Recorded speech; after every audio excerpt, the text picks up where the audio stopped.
I'm here. I'm Praise there, God. you know. I'm there. I'm but glad that everyone's back.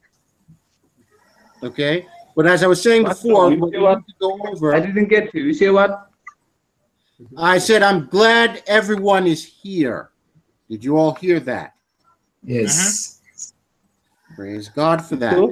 So now that we're all here, I want to go over what I was saying about Göttingen. The reason why Göttingen selected GAGUT as the #1 work to honor Professor Carl Friedrich Gauss is due to the fact that GAGUT contains all of mathematics. That's because GAGUT is decoded. Mathematics is the study of theorems or reality. And GAGUT, by its definition, contains all of mathematics and all of reality.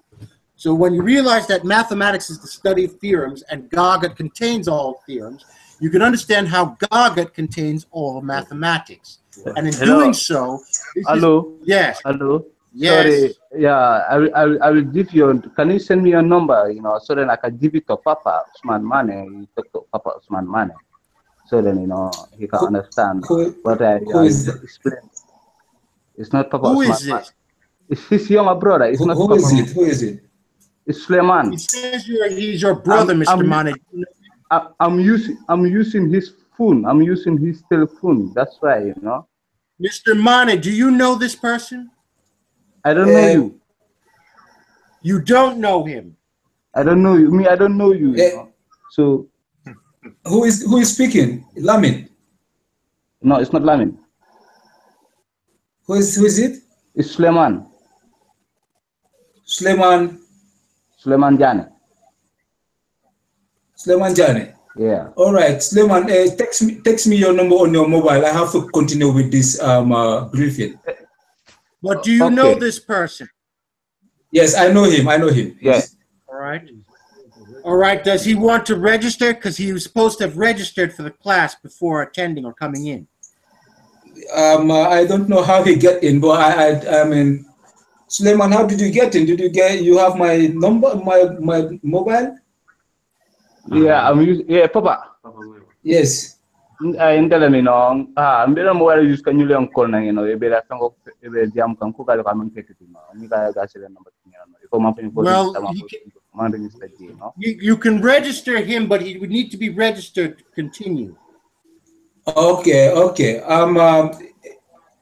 Lamin. Nam? Okay, I mean, because I'm in the middle of the briefing, you know, so it's going to disturb when you are coming in and talking. You know? No, he can be part of the briefing provided that he registers.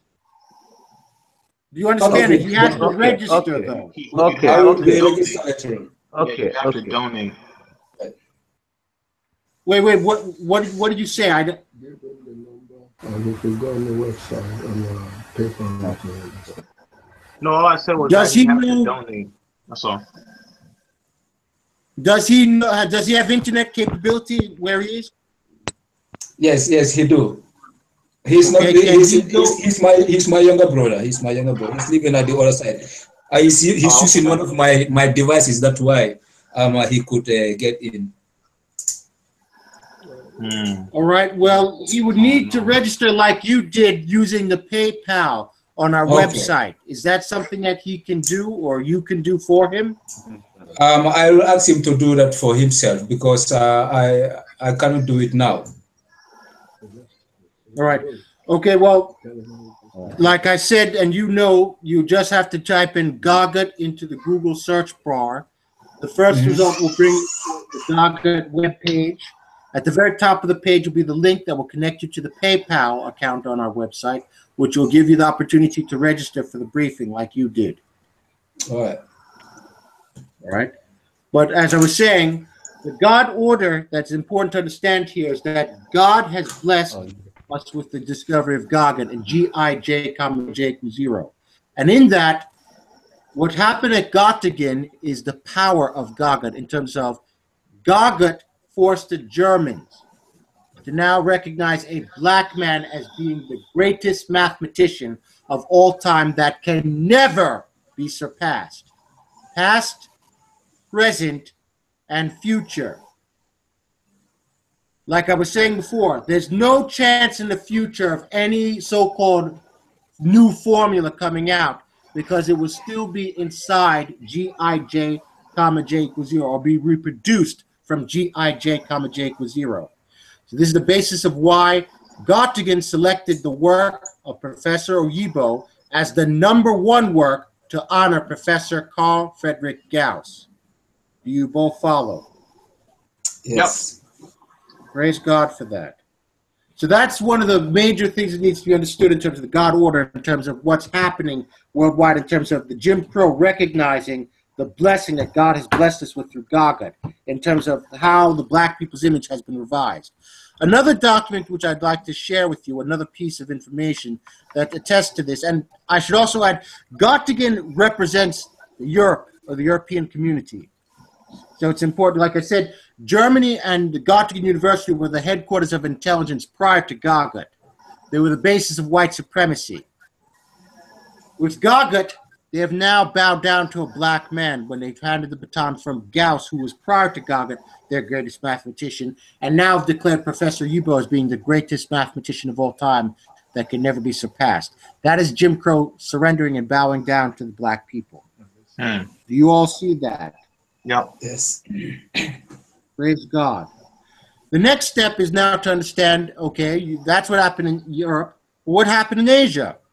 Now I want to bring you to another document, which is important for you all to understand, which pertains to a professor from a top 20 school in India called Jamia Millia Islamia. If you see here, this is an abstract of the paper by the person I'm speaking. Gauge conditions for an abelian Chern-Simon system consistent with equations of motions. If you look at the third name that's to the right, you see the name of Krishendu Dasgupta. Do you both see that? Yes. Yep. No, I'm sorry. Let me enlarge again. Sorry. Okay. You see the name here. You'll see that he's associated with the Department of Physics at Jamia Millia Islamia in New Delhi, India. Can you see that? Yep. Yes. Dasgupta is an Indian who comes from a top 20 school in India called, as I just read, Jamia Millia Islamia. Yeah. What's going on there? It was my daughter who was about to comment. I just, sorry. Oh, I'm sorry. You can come into the broadcast if you permit it. It's okay. All right. If it's not, I'm not trying to impose, but if you'd like to bring her in, she can. But Okay. if you'd like to introduce herself at a later time, that's okay too. But the thing is, the God order is for everyone. And what we're trying to articulate here is Dasgupta comes from a top 20 school in India called Jamia Millia Islamia, which was funded by the King of Saudi Arabia. Dasgupta also comes from a group of people who have won a great deal of Nobel Prizes and fields pertaining to the search for what they were looking for, which is a unified field theory, but has now been superseded by GAGUT, which is God Almighty's Grand Unified Theorem. Dasgupta comes from a group of people who had been very close in terms of coming up with GAGUT. For example, you may have heard of the name Chandrasekhar. In 1983, he won the Nobel Prize for coming up with what's known as the Chandrasekhar limit, about the limit of a point where a star, before it collapses into a black hole, a certain limit it reaches. And in addition to that, then there's Abdus Salam, who along with two European mathematicians or physicists, won the Nobel Prize in 1979 for electromagnetic weak force unification. So this is the background of the people that Dasgupta comes from. He himself searched for the Grand Unified Theorem, or what he was looking for is a unified field theory, which is already the problem in itself, but even there he failed, not surprisingly. When he found out that Professor Oyibo had been blessed by God with the GAGUT discovery, and the other thing I should add is Dasgupta comes from a caste system, like Jim Crow, that propagates the fraud of the so-called darker skinned you are in society, the lower you are in society, and the lighter skinned you are, the supposedly higher you are in society. That's the fraud that's been propagated through Jim Crow and as well with the the caste system. Dasgupta comes from that system. In addition, Dasgupta is a, he is a Indian whom Jim Crow has propagated the mentality of seeing Indians as being better than black people. Even when the Indians are darker skinned than black people, they will still view themselves as being better. So this is the background of where Dasgupta comes from. When Dasgupta found out that God blessed Professor Oyibo with the GAGUT discovery and the formula of G2j, comma j equals 0, he wrote us an email back on July 25th, 2007, which is right in front of you right now. Can everyone see the screen right now? Yes. Praise God. And the title of it is Physics Professor Dasgupta.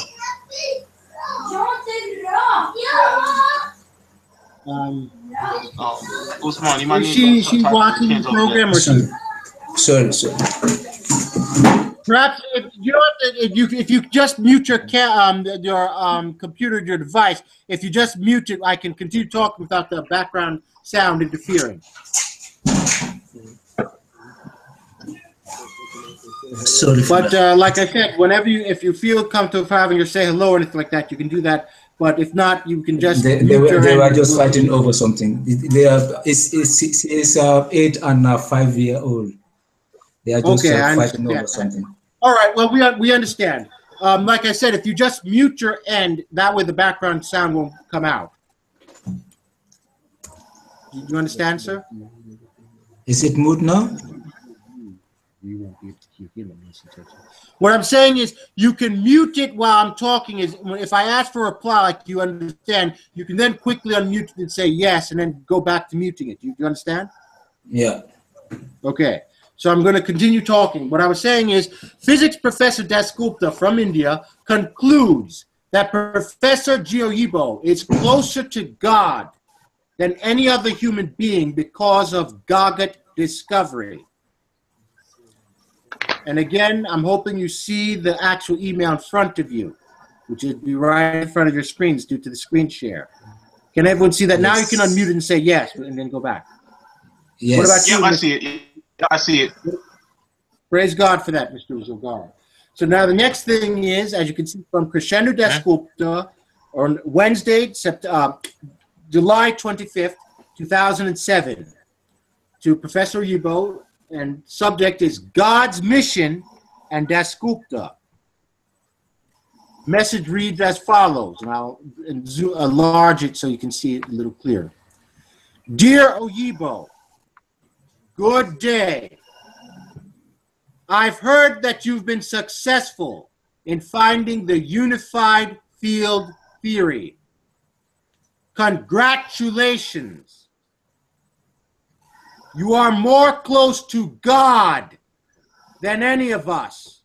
Let me read that again. You are more close to God than any of us. I was also working upon this theory. Since my theory was different, God was different to me. Please write to me, as I would like to know where I was wrong. Thanking you, yours, Krishendu Dasgupta. Can everyone see that? Yes. Yeah, I see it. Have you digested it? That's another question that I want to ask. Closest to God. Yes. Praise God. The important thing to understand here is Dasgupta has an effect after recognizing the blessing God has blessed Professor Oyibo with the GAGUT formula of G2j, comma j equals 0. It totally demolished the fraud of Jim Crow, but more importantly, the caste system. In the caste system, black people in India are referred to as the so-called Dalit or untouchables. GAGUT forced Dasgupta, who would have viewed Professor Oyibo as a Dalit or an untouchable, now as being closer to God than any of us, which is a direct diametrical opposition to or inversion of the fraud of the actual caste system. If the black people were supposed to be viewed as the bottom in the caste system, and now you have a same member of that same caste system now looking on a black man as being closer to God than any of us, that is a direct destruction of the caste system. Can you see that? Yeah, I see it. Yes. Praise God.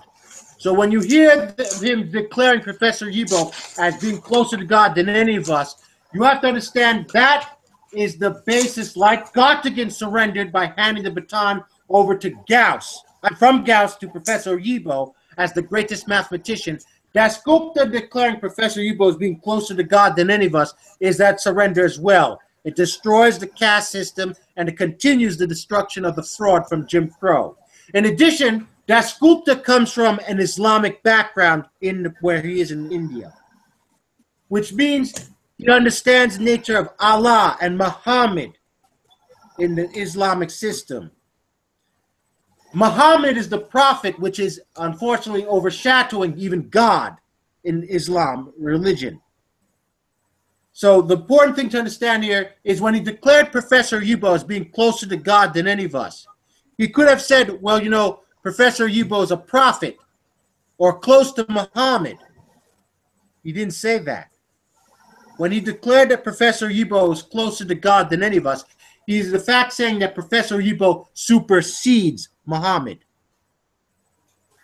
Just as if he were a Christian, he'd be talking about Jesus Christ, and Jesus Christ has unfortunately overshadowed God as well in the Christianity. He didn't say that Professor Oyibo is a prophet or a Messiah like Jesus Christ or close to Jesus Christ. When he said that Professor Oyibo is closer to God than any of us, he's in effect saying that Professor Oyibo supersedes Jesus Christ.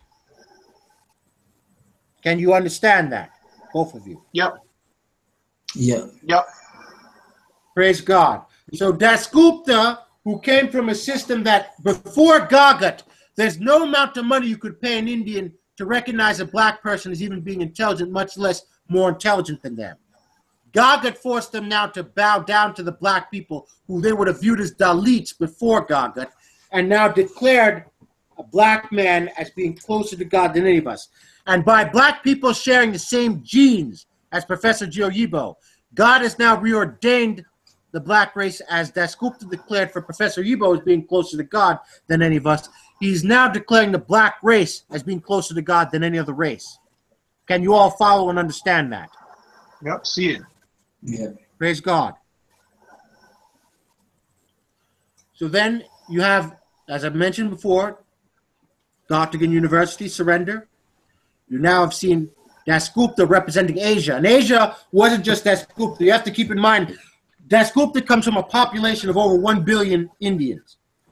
And then if you include China, which is 1.3 billion approximately, you have them also being one of the first to actually issue an actual publication in their paper, People's Daily, the 5th largest newspaper in the world, the paper that actually brought Mao Zedong in China into power, actually published an article on GAGUT, in which not only did they proudly announce GAGUT to the world in October 2006, but that GAGUT was the recipient of the greatest academic prize in history, which is the African International Prize for Science and Technology Award, which is greater than the Nobel Prize in terms of prestige and in terms of monetary value. They actually announced that in the year 2006, in October of 2006, on People's Daily. And you can still see that article today on their site. What's important to understand is, like Germany represented the Europeans, and they've surrendered, Dasgupta represents the Asians as well as the Chinese represent the Asians, and they have surrendered in terms of recognizing the fraud of Jim Crow and the reality of the black people in light of GAGUT. You then have another surrender which takes place right here in America. For example, if you're there, I'm going to bring it up in just 1 second. Or if not, I'll bring it up another way. Don't worry about it. Okay, just let me get it up so you can see it.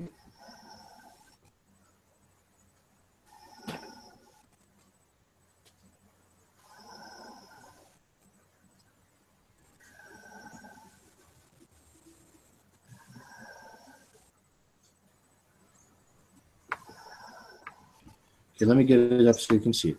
Okay, here it is. This is the study from Yale University. As I should have mentioned in the beginning, which I can go over now, GAGUT has been around since 1990, the year 1990. once GAGUT came out in 1990, several things had happened that many of the people, if they're not GAGUTical, they will not understand. What you're seeing in front of you now, can you see a paper that's titled Nuclear DNA Diversity in Worldwide Distributed Populations? Yeah. Human population? Can everyone see that? Yeah, I see it. Okay. This is a paper that was conducted in the year 1997, as you can see. I mean, written and composed and published in 1997. It was written primarily in light of the GAGUT discovery. GAGUT, like I said, is the formulation of all things in terms of Gij, comma j equals 0. Coming out of that Gij, comma j equals 0 was what we call GAGUT. I mean, the eta sub n formula, which is the formula for intelligence. That formula for intelligence brought about this particular research study in terms of 7 years after the formal announcement of GAGUT, during the Bill Clinton administration and during the Genome Project, they conducted this research. And if you look here at the top right-hand corner, you will see the publisher of this journal, which is Gene, International Journal on Gene and Genomes. Can you both see that? Yes. Yeah, I see it. Okay. And if you scroll to the left, you will see the publisher of Elsevier. So nuclear DNA diversity in worldwide human populations. What is so significant about this paper in terms of GAGUT? Well, let me explain it. Like I said, Dasgupta and Gottingen have just already shown surrenders around the rest of the world, but this is also important because this is where they took GAGUT and the formula of eta sub n into the laboratory and actually conducted research to determine, okay, we understand Professor Oyibo because he has been blessed by God with the Gij, comma j equals 0 formula and been given the formula for all intelligence, which is eta sub n. We understand Professor Oyibo's intelligence, which is denoted by the n, which represents the level, is infinity. But then the question is, how does his race compare to other non-blacks?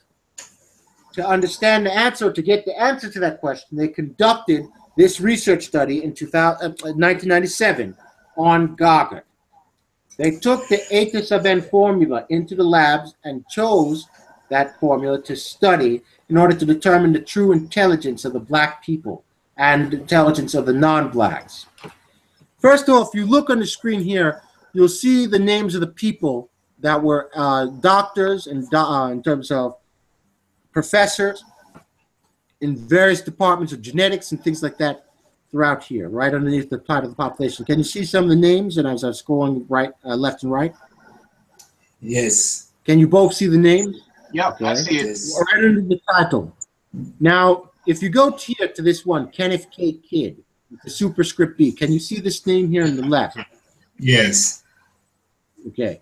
Who is he? Let's see what that superscript B corresponds to. It corresponds to this superscript B, which indicates that Professor Kenneth K. Kidd is from the Yale University School of Medicine, Department of Genetics at 333 Cedar Street, New Haven, Connecticut. 06510. Can you both see that? Yes. Yeah, the analogy. Yes. Professor Kidd is from the Department of Genetics at Yale University. He is also, as you can see by the initials of his name of KKK, he represents this white supremacy that we were talking about, just like Gottingen had indicated in terms of being the headquarters of intelligence prior to GAGUT in Germany. So that name tells you all you need to know in terms of what was originally planned with this so-called research. Without GAGUT, they would have conducted this research and they would have presented a fraud in terms of something that was not the reality. But once GAGUT came into play, you'll see how it affected Kenneth K. Kidd along with the others. And if you look at some of the other are black schools, so this isn't a feel-good thing or just black people patting each other in the back. As you can see here, you'll see Canada. You'll see a university, although you see the writings in French, it's from somewhere in France. You see, as we just went to New Haven, Connecticut, some in Italy, another one in Italy here, Pennsylvania State University and Louisiana State Universities. These are all primarily white schools. non-blacks. You all follow? Yep. Yes. Okay. So now the next step is, okay, now that you see that, what does that now mean? As I said before, this is not a feel-good research. This is a research that was conducted by Jim Crow, which initially they were planning to have articulated in terms of this study the usual fraud of Jim Crow, or someone in Jim Crow society that's non-black is the most intelligent. What GAGUT did, if you go to the fourth line of the abstract, which is on your page, if you go from the first line, which starts with nucleotide, then the next line is this, the next line is that, and the next line where the cursor is right now, where it says Amerindian populations. The next sentence is the part that's very important. Can everyone get to that line, line 4? Yeah. Yep, I see it. The line says, in this way, this begins here after the populations. It begins here at this term. In this way, the European bias, nuclear polymorphism, ascertainment, has been avoided. What does that mean? Right? In this way, the European bias in the nuclear polymorphism ascertainment has been avoided. You see the line? Hmm? You both see it? Yes. Yes. Okay, so now the question is, what does it mean, right? That's what you're asking. Hmm?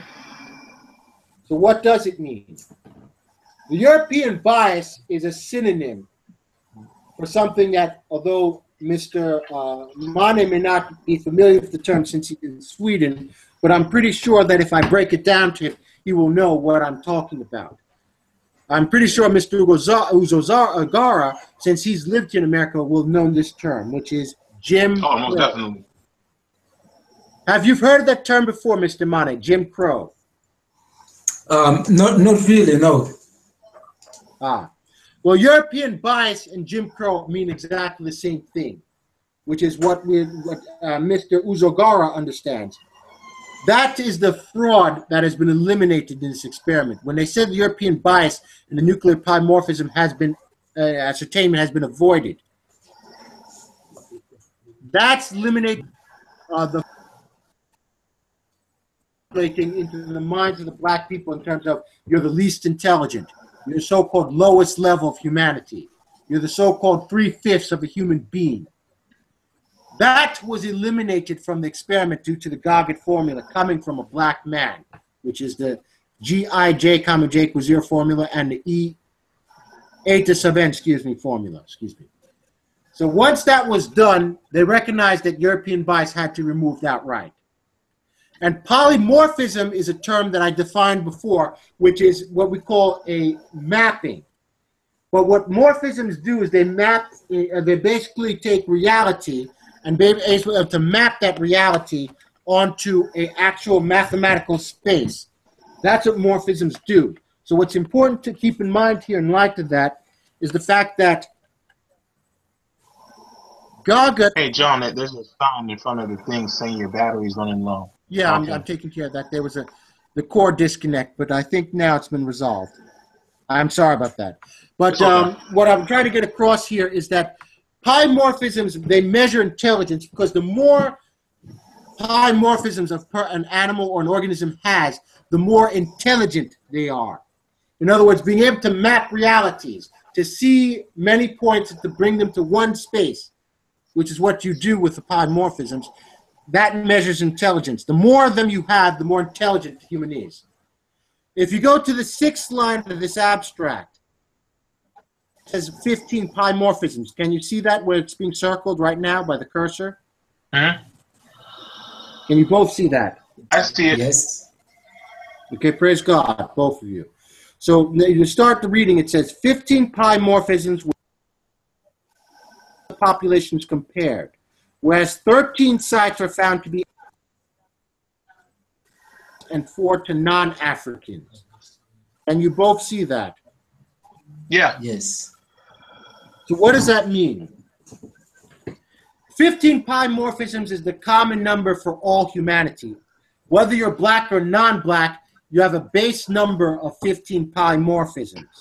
Can you understand that? That's what it means by 15 polymorphisms were shared among most of the populations. Can you all follow that and understand that? Yeah. Yeah. Mr. Manny, did you understand that? Yes, I understand that. Praise God.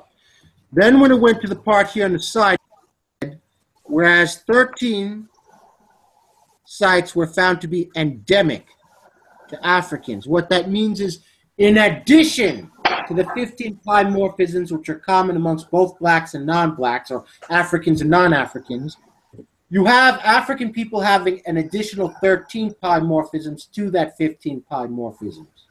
Can you follow that so far? Yes. Okay. 15 plus 13 is 28. Can you both see that? Yeah. Yeah. That's 28 is the polymorphism count for black people. Do you follow so far and understand? Yeah. Mm-hmm. Praise God. We also...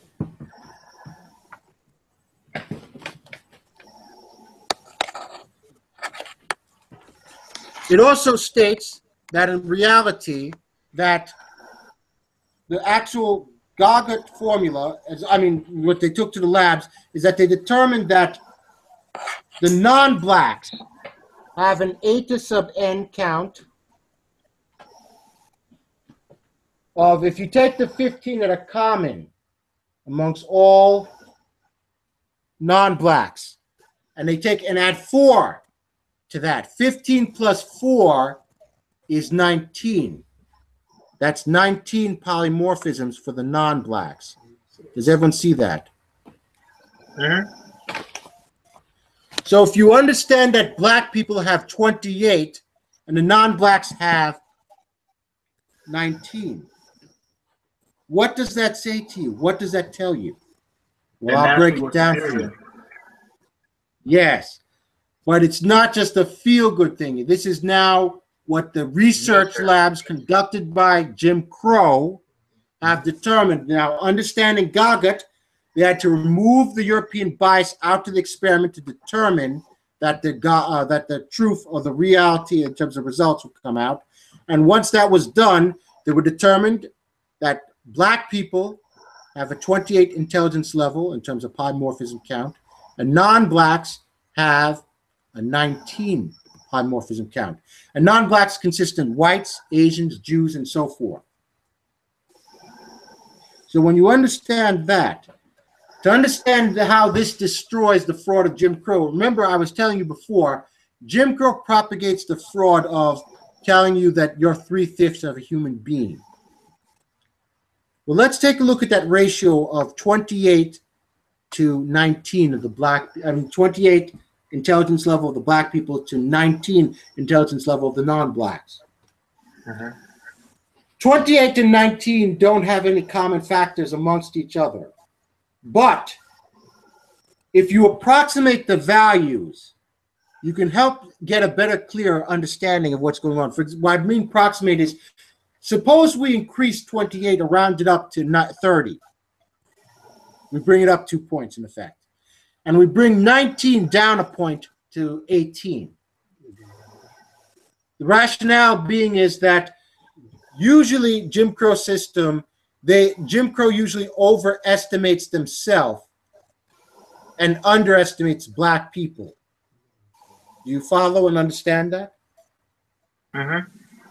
So if the Jim Crow overestimates themselves, the 19 they gave themselves is an overestimation.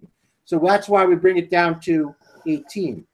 Just like Jim Crow underestimates the black people. So when they declared 28, it is more likely higher than 28, which is why we're assuming for this particular practice that it's 30. Can you follow that logic? Yeah. So the ratio of 28 to 19 is now approximately 30 to 18. Can you see that? Yes. Okay. 30 and 18 do share a common factor, and that factor is the number 6. It's not a great number, but it's the factor. If you take 30 and divide it by 6, or 30 divided by 6, you get 5. Do you follow? If you take 18 and divide that by 6, 18 divided by 6 is 3. Do you follow? Yeah. So the ratio of 30 to 18 can now be simplified to 5 for the blacks and 3 for the non-blacks. Can you see that? And that 5 to 3 can be written as a fraction, which is 5 over 3. Do you follow? Yeah. That 5 over 3 fraction is what we call in mathematics a reciprocal or an inversion of the 3/5 that Jim Crow propagated. 3/5 in the fraction is 3 over 5. 5 over 3 is where you switch the place of the numerator, the upper number of the fraction, and the denominator, the bottom number of the fraction. So now you have an inversion. Instead of the 3/5, which is what Jim Crow propagated, you now have the reality, which is your 5/3. And 5/3 means that 3/5 is approximately percentage-wise 60%, which is under 100%. That's how they said you're less than a human being, by saying you're 3/5 of a human being. 5/3 now means you're 5/3 of a human being, and 5/3 is mathematics what we call an improper fraction, because the fraction numerator is greater. The number on top is greater than the number on the bottom, which is the denominator. So that number, that improper fraction, can be rewritten as a mixed numeral. Mixed numeral means you combine fractions and whole numbers together. 5/3 can be rewritten as 1 2/3. Do you follow? Do you follow? Or I know maybe if you didn't have enough background in mathematics, you may not understand it. But 5/3 can be rewritten as 1 2/3. Do you understand? Yeah, mixed number. Yes, a mixed numeral or mixed number. Yes, that 1 2/3 percentage-wise is translated in approximately 167% approximately. If 100% is a full human being, black people have been ordained by God and through the GAGUT discovered to be superhumans, with having a percentage over 100%, which is 167%. Do you follow? Yeah. Yes. So what do you say to that? Praise God. Wow. That is how God has now forced Jim Crow to surrender and recognize the true intelligence of the black people. And it all comes from GAGUT. GAGUT forced Göttingen to surrender that baton of mathematical excellence from Gauss to Professor Oyibo as the greatest mathematician of all time that can never be surpassed. GAGUT forced Dasgupta, who represents Indians who have a caste system and Jim Crow fraud, to believe themselves as being better than black people, now to recognize black people who are considered the lowest in society, now to being the highest in society by declaring Professor Oyibo as being closer to God than any of us, a black man being closer to God than any of us. That is an inversion. And then you have Yale University actually taking the GAGUT formula into the labs. And once removing the European bias from the experiment, we're able to determine the truth that the black people are the most intelligent race with an intelligence count of 28 polymorphisms, or n of 28, compared to non-blacks with only an n of 19. So it's official.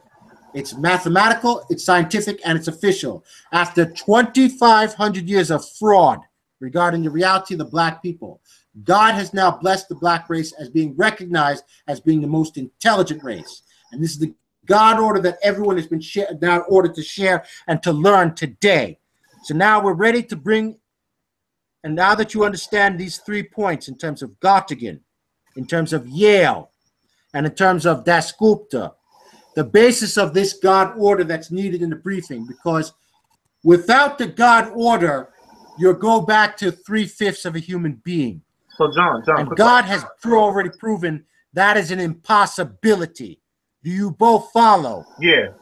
John, quick question. So if you're ready, we're now going to connect over Professor Oyibo now so that you can understand the God order and listen and digest the GAGUT message. Is everyone now ready? Yes. Yeah. Is everyone now ready? Yes. Yeah. Okay, please hold. I'm going to connect the professor on this. Just hold for 1 second.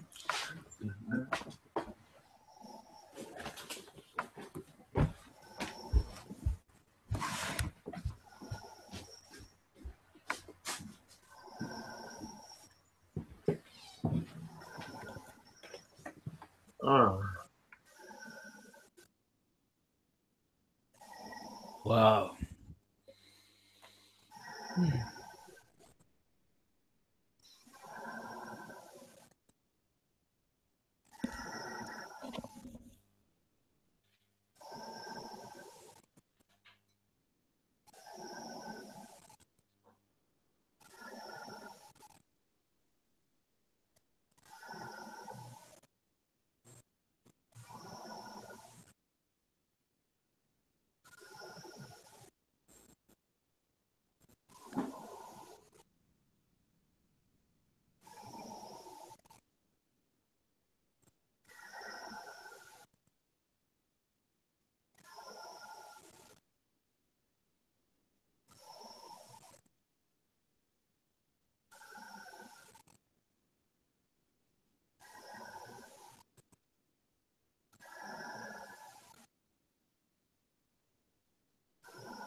Just 1 second, people.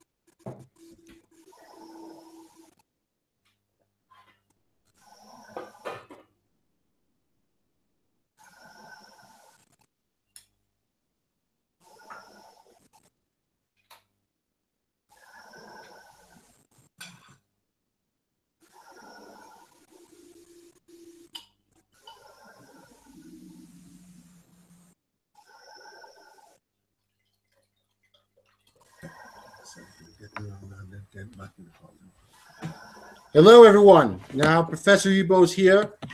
So I hope you all greet godly Professor Oyibo and ready to participate in the briefing. Hey, Professor, how you doing? God is the greatest. That's right. God is the greatest. It's a pleasure, highly delighted to be here with you to share the God order, otherwise called the God news with you, called GAGUT. That's the God Almighty's Grand Unified Theorem. Is the God order. And that's what, push the, thank you for Mr. Manner or Charles Ugozara. Yes, both of you are already very familiar with the formula. Yes. That is wonderful. What it is God is in charge. The universe consists of a pecking order with God in charge. And then God delegates, God's symbolism to the rest of us, God's creatures, in order to make the system efficient. So,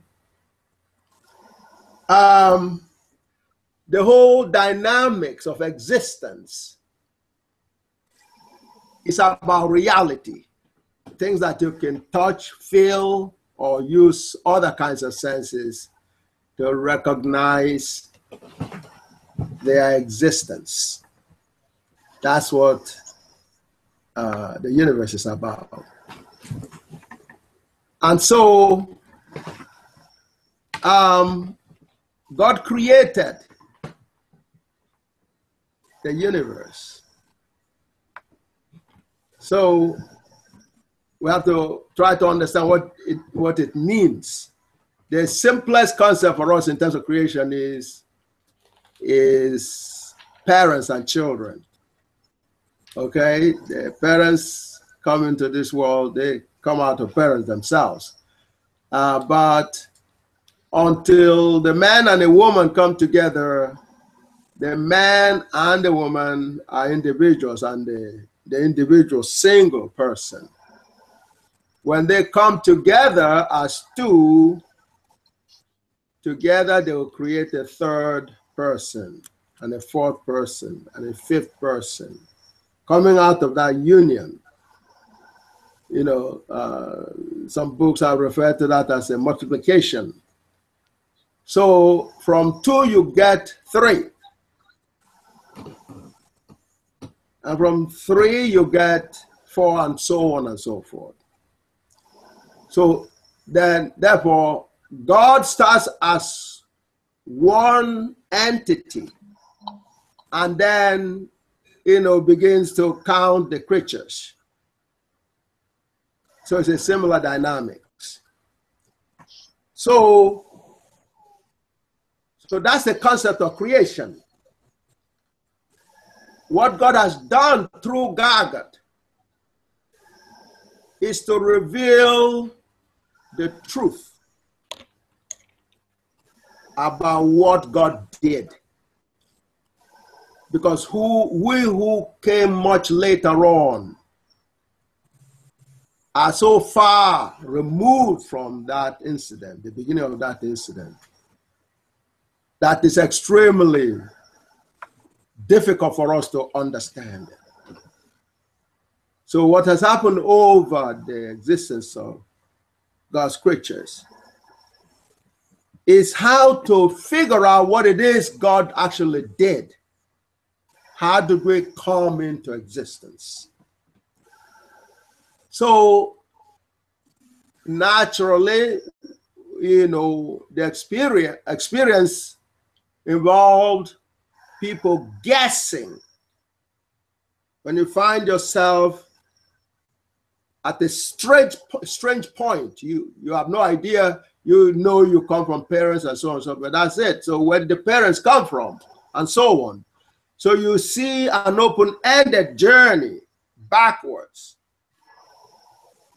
So, you know, it's a big puzzle. So you're going to ask your parents, hey, where did they come from? What's going on? The baby, you know, continues down right from the beginning till the time of transforming. So the oldest generations began to guess. For example, there's a saying about which comes first, the chicken or the egg? And for a good part of humanity, they still can't answer that question up to today.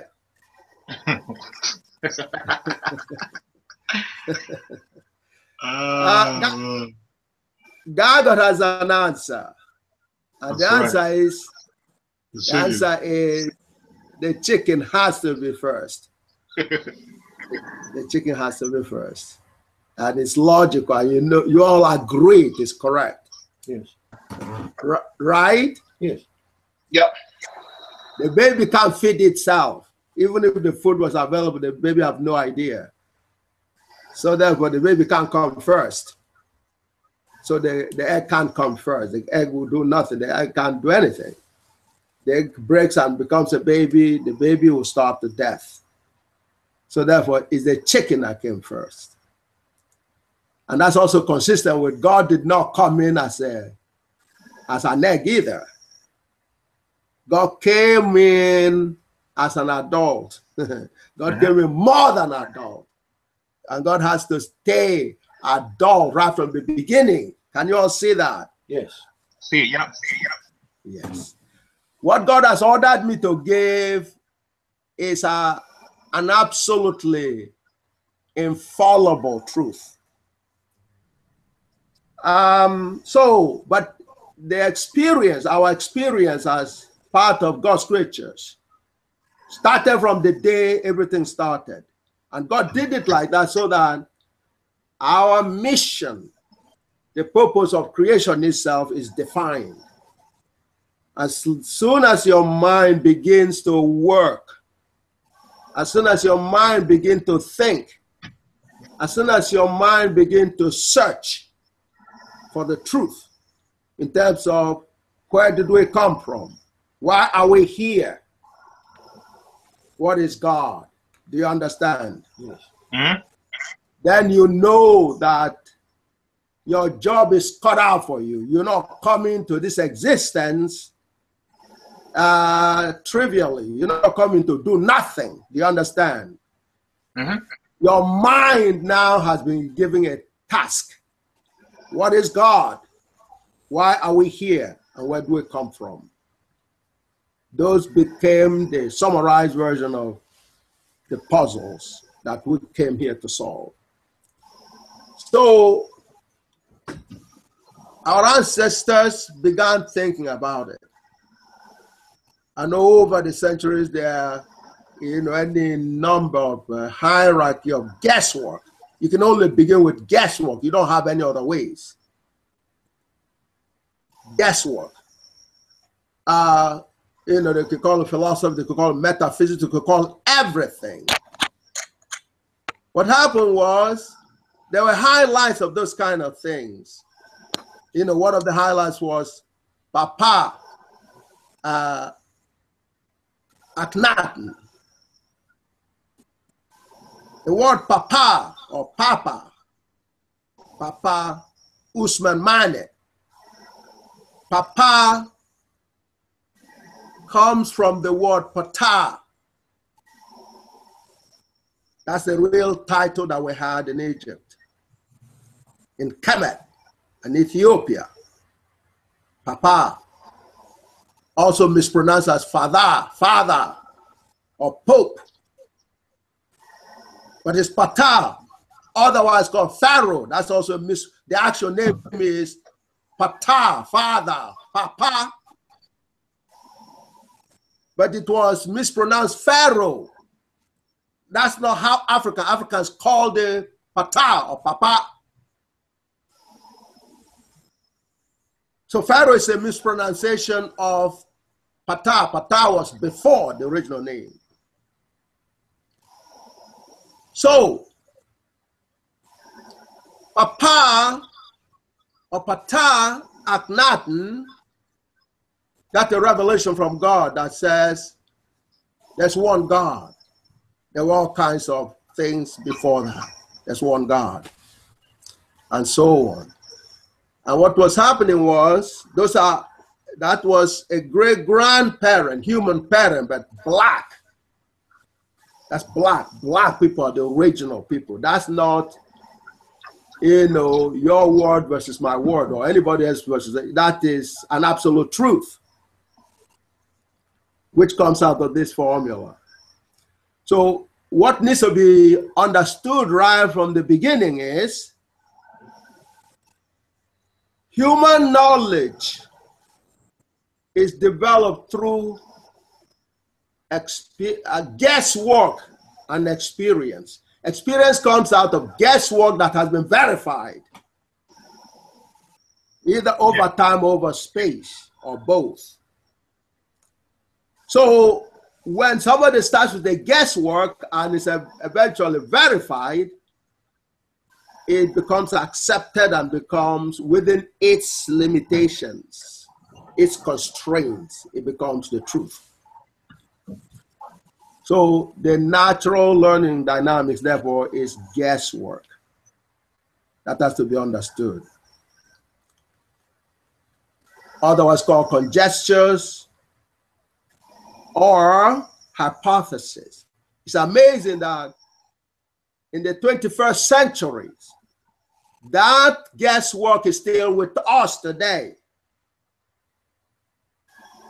Even in mathematics, it's still guesswork. But God ended that whole process with the equation that is before you right now. Can you all see that? Yep. This is extremely important. It all began with guesswork in many ways to differentiate we the creatures from God, the creator. So you begin by guessing, okay, I think God is this. Then you begin to put in the parameters to check it if what you said made sense. Professor, I have a question for you, sir. Go ahead. So examples of guesswork would be like string theory or E equals MC squared, when they thought that was the original theory of everything. That would be guesswork as well, right? That's correct. Okay. As a matter of fact, I mean, the dynamics is so powerful, so serious to understand, to the point where, you see, you cannot swear. A theorem is what you can swear by. The document that was given was shared with you in terms of Professor Dasgupta, who is a professor of mathematics and physics, otherwise called mathematical physics. He had to swear, he had to take an oath before he made his statement. That statement is extremely powerful statement. It's extremely powerful. He had to take an oath, and his oath was what he was going to say is purely on God's mission and Dasgupta himself. You understand? He's making the statement that he wrote there, not for any other reason other than for God's mission. That is how he swore. That's an oath before he made the statement. So that covers the aspect of what is called religion. And Africans don't have a word for religion. But we're going to get into that. See, you hear, and very soon you'll all be accusing me of talking too much. I know you've been waiting since morning and you've been going through all kinds of challenges. And you must be talking to, where is Professor Oyibo? We came here to see 3 hours, 4 hours have gone. Well, now here's Professor Oyibo. You understand? Now you're going to be very soon be wanting to get rid of Professor Oyibo. Do you understand? No, not me. Not really. Okay, you're going to be tired of Professor Oyibo because Professor Oyibo speaks what's in that theorem, that equation that you have there. Is the totality of the truth. Now, let me also point out the difference between a theory, a guesswork. See, when you talk about that, and thank you for young man, young Professor Ugozara, your question is very important. You know, the differentiation between a theory, you know, everything starts out with a theory, which is a guesswork. That's what the theory is. When it is verified, what part of your guesswork is verified becomes a theorem. But by and large, it is a guesswork. It's a guesswork. So, but it is so significant in terms of guesswork or things that we can't see. The only thing that is a theorem, which is the ultimate end, the ultimate successful end of a theory, the ultimate goal of a theory is to be a theorem. That's the ultimate goal. Most theories are squashed. They don't really get up because it's such a wild guess. It's not correct. Okay. Now, but as wild as that sounds, we live by guesswork all the time. There are very few things we can swear about in terms of things that are infallible. There are very few of them. You need to understand that and have to keep that in your mind before you can really engage this formula in terms of understanding what this formula represents. This is a theorem. This is the one theorem, meaning an infallible truth.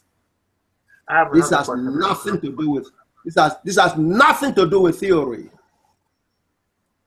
So, for you to understand what it means, that's what young Professor Glover was trying to explain to you before.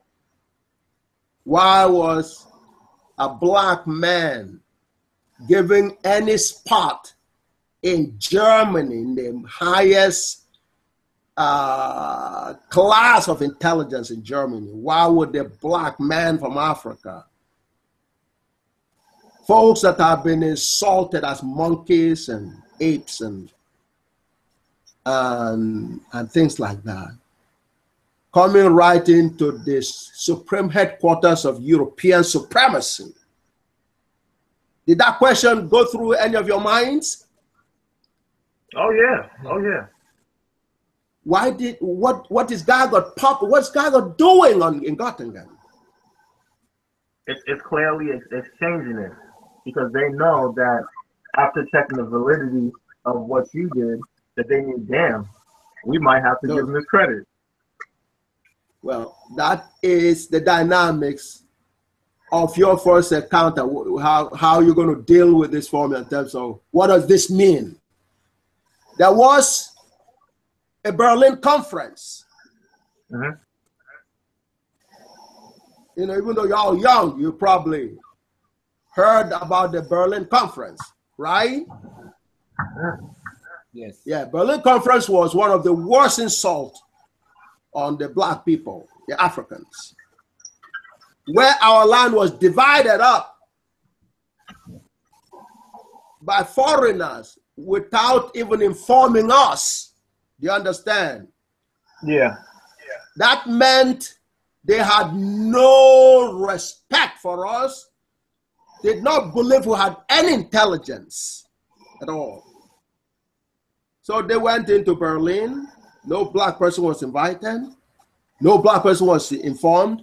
We had kings and legends that had held the world up until that point were totally ignored. So it was one of the worst insults in modern history on black people, the Berlin Conference. Now, what you saw in the Göttingen piece is Göttingen Conference. Do you understand? If you knew about Berlin Conference as the worst insult, that has been revised by Göttingen Conference as a recognition of reality in terms of a God order with regards to the black people. And not only contradicted, but reversed the Berlin Conference. Do you understand? Yep. I actually have a question about something earlier. It'll be real brief, Professor. Right. The question is, you were talking about theories and theorems. So of course, with GAGUT being the ultimate of all the theorems, what would that make a Pythagorean theorem? Because that also is a theorem. What would that be for GAGUT? Because that's the only thing that really, I'd say Europe has, well, not really Europe, because they said they inspired it from Egypt, but they called that a theorem. So what would Pythagorean theorem mean for the GAGUT theorem? Right. First of all, Pythagoras' theorem is not Pythagoras' theorem. Okay. It's better called Papa Shabaka theorem. Yes, it's more appropriately referred to as Papa-Shabaka theorem, which, because it was a theorem developed by black people, Africans. Do you understand? That's the first thing, because that theorem was actually not only known and proven by black people, but was practicalized in the pyramid. That's a pyramid. That's a pyramid theorem. Do you understand? It's what determines the precision of the pyramid, because the pyramid is a right angle triangle. That's the symbolic geometry of the pyramid. Do you understand? Before the black people, before that particular point, it was extremely hard to construct perpendiculars in actual structure development. That, you know, as a result of the development of the pyramid theorem, that existed 20,000 years before Pythagoras. Do you understand? Proven and practicalized in terms of constructing structure by Africans 20,000 years before Pythagoras. So that's part of this so-called attempt at a stolen legacy.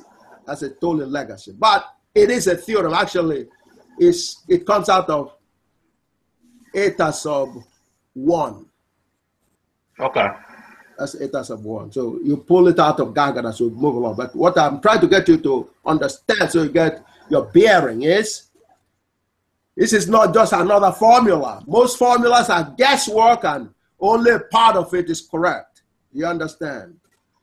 And the constraints that are put into already made it already finite, to say the least. Now this is totality. So you're talking to an African, a black man.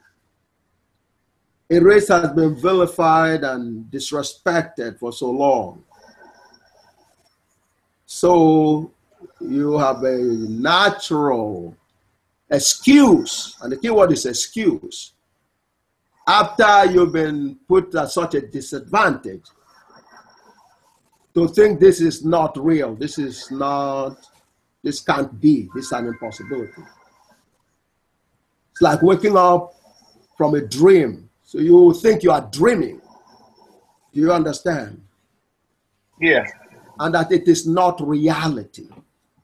So it takes some real little background for you to get your bearing, to develop enough courage and confidence to say, okay, let me even hear what he's talking about. Do you understand? Yeah. Otherwise, naturally, you're going to close your mind and say, no, I'm not going to waste my time. That's what you're going to say.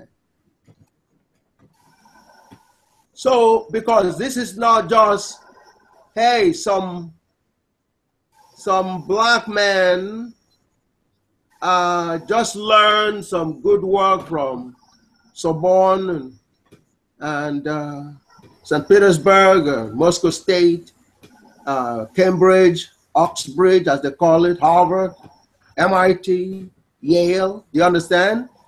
Yeah.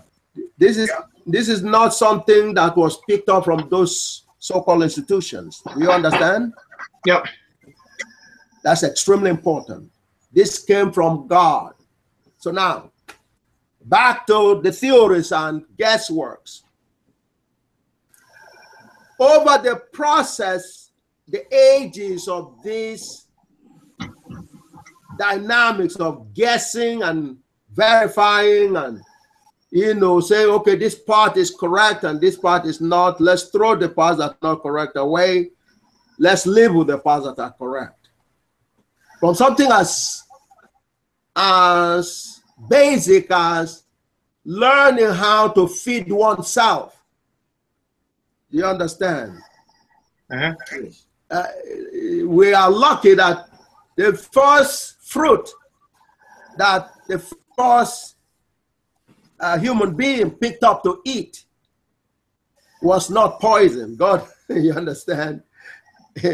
if it was some kind of berry that was deadly, of course, the first human would have been dead, and we won't be here today. Do you understand that? Yes. But that's based off the Bible. Of course, me showing how GAGUT contrasts to the Bible of what we've always been taught. That's right. But you can see, in other words, the person took a guess. He didn't know that the berry or the mango or whatever that was picking up to eat was not going to kill him. He didn't know that. And obviously he will bite a little bit just to test it out first. Do you understand? So, but it's a guesswork. It was a guesswork. So our lives develop through a process of guesswork. So the same guesswork comes when we begin to now grow and become, grow in number and so on, and size and everything else. Then we begin to talk about fathers and mothers. Now, things that you could swear about are what I have to disappoint you by telling you that technically you can't even swear that the person you call your mother is your mother. Do you know that? You don't have your own independent way of verifying that your mother is actually your mother. Can you all see that? Yeah. So you can't swear there are other ways, but it will require you trusting somebody. If your father was there, or your auntie was there when your mother was giving birth to you, and you trust them, they will never lie to you. If they tell you that's your mother, of course you say that's your mother. Do you understand? Yeah. So otherwise you can't independently say, hey, that's your mother. And of course the father is even a little more precarious. Do you understand? So if we can't swear that our parents are our parents, there are very few things we really can swear about. Do you understand? So therefore, it's very difficult for us to find theorems. Theorems are things that we can swear about. Do you understand? Yeah. When Professor Dasgupta says he swears what he's going to be presenting is all about God's mission, it means that he has no other intentions, other interests, other than glorifying the Almighty God.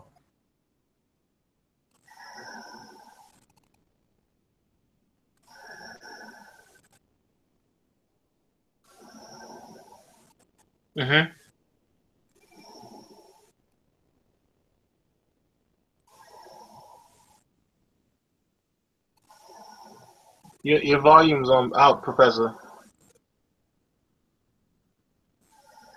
Your volume is out, Professor. I can see you, but I can't really hear you.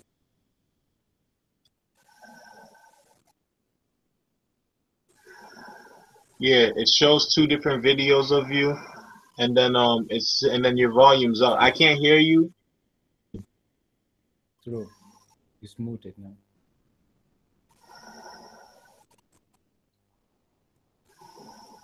Can you hear us now? Yes. Yep, you're good. You're good. What happened? Well, how long ago did you not hear us? Oh, just like 1 minute ago. All right. I don't know. Did you hear the piece that was presented with regards to the mother? Yes. Was it you mean the one where you said that it's not always guaranteed that your mother is your mother unless you trust somebody? I have to get back to you. Okay, can you see the formula now? Yeah, I see it. Okay. So therefore, in other words, theorems are very hard to come by. Theorems are very hard to come. So most of our lives are based on guesswork. Most of science is guesswork. most of everything. So now, Papa Akhenaten or Pata Akhenaten had a breakthrough. And from then on, there were any number of things that were happening very rapidly with our ancestors, you know, who were developing the dynamics of what we call knowledge today. And over the generations, questions were beginning to be asked. You know, the more you know, the more you want to know. The more questions you have, the more challenges you have, and so on. So that is the dynamics of how things were developing.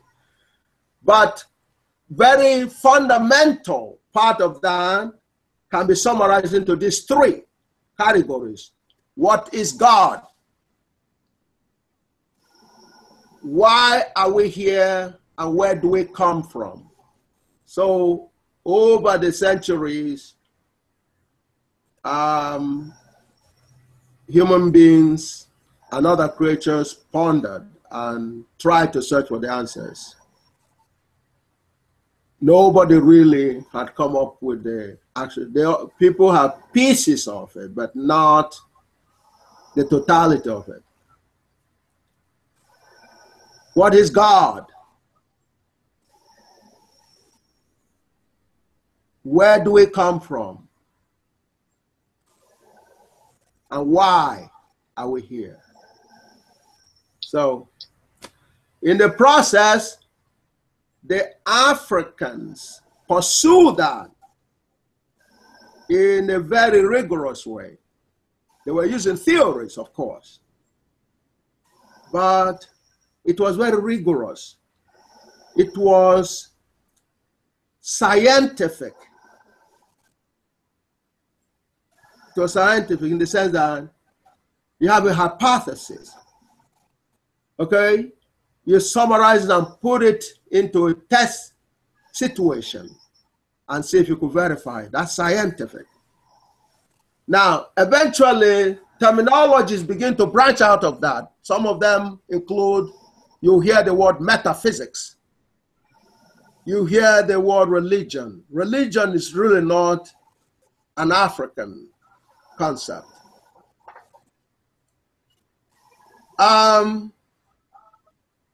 It's extremely important that you open your mind to this part. It's extremely important. We call the philosophy a search for the truth, which is a dynamic process and an ongoing process that could be modified and revised. All of a sudden, a vocabulary popped up, which is called religion. Religion is a deviation from the African concept of scientific process. If there's one thing you understand from this briefing today, let what I'm saying be, the one I'm talking about now, be part of that process. Religion builds around a prophet. And there may be some writings, you know, that has that prophet as a center. And although the impression is given that God is the focus, in reality, the prophet becomes the focus.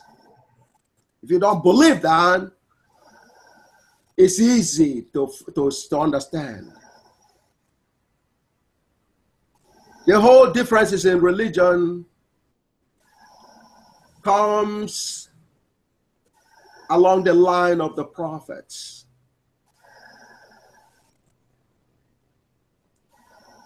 When you talk about Islam, the first entity that comes to your mind is Muhammad. When you talk about Christianity, the first one is Jesus or Joshua. When you talk about Hebrew and all that, you probably talk about Moses and so on. So God takes a second place, which is why there are problems. The second problem with religion is, whereas they started out from the African philosophy, which is a scientific process, otherwise called philosophy, that is open to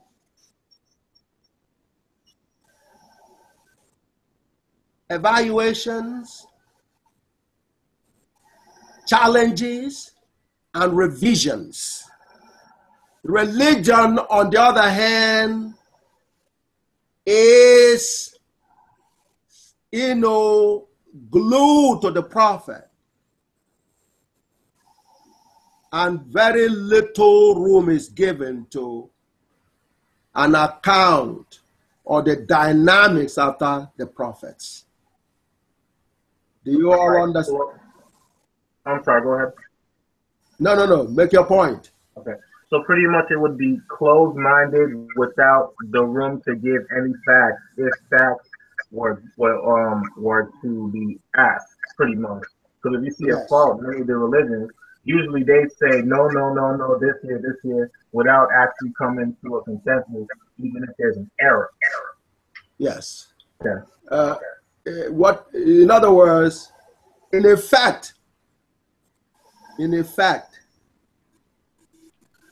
religion, like I said, Africans don't have the vocabulary religion. Mm-hmm. Africans have God and theorems.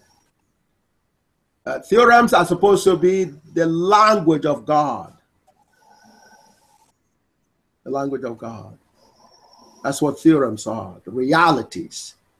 Now, although Africans knew that in order to read the reality, they have to go through a guesswork. Religion, on the other hand, has a prophet. Now, the prophet indicates he has a revelation, or she has a revelation from God. That's a revelation from God. But the revelation which the prophet says he has from God are based on his word. There is no provision for the prophet in terms of the prophet actually proving those revelations to have come from God. The only way they could come from God is if they are infallible truth. Do you all understand? Mm-hmm. Papa Mane, are you there with us? Yes, I'm fully in. Yes, this is extremely critical. It's about everyone getting their bearing. You see, the word prophet, the original word prophet, is an African term, African vocabulary. Especially the version, well, both versions, actually. In the so-called big religion, you can also throw in the Vedas in terms of Persia, India, and all that. But the original one is African. And which, like I said, it's a philosophy. See, there's nothing else other than a search to understand reality once you come into this world. It's reality and you as a member of that part of that reality. So there's no room for anything else. So when the word religion comes in, it's a deviation from that philosophy. Because philosophy starts with a guesswork. So until you prove it, you cannot associate it with God. Do you understand? Yep. God only speaks infallible truth. God spoke and we came into existence. We are truths, realities. We are theorems. Do you understand? So pretty much it's something like, say, like with religion, clearly when their so-called image of God, when they come in and explain that, and we can see errors in that, obviously wouldn't make it would like say like for instance they say a woman comes from a man's rib. Now obviously we know that's not true because a man comes from a woman, you know, genital. And of course GAGUT would prove that. So pretty much like that. Yeah. Yes. Yes. In other words, God, otherwise called Jah, or Jah, or God. If you go into the African dialects, there's only one African language, which is the human language. And the rest are dialects. And the reason for the dialects is GAGUT proves that to be what is called a space-time dynamics. Do you understand? When you are in one location, there are certain vegetations, there are certain animals that you give vocabularies to in terms of their names. Do you understand? Yep. Okay. When you move to another vegetation, there will be different kind of animals. Do you understand? Yep. So your vocabulary in vegetation location number 1 or A will be different from the location B. Do you understand? So you started out with the same person or the same family. When they move to different locations, the same family that was talking the same language before will have different vocabularies in the locations because that's a space influence on the language. Do you understand? So let me ask a question about that because I'm trying to understand that. So you said when the family started from one location and they spoke one language, all right, the same language that they know that they grew up with, then they moved to another location. And you said that within these two locations, they're the same space. Yes, they're different. They're different points in the space, but there's more. The environment, the location there has a different environment, different animals, different, you know, climate. So the vocabularies now have to be new, additional vocabularies now have to be devised to identify the additional new things that you've come across. Do you understand? So when you mention the new vocabulary, that just talks about the new animals, new vegetation in the new area. Absolutely. Oh, okay, okay. That's what creates the African dialect. So you go from one area, you spoke one language, and you get familiar with the next area from moving to the next area within the same space. Yes. And you get new vocabulary, new information. That's what led to the change. Yeah, what we call the dialects. So for that reason, Africans spoke one exact same language at one point.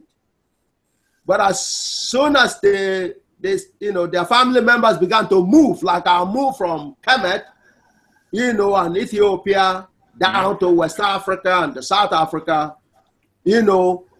dialects began to develop. They still have a core that is the same. Okay? Some they have to, if you move from one place where the animal that you called one name before did not exist, that vocabulary eventually disappears from the vocabulary in the new land. Do you understand? Can you all see that? Yes. Is it pretty much like, Professor, like, I'm sorry, what are you about to say? Go ahead. So is it pretty much like what we're talking about with African people, but is this another way like how, say, animals would migrate to another area? Like, say you have a case where, the finches. Now, I don't want to use Charles Darwin. I'm using the case of what happened when the finches traveled. And then when they got used to the new area within the same space within Earth, then they had to, through all those years, they had to get used to the new area and the new food, and it kind of changed them. Would it kind of be like that? Yes. As a matter of fact, the whole dynamics with people who call themselves white right now, it's like that. They were all black at some point, at the initial stage. Okay. They were black. So even that process was GAGUTical based on the fact that when you move from one space to another, and the change in the space. Absolutely. That's the comma. Absolutely. That's what led to them being in. Yes, yes. In reality, yeah, please ask questions, okay? Please ask all the questions. See, you're going through a transformation. That's what we call this whole process here. It's a transformation. So another question. I'm soaking in all this information. It's kind of really important for me to soak in everything. And every question I have. So, Professor, based on, based on the cosmic universe, you gotta soak it like a sponge. That's what. Oh yeah. But see, that's what I'm saying. Cause see, that makes sense based on nature. But I'm saying, based on the cosmic universe, I know how, like, within Earth, that's just below, and we talk about the Africans. But how does that explain space? The God of GAGUT, like, say how space came to be, as to how humans came to turn to the races to be on Earth. Yes. To prove GAGUT right. That's what I really want to understand even more. Yes. Well, this is, you see, I'm trying to prepare you to understand that after you've gone through your Western education and all that, it gets you kind of to the point where now you begin the real education, which is this formula behind you. I mean, in front of you right now. This is the real education. What you're getting now is the real education. Do you understand? Yes. Another question, Professor. Because, you know, I'm saying, like, I got to ask a lot of questions because a lot of things are going up. Like, say, like, I was going to get some other people, which I am going to try and do, to come. Like, other people who have been up under the influence, driving under the influence of the Western education. And the process of trying to get them into it, I'm trying to explain to them when they're coming in, at least through what's the word? At least through their flexibilities to come in there and then get this, and then to explain this to everybody else. What would be a nice and the best way of doing that? At least theoretically. Yes. Well, you let them engage reality through flashing, like one of you had the formula on before. That's a good start. You let them engage this formula. And if they're not curious enough to ask you what in the world are you flashing in my face, then you could start. I mean, the interest is there. It's just trying to be able to get to it. Because I mean, it's like the way the Western system. Oh no, go ahead. I'm sorry. No, go ahead. Guys, see, this is an opportunity for you to let it all out. Almost definitely, because it's like say the way the Western system has literally destroyed a lot of African American, or at least the descendants, or at least those who are put in captivity under the institution. It's almost like when they know it's lying and they come in closer, and then they come in close to find out about GAGUT, and they want to actually make time to do it, and they can't make time for the time being. How can they pass through that threshold at least? Yes. Based on their own flexibility and when they also want to try to do it. Yes. Yes.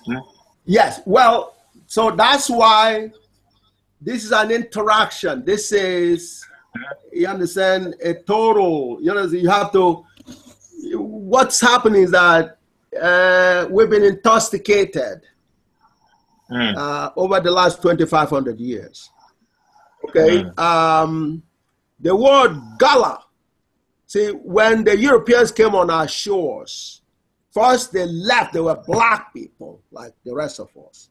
So they left, went onto the mountains, and then got cold weather and went to the North Pole, and they lost their pigmentation, and then they called themselves white. There was a lot of deprivation, and it turned them into all kinds of things. They studied from Yale, confirmed, the bottom of the abstract that you were reading before, and eventually I'm going to share with you. They recognized they were once black people. The non-blacks were not black, they were black, that went into a severe environment and lost their intelligence, in effect. When they said the Africans had 13 additional polymorphisms that were endemic to Africans, while the non-blacks had only 4. The bottom line for everyone is 15. In addition, the Africans had additional 13 polymorphisms, while the non-blacks had only 4. And the explanation from Yale was that in going to the North Pole and staying in the mountains, they only had 4. They didn't get, you know, any more than 4. We had 13. White supremacy Yale said that. Not a black person in the Yale. White supremacy Yale said that. No, that is all. As a matter of fact, the KKK tells you it's supposed to be the European supremacy. But the European supremacy, European supremacy has surrendered unconditionally because it's a God order to the black supremacy, which is the God order. And that is what is symbolized by this formula. And it's forever. There's no room for any overthrow or anything like that. It had, you see, you got to understand, when the Greeks came into Africa about 300 BC, they were naked, although they were on horsebacks. They brought their horses, but they were naked. They did not have clothes on.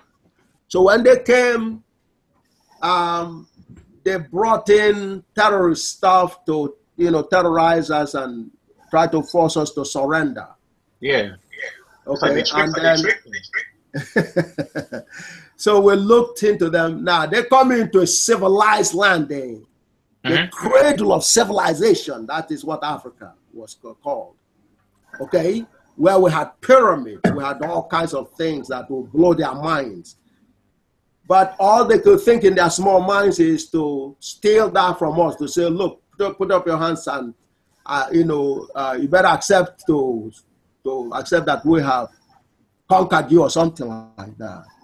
Otherwise, we will blow your brains out. And when our ancestors saw them, they laughed at them. Do you understand? Did you all hear what I said? Yes. Now this is when they laughed when they attacked him, or they laughed when they laughed when when they attacked him, or when they made the statement to us to tell us to surrender, our ancestors laughed at them. Why were they laughing? Okay. Yeah, they laughed. They knew it was a joke. Do you understand? When they came to them. Yeah, how do you expect a naked person, a person who's not intelligent enough to put clothes on, telling people who are so sophisticated, they build a pyramid, and you understand, their name is chemistry. The chemistry means the mystery of the ancient Africans. These people have absolutely no knowledge, and they're telling people who are geniuses to put up their hands and surrender. Do you understand? So our ancestors viewed the situation as a 2-year-old, okay? And that's why Papa Mane, you should allow, if the children not sleeping yet, let them stay, come to the screens. I mean, come and watch the screen. Let them see the formula. Allow them to see the formula. Can I ask yes, they went to bed, but they are really they have all this. They have the formula with them in their school books and bags. Professor, can I ask you? I already did this for like some months ago now. I give it to all my colleagues and every black person that I know. Awesome. Is having this formula with them. Speaking about that, can I ask a question about that? Yes, go ahead. I have a friend. I'm sure you probably might know that I'm inviting later on to the briefing now, and I was going to handle it for him. He's going to have a lot of questions for something coming up on Sunday. Is it okay if he can ask you those questions as well? And then for the thing coming up on Sunday, I can also help him as well with that. It just has to do with, of course, understanding this more, and so he can also send it out to other Black Americans. And I'm going to help him. And I'm going to obviously help him as well. Absolutely, which is why this piece is very important for you. See that you can see how we did the last broadcast. With the God order. Yep. Yeah, and everything. No, the answer to your question is yes. Especially young children, because they are part of major focus for us right now, because our children are being strapped to the bombs and decimated. Now, the God order, the first priority right now is that to be eliminated totally. That's the God order right now. So the preface for this briefing is the sanctity, that is the holiness and eternity of life. And Charles, you have your work cut out for you because... Oh, believe that. And of course, Brother Papa Mane, Usman Mane. You understand you have a lot of job to do, obviously. A lot of job. Doing it right now. Yeah, because see, now you're gonna tell the brothers and sisters who are on the streets with the banner that says Black Lives Matter. Do you understand?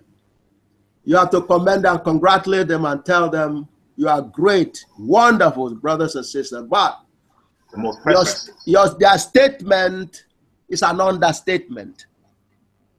Do you understand? Black lives don't just matter. The Black lives are the most precious lives. Do you understand? Right. Yeah, you have to. That's part of your job. You got to, and invite them in. Let them come and see why. Do you understand? And Professor, this is another thing about that. Based on the fact of migration and how even the migration itself is GAGUT, which is the other thing. Which is even more proof to prove the God order exists in benefit to us. Yes. Wow. So therefore, you have all of a sudden strangers coming into your land. In other words, they were naked, they were hungry also. Do you understand? Yeah. They were hungry. They had no food. Do you understand me? And so we fed them. It's after we fed them, they were telling us to throw up our hands. So our ancestors laughed and they said to them, listen, you are like our babies, our 2-year-olds. You are behaving like the 2 years old. So when you're 2 years old and you put a gun to our head and you say, well, you better call a baby 2-year-old, tell his father and his mother, call him master. Otherwise, he'll blow their brains off. Or throw up their hands, otherwise he'll blow them up. Do you understand?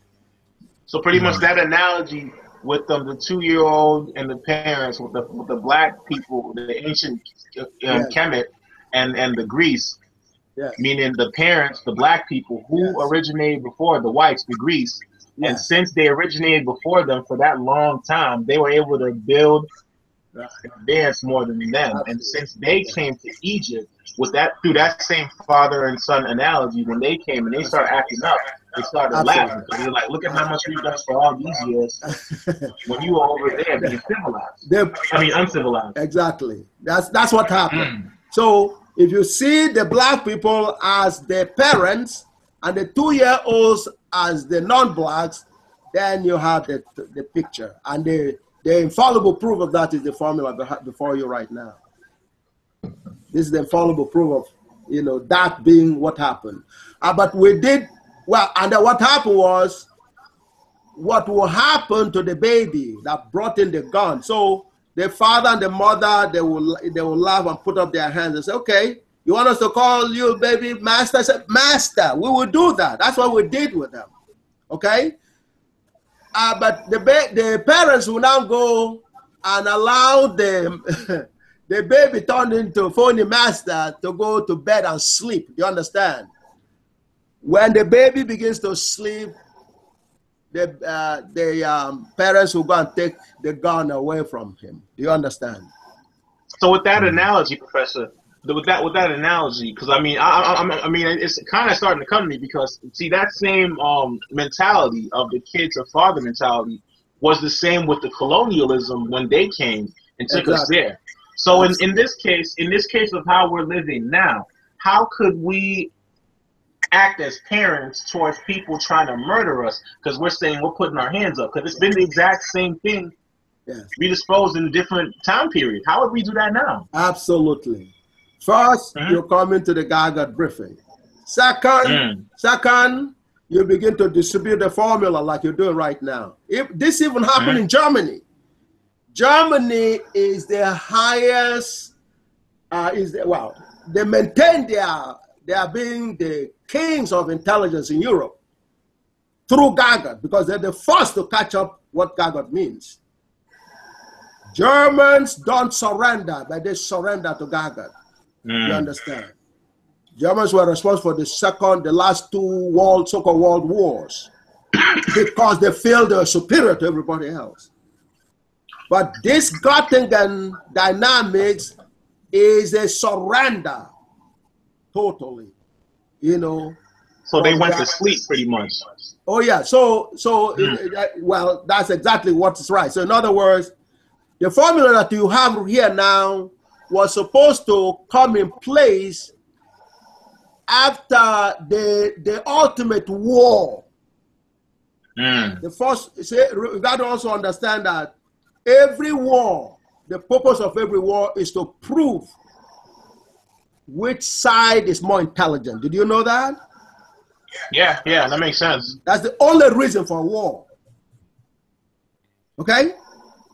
Because of the tactics. Yes, because either you use intelligence in building your guns and the weapons, or you use intelligence in planning the strategies to surprise your opponent. You understand? You understand? So another question. Yeah.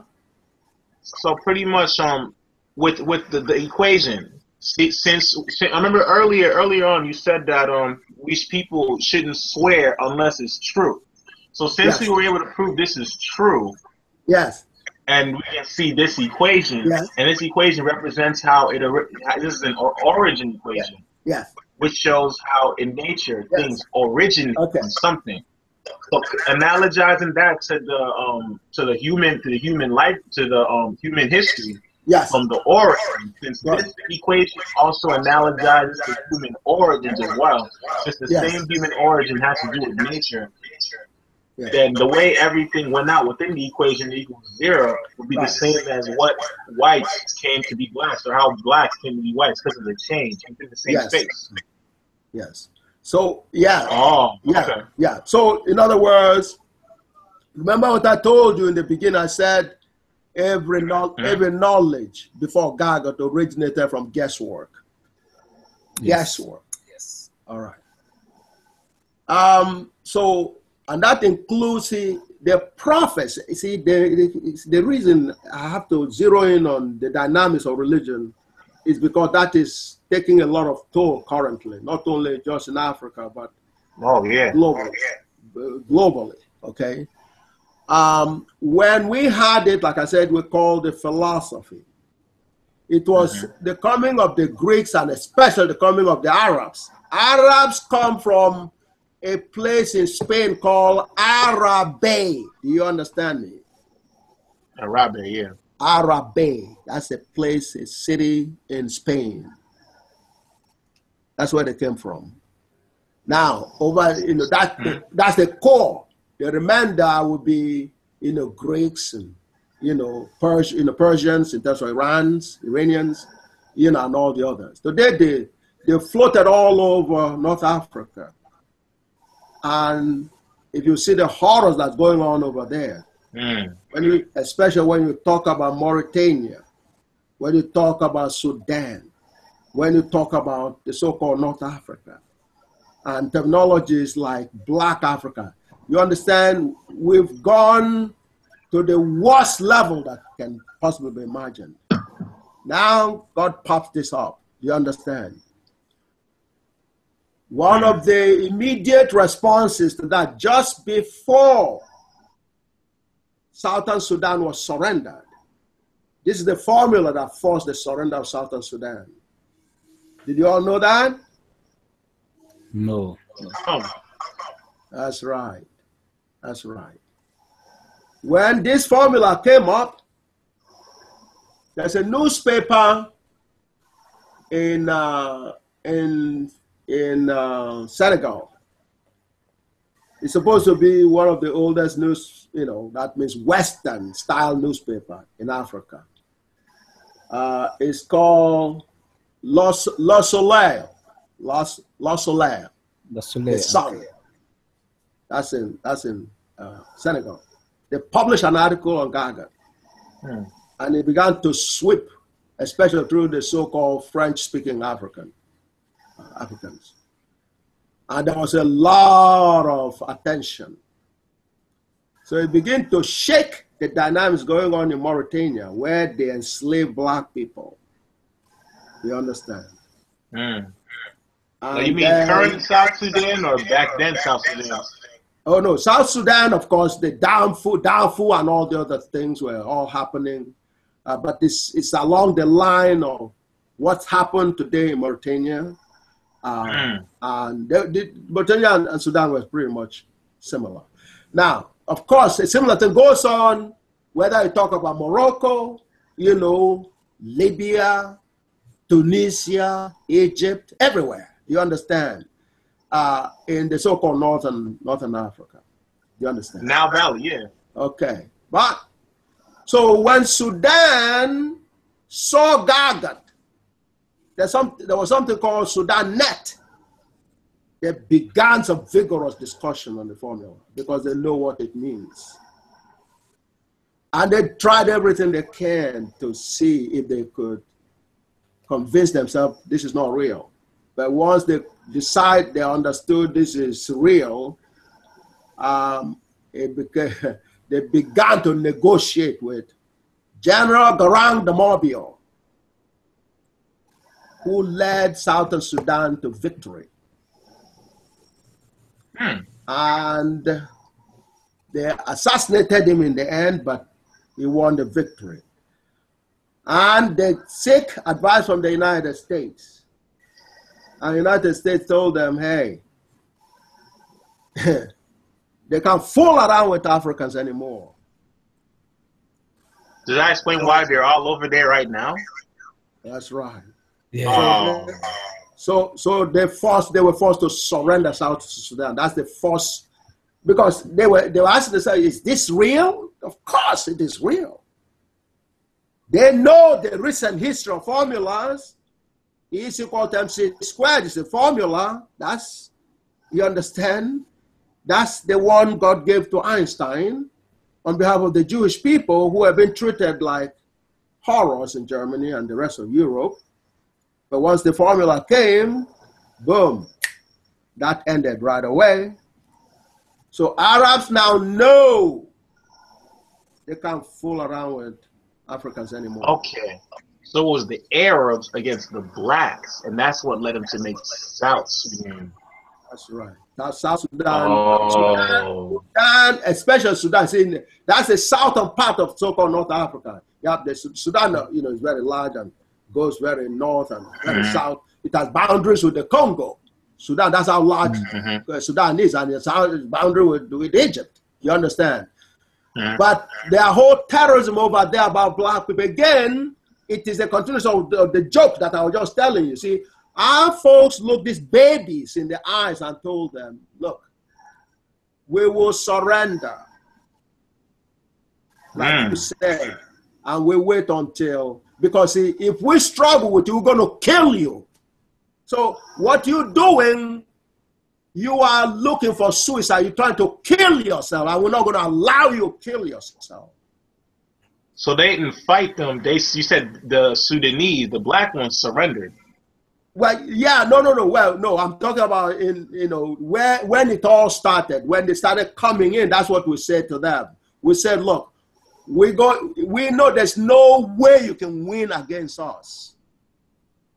We are because they need you. You're the parent. We are your superiors. There's no way you, after you've been exposed to all these things, going to come back and say you're going to conquer us. That's not possible because that's a God order, which is what this equation now verifies infallibly. So if intelligence is the basis of winning a war, do you understand? GAGUT puts my intelligence level as the ultimate. You can't go past Oyibo's IQ. My N is infinity. That's the polymorphism. My polymorphism count is infinity. Why the infinity? Because I know everything. I understand everything. You understand everything. I understand everything. Intelligence is the act of understanding. So if you understand everything, you have infinite intelligence. And that is indicated, the formula eta sub n, which comes out of this equation, is the building block for understanding everything. You can construct every reality from eta sub infinity. That's what is in my head. So the fact that you create, why would you even say that you created the equation? Because, you know, or the creator of God, what's the word? What was the word? Bless you with the knowledge to create this equation. So you can't go over what nature already has, but you can only interpret the most, meaning since you have the ultimate, means you have the most intelligence. What you interpret from what nature had given you, since you, the original, created the equation and everybody else couldn't even figure it out. And it all originated from Africa, which was the original land from them. Yes. So intelligence, intelligence is the act of understanding. You see, when I started out, I was a little nervous trying to present, you know, something like this, because people have heard something similar in the past. You know, many of the prophets came and they said something similar. Except what happens was when they come and say something similar, they will then raise up an army to make sure anybody that disagrees with what their position is, their position will be killed. You understand? And in effect, so that's why I'm trying to get you to understand religion. Africans had no religion, they had philosophy. God does not have religion. Do you understand? So you know the reality of it. Religion is a theory. In the best categorization, it's a theory. Because there can be an error in it, making it a theory. Thank you. A theory is something you're hanging on to, waiting for GAGUT. You understand? And that explains why it benefits money making, because they base it on a mystery that they don't know, but as they keep coming using the money, it comes to the solution. But when you already have the solution, what's the mystery? You can't pay for anything else but to understand the solution. Yes. What is one of the drawbacks of religion? I will call it a drawback not to be nice to them. Do you understand? Is not only is religion a theory, meaning there are only very few things they can prove. But until you prove it, you cannot associate it with God. That's a sacrilege. It's a very serious problem. That's a very serious thing. Because they haven't actually proved it. If you don't prove it and you say that comes from God, you are committing the worst kind of sin. Yeah. Because if it turns out to be wrong, then you've called God a liar. You understand? Can you all see that? Yeah. Yes. This is one part of my argument with some of my Muslim brothers. I'm a Muslim myself. But anytime we have a discussion, we will say, God say. And so it's, I see that. I mean, all you'd have to do, Professor, is just look at the history, and it already makes sense that it just doesn't make sense. Yes. You know? But this can be, this makes sense. That's the thing. That's right. So this is a critical part. This is a very critical part of this presentation, and I'm glad that both of you are confirming, your experience. Yeah. You see, until this is thoroughly clear, humanity can't go anywhere. You understand? We talk about this. So therefore, they came and they asked us to throw up our hands. The gunpowder is a black man's invention. Our name that's come from chemistry. You understand? Mystery of ancient Africans. You understand? The Arabs took the word to Europe. You understand? Said, gee, they met Africans, doing magic. They call it magic. When for us it's a reality. We do miracles. We do all kinds of things. You understand? So you see small people like that, babies coming to us and tell us they want to conquer us. The only thing you could do is to laugh. So that laughter, I said, okay, we throw up our hands, we ridicule them because they couldn't do anything. But what we told them was, look, you can't conquer black people. The only way you can conquer black people is if you can conquer God. So another thing, Professor. So since chemistry was the first name, and you have it being broken down by other people coming in, gagotically speaking, call it by what it started off as, pretty much. Because it's like when they came and saw it and they traveled, then the new vocabulary came in with them, and then because of the change, the new area within the same space, they what you said with the vocabulary area, they changed it, and then alchemy came in. Yes. Well, I want to get you all to get the where the vocabulary gala come from. You understand? So we told the Greeks, we are gala people. You can't conquer us. The gala people. The meaning of gala is invincible. Do you understand? That's a set of people that can never be conquered. Do you understand? Yeah. We had a brother from Iraq, and he was so upset, a black man. And he says, every time I try to talk to these people, they tell me to shut up and tell me that I'm a slave. Well, you understand? So the brother, unfortunately, didn't know that the only way a black man can be a slave to any other race is if it's possible for that same race to enslave God. Do you understand? Yeah. Is it possible to enslave God? No, because the nature created them. Well, it is the same reason it is impossible for any other race to enslave black people. So see, first, this is another question.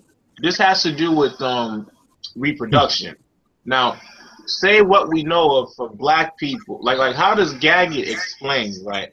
Say if a black man or a white woman or vice versa, they meet, the woman gets pregnant, whether white or black, and out comes black.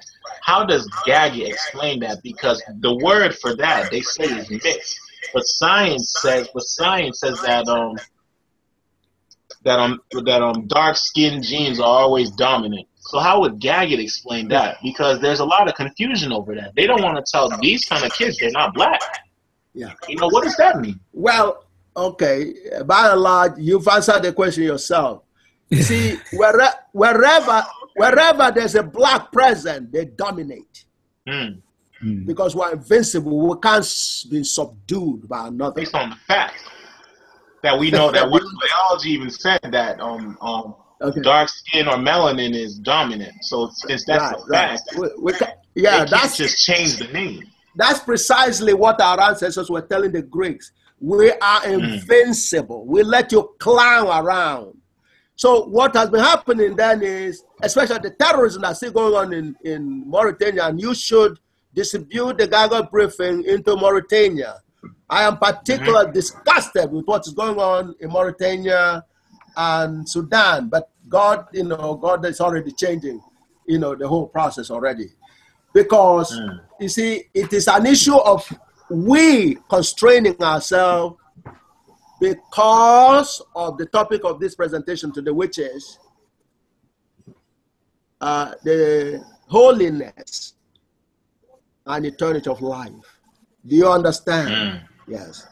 That is why we put up our hands. And the non-blacks were having a ball, you know, clowning and thinking that that was real. That was never real and cannot be real. Do you understand? So in this case, in the world right now, with all these attacks, yes, how can we see that in a way, aside from understanding the equation? But I mean, in order to save us, like say if they come to us and then they wave the gun on us and we put our hands up. I mean, like how, like analogizing it to the way the Egyptians did the Greeks. Yes. How can we do it the way the Egyptians did the Greeks, pretty much, in today's term with the police and the Greeks? Okay, you're beginning the process now. You make sure you enroll for your GAGUT monthly briefing for the rest of your life until you have reached the state of heaven. That's where I am right now. I'm in the state of heaven. Do you understand?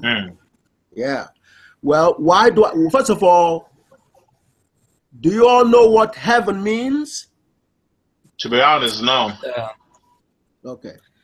Heaven is a state of existence. Do you understand? That's what heaven means. Heaven is not the phony definition of, oh, it's some kind of city. Do you understand? No. That's not heaven. It's a place where you sit, and, you know, when people see that, that's the dynamics of this so-called religion. They push all kinds of terminologies into your heads and say heaven. Did you ever ask the pastor or the imam to define heaven for you? Al-Jannah. Hell does that mean? They have no clue what it means. Why would they have a clue? Their very name of their prophet was an African name. Did you all know that? Both prophets are African name, which is part of how you show that we gave them what is called religion today. But when we're giving them that, it was a philosophy, meaning a knowledge acquiring process, the knowledge of the truth, a search for the truth. So what was done by them was to pop up somebody they call a prophet, and then it devises a dogma. A dogma is a static process.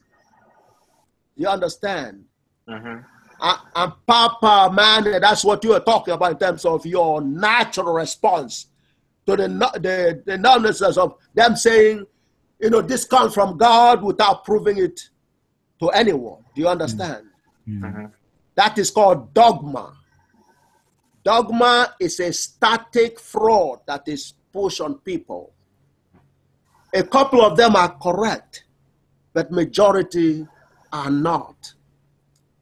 But so it comes in as a mixed bag. So they are, well, you ask, well, what's the name of the prophet for Islam? Then you hear Muhammad. So then you ask, well, what's the meaning of Muhammad? The meaning according to Quran is the glorious one. Wow.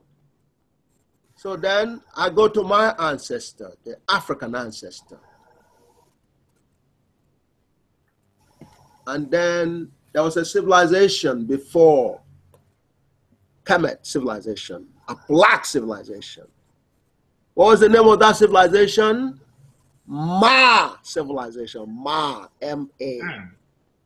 M-A, Ma civilization, which is a reinforcement of the word civilization itself. Civilization is a dynamics of intelligence, a proof, a show of intelligence. That's what civilization is. So The word ma is the African vocabulary for knowledge or proven true, which is another word for intelligence. Do you understand? That's what the word ma means. So, and we will emphasize by writing with M-A-A, ma. When Arabs came and visited us, they call it ma'at. They added the T to it. And our original vocabulary was ma. Do you understand? I speak the core, the most conservative, original African language. That's the Gala language. Gala means invincible. Ethiopia, if you go to your the Wikipedia, by the way, Wikipedia is very anti-GAGUT. Wikipedia. They have nothing on GAGUT over there. They're very anti-black. I try to search you on Wikipedia to check. That's right. I couldn't. They had a page on GAGUT on Wikipedia. It was too powerful for them, so they eliminated it. That's how Jim Crow does business. Do you understand? They perpetrate fraud. Now, but if you go there, you will see them admitting that the original name for Ethiopia is Gala. Ethiopia was called the Gala land. Do you understand? So that means that your tribe, the original tribe, pretty much. Well, if I'm correct. Well, what happens is, first of all, the word tribe is a forbidden word. That's an insult. The closest you use, the closest is ethnic group. Ethnic group, okay. Yeah, ethnic group. That's a vocabulary. It's like apes obey. In West Africa, the English speakers especially, they will use that in the songs and so on and so forth. Our folks will use that, but that is an insult coined by British. You're too young and you didn't grow up in Africa, so you will not know that. Okay? Our folks come when they're loading the ship that will be ripping us up and taking our goods from Africa to England, to Europe. The people loading that they will be singing El Sobe, El Sobe, El Sobe, but they didn't know because it's not their language, right? So they say El Sobe, they don't know the vocabulary means apes obey, apes. They're calling our people apes, and our people are using that vocabulary. Because it's not their vocabulary. The European told them it's a good word, so they use it. Do you understand? It has been decoded. It's an insult. The same way they use tribe. See, how do you know that? You understand? If you go in Europe and you call a European, say, well, what's your tribe? Try that with them, and they're going to be very angry with you. They will tell you they don't come from tribes. So they say, why not? Why do you use the word tribe for Africans? They will tell you, well, the word tribe is for people who are primitive. Yeah. That's why you have to understand what I said before. Look who is talking, right? Which continent is associated with civilization, right? Yeah. You never hear Europe being called the cradle of civilization, have you? No. Africa is the one known for civilization. And civilization is an expression of intelligence, which is where the word Ma came from. Ma today in many of the African dialects still retain it as the word for intelligence. So, Ma'at was the emphasis, the T part was the emphasis from Arabs. But the original word was Ma. That is intelligence. That's the original African word for vocabulary. But when you're talking about the tribe, it's not a tribe. It's really the segment of the black people Okay, we're all one. There's no difference. There's no tribes or anything like that. You understand? It's one blackness. The same great-grandfather and great-great-grandfather, the same mother. There's no difference. The type, our continent of Africa is the same. So those who were conscious of that blessing from God in terms of we being the most intelligent human beings, and if you are most intelligent, since the dynamics of war is all about intelligence, automatically you are the most powerful. Do you understand? So therefore, that's where the invisibility comes from. We are invincible because we are the most intelligent. Do you understand? So when the Arabs came, they found two words. One is Kem, which came after the Ma. Kem is a word for blackness. Do you understand? So when you say chemistry, that is a word coined up by the Europeans. The mystery of the ancient Africans is what is called chemistry. That's a subject you know today as chemistry. Our genius was the brain behind that subject. We invented, God used us to create that subject, chemistry. Because if you gave ancient African a piece of rock or piece of sand, they turn it into gold. That was the basis of the mystery. And up until GAGUT, they could not understand how that is done. Today, that is done. So if you didn't understand the dynamics of how being the most intelligent race makes you the richest, now ask me for a ton of gold and I can give you that. How about that for a challenge? Do you understand? A big challenge. GAGUT decoded how our ancestors turned sand into gold. So I can make gold from sand. Do you understand?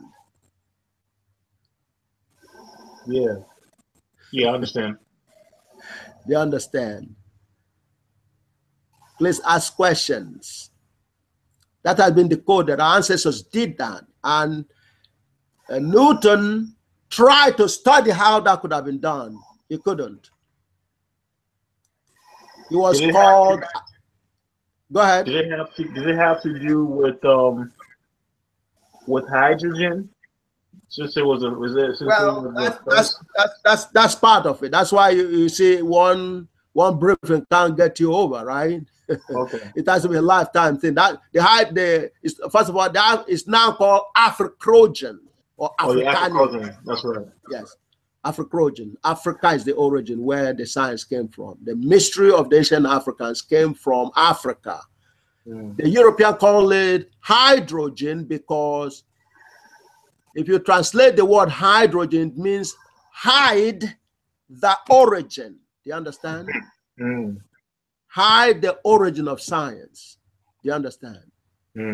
So GAGUT has seen that geometry and said, no, there's no reason to hide the origin. The origin is Africa. Do you understand? So pretty much it's not only a mathematical equation, but an equation that can also connect with philosophy and also just pure thinking. Well, the proof of that is embedded in this formula. You see, there's something called Gagutical physics. There's Gagutmatics, which is what you call mathematics before. But out of Gagutmatics comes Gagutical physics, Gagutical chemistry, Gagutical biology, Gagutical history, Gagutical philosophy, Gagutical everything. You see, when we were beginning, I was telling you about guesswork, which is the basis of development of knowledge. You understand? When the guess is verified, it moves from a theory or guesswork to within the constraints, it becomes a theorem. But you have to verify it and make sure that the constraints within that verification, because you can't use, there was no such a thing as broadness before GAGUT. It has to be restricted. E is equal to mc squared is restricted to the dynamics of radiation from, radioactive dynamics and so on and so forth. And, similar processes. Do you understand? It is within an assumption. It was verified in the lab, so you call it a theorem once it's verified. within the realm of verification. So that's the kind of dynamics that was going on before. So, but Ma, therefore, is intelligence. So, in the African culture, when a person is identified with an endowment of intelligence, a proven endowment of intelligence beyond an average person in the community, in the society, they will be identified and given a title or a name, which is Ma. Do you understand? Yeah. In other words, they will identify the individual with the word Ma. That means a person who is endowed by God with intelligence. So the African will say Mama. Do you understand? Mm. This goes up. This is the original core, which is behind the history, a lot of our history. Ma. So Africans will call Mama. Okay? That's why in most dialects of Africa, you see the word Ma in the vocabularies. If you go into Nigeria, there's Ma in Hausa. You know, Hausa goes across the board. It goes to Guinea, all, you know, Guinea, Hausa is spoken across, you know. But anyway, you know, and even to Congo. But like I said, they're all dialects. Now, Hausa has foreign components, you know, Arabic, and a structure that's even similar to other European types and so on. So, but the core is Gala. Like, you know, Fula, like Igbo, like Yoruba, like Twi, like you understand, like, and Gala was a journey from Egypt and Ethiopia. So Ethiopia, if you any of you get a chance to go on Wikipedia and you put Oromo Gala, Oromo, O-R-O-M-O, Gala. Oromo is one word, and Gala, that's G-A-L-A or G-A-L-L-A. You put that within the Wikipedia, it will come up and it will tell you the history that I just gave you right now, that Ethiopia was called Gala land. And Pharaoh Shabaka was said to have been born in Ethiopia, therefore he was a Gala. That's a pharaoh that was recognized, even the European-based history. Haile Selassie was a Gala because he comes from a Oromo Gala. Oromo is the name they call them today, but their actual name is Gala. The same Gala that is in Nigeria. The same Gala that is in Sierra Leone, and by extension to Senegambia. Do you understand? And the entire Africa. Ghana is Gala. Because N and L are interchangeable in original African language, the Gala. Do you understand? In Nigeria, the name of a popular, very famous city called Enugu, the people, the indigenous people from the area, they call it Elugu. Elugu. Because N and L are interchangeable. Elugu. They substitute the N with the L. You can verify what I just told you, both of you. Do you understand? If you go to people who come from around Enugu area, you will see them, the indigenous. I'm talking about the folks, you know, the real people. Most of them will pronounce Elugu. They don't call it Enugu like most people call it. The same way with Ghana. Ghana is Gala. And there were two Ghana and Gala empires. Do you understand? That was a journey from Kemet, Ethiopia, through Lake Chad and all that to Guinea. You understand? Mm-hmm. And so this is, and of course, you know, there's the Galas and the Gitches in Sierra Leone. Do you understand? Mm-hmm. And from there to South Carolina. There are people called the Galas and the Gitches in South Carolina. Did you all know that? Yeah. So it has a long journey from Kemet, Ethiopia, all the way to here in America. There are similar people in Jamaica. The Rastas are also Gala. They use the vocabulary Jah. Do you understand? And in Africa, the Jah is generalized. In Lingala, it's called Nja. That's where Njambe come from. Njambe is the dialect, the Congolese Lingala vocabulary for God. Njambe. Ja or Jaw or G. G is where Chi in Igbo comes from. Chi. Yeah, Chi. And, Chi. and Gigi, Gigi in Hausa. Gigi, Chi. Chi, Ja, and Ja. That is the African vocabulary for God. And since the J and G, there are some dialects within West Africa that are Gola. Gola.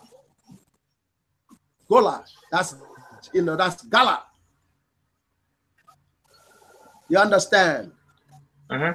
In Liberia and those are all the places there are any number. So there are all these variations of the same core of our experience. And, you know, so we want people, okay, Lingala is the language of the Gala people. That's the biggest language in the Congo.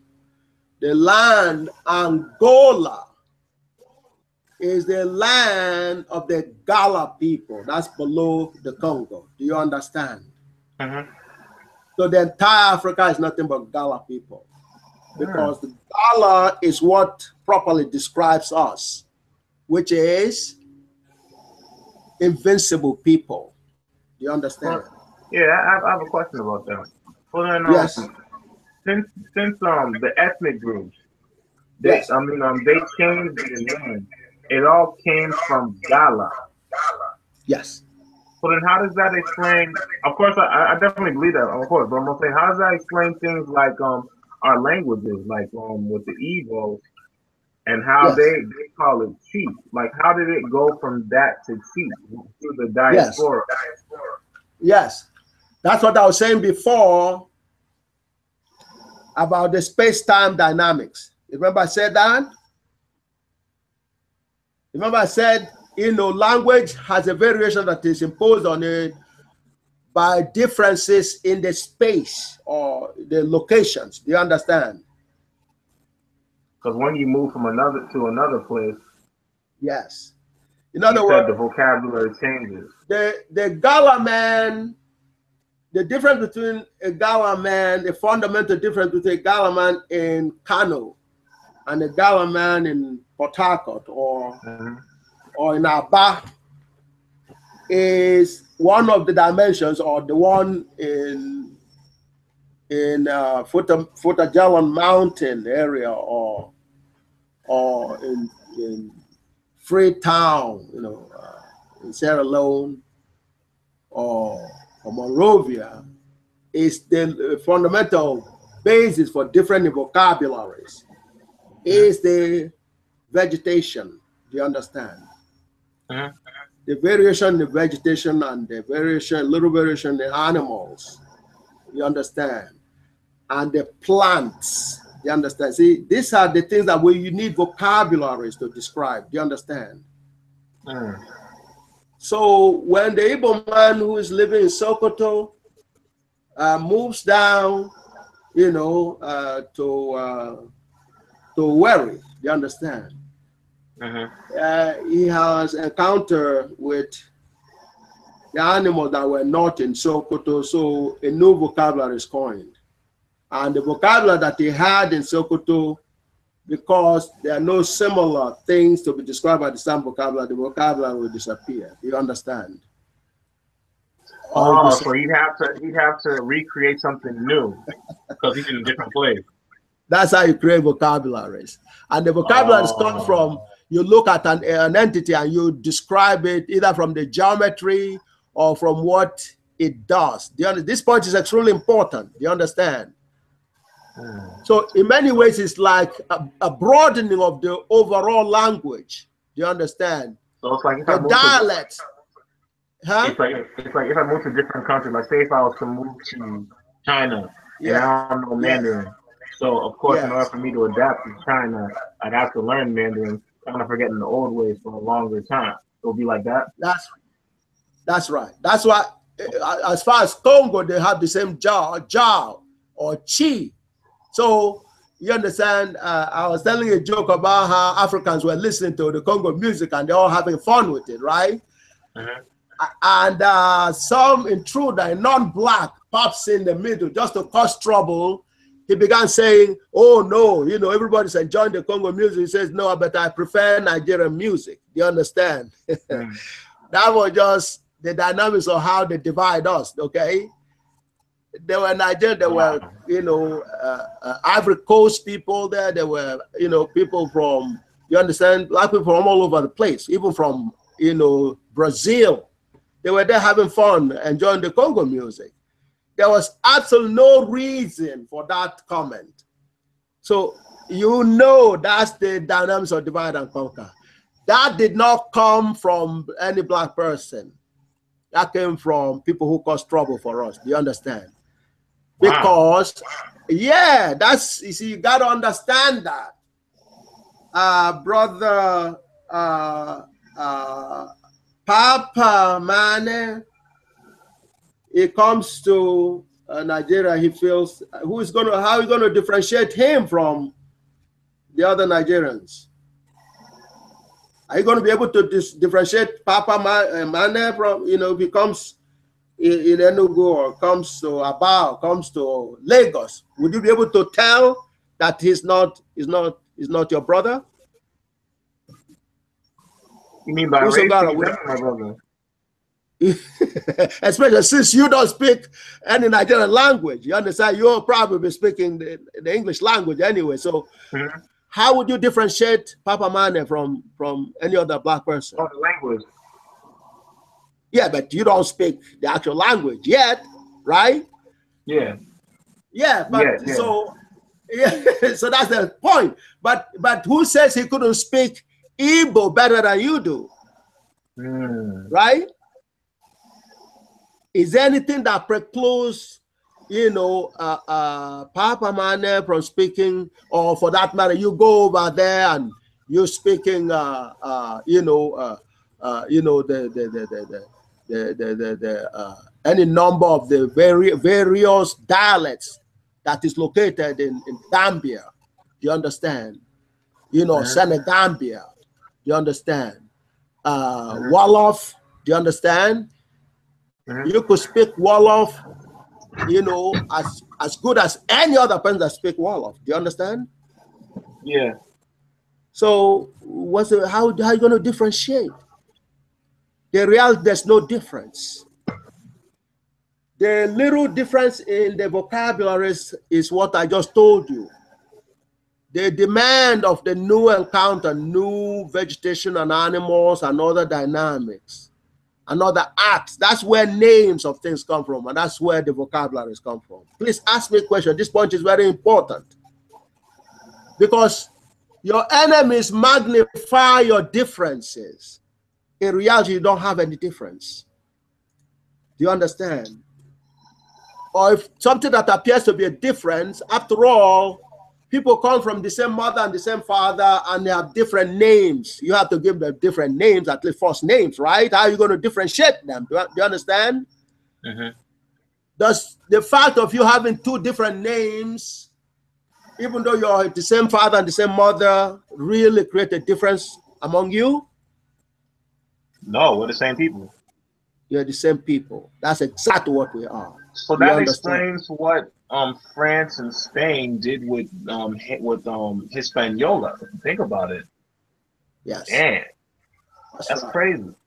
Absolutely. Do you understand? So now, so when a black man or black woman is found to have a lot of intelligence, a title is given to him, which is mama. You understand? If you ask your parents, okay, they say, well, who are you, Usogara? You say, well, no, you are Igbo. Oh yeah?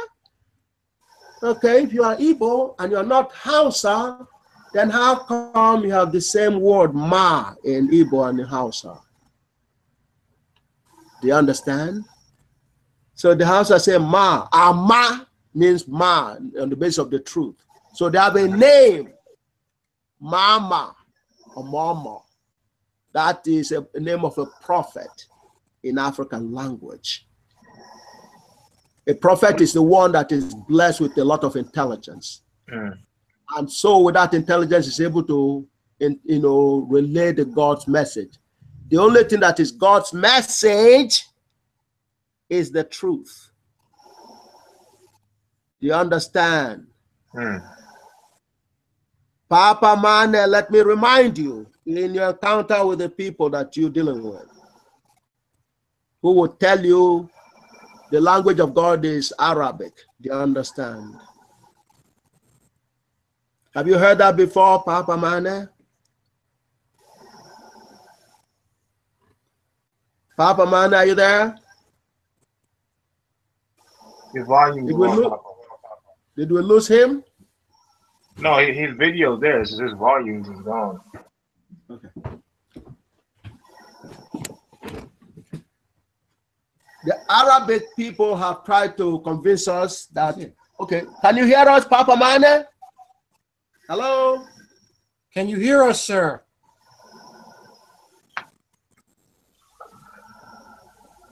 Mr. Mane, can you hear us? Mr. Uzogar, can you try to add? Well, he seemed talking. I hear you. Okay, okay. Can you hear Mr.? He probably put it on mute. We want his attention. I don't see the thing here that indicates that he is mute. Oh, okay. We can't hear you, sir. Hello? We can't hear you. He can't hear us, huh? Let me send him another invite. I wish you would do some signal.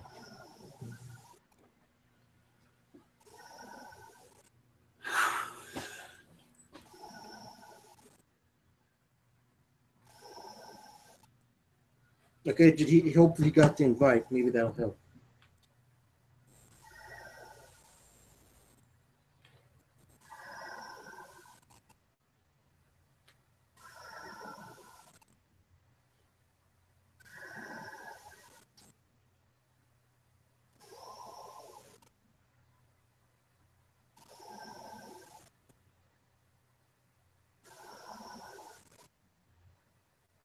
Hello?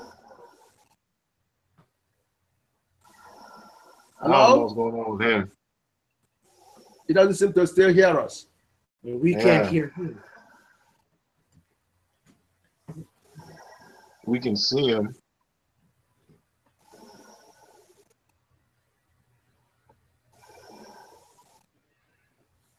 We have to get everybody interacting. It's very, very important.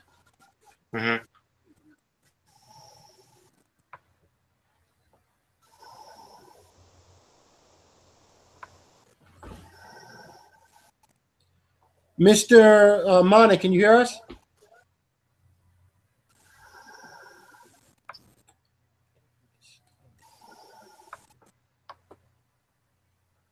I wish you could at least make a symbol so we know what's going on.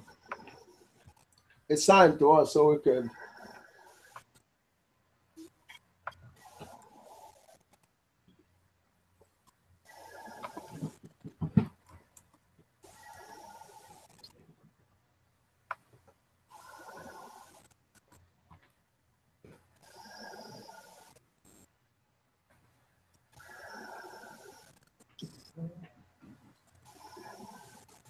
Is Mr. Uzogara still? Mr. Gazar, can you hear us? I'm here. I'm here. I'm here. Okay. Hello. Can you hear us now, sir? Yes, I can hear you. Yeah, I'm hearing you, but my computer something wrong with it, so I couldn't. You couldn't hear me, but I'm hearing you. Definitely. I had to check. Are you hearing me now? Yes, we are, sir. All right.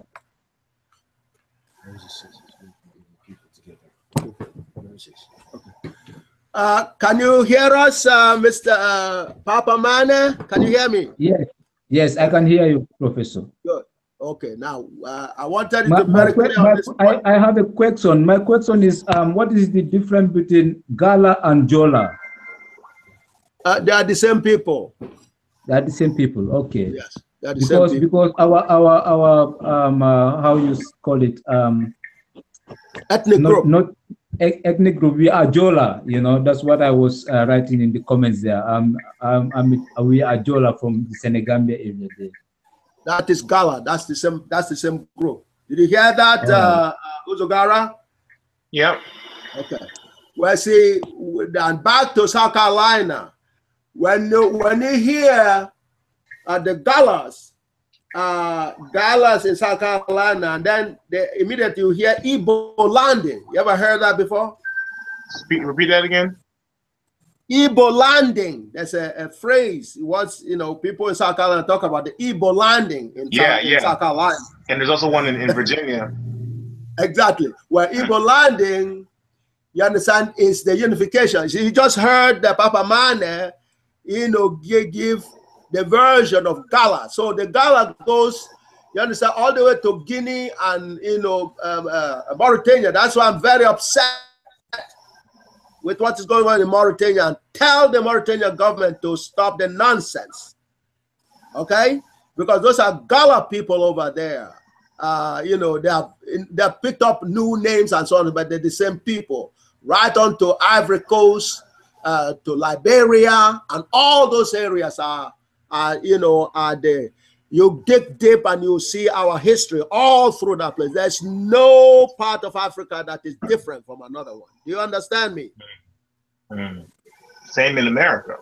Exactly, all over the world. Do you understand? So then, Professor, see, this is another thing. See, we know we are, so like in America, we know we are the parents, and the parents are under attack.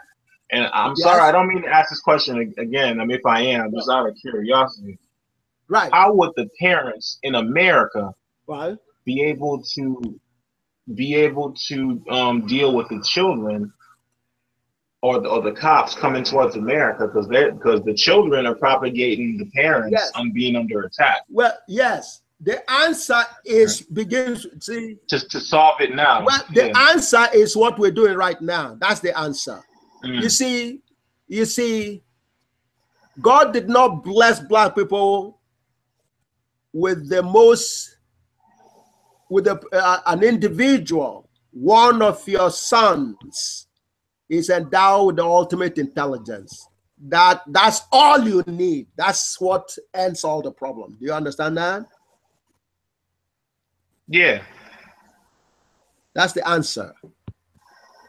So if you could explain that to the children and the rest of the society, there won't be any need for bloodshed. Do you understand? That's the bottom line. You see, I've already built or solved the problem of supermaneuverability of military airplanes. Do you understand? Are you there? Hello? So pretty much, it's like saying they need us. No. You see, black power protects America and Europe. Did you all know that? Because it's chemistry. Well, it's more than just chemistry. You see, in other words, that's what it means to say black people are invincible. That's why the word gala, it doesn't matter how it's spelled, okay? Sometimes the G could be replaced by a J. The A, one of the A's can be replaced with O. It doesn't matter.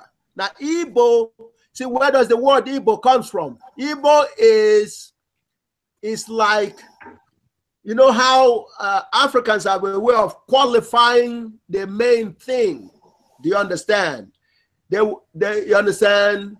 First of all, Igbo is IGBO. Do you understand? IG. That's already IG. That is gala. You understand? So if you break down Igbo, you will get gala from it. Do you understand? Do you understand me? This is not a joke.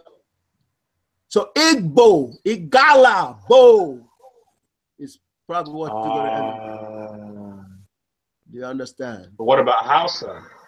Well, Hausa, you know, takes us back. See, that is a good question. And there are several. Swahili will have a similar thing.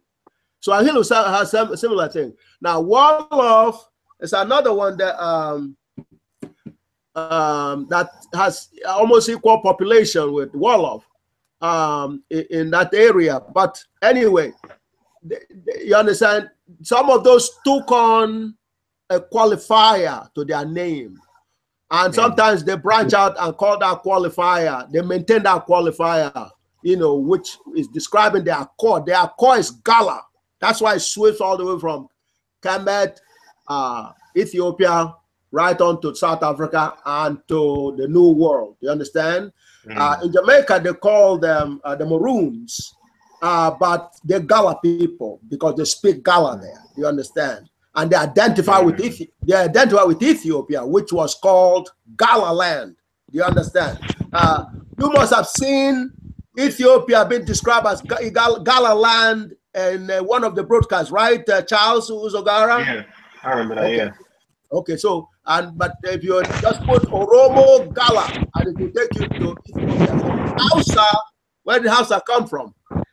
Hausa come from see, because Ethiopia was called Gala land, okay, but with the interruption of the foreigners, certain vocabularies began to pop up. So they call Ethiopia Abyssinia. Do you understand? Abyssinia. You know, in the so-called holy books, they refer to Abyssinia. Now, like Abyssinia, Egypt and Kemet. Huh? Like Egypt from Kemet. From Kemet. Because they came in, yeah. Yeah, absolutely. So, and the Gala land, Egypt and Ethiopia all together, they call Gala land. So that's Gala. Gala is a more identity because the meaning of it is what really is our reality, which is we are invincible. You understand? That's what you need to focus from this briefing today. Yes, we will have other nicknames. Do you understand? And if you go, like I said, Ghana is Gala. You can't be deceived because of the N. And that's why go ask anybody who comes from Nigeria, especially around Enugu area, you know, who understand our history. They will know that Enugu can be spelled Elugu, that is E-L-U-G-U. Just like it could be spelled with an N. Do you understand me? That's reality. Do you understand?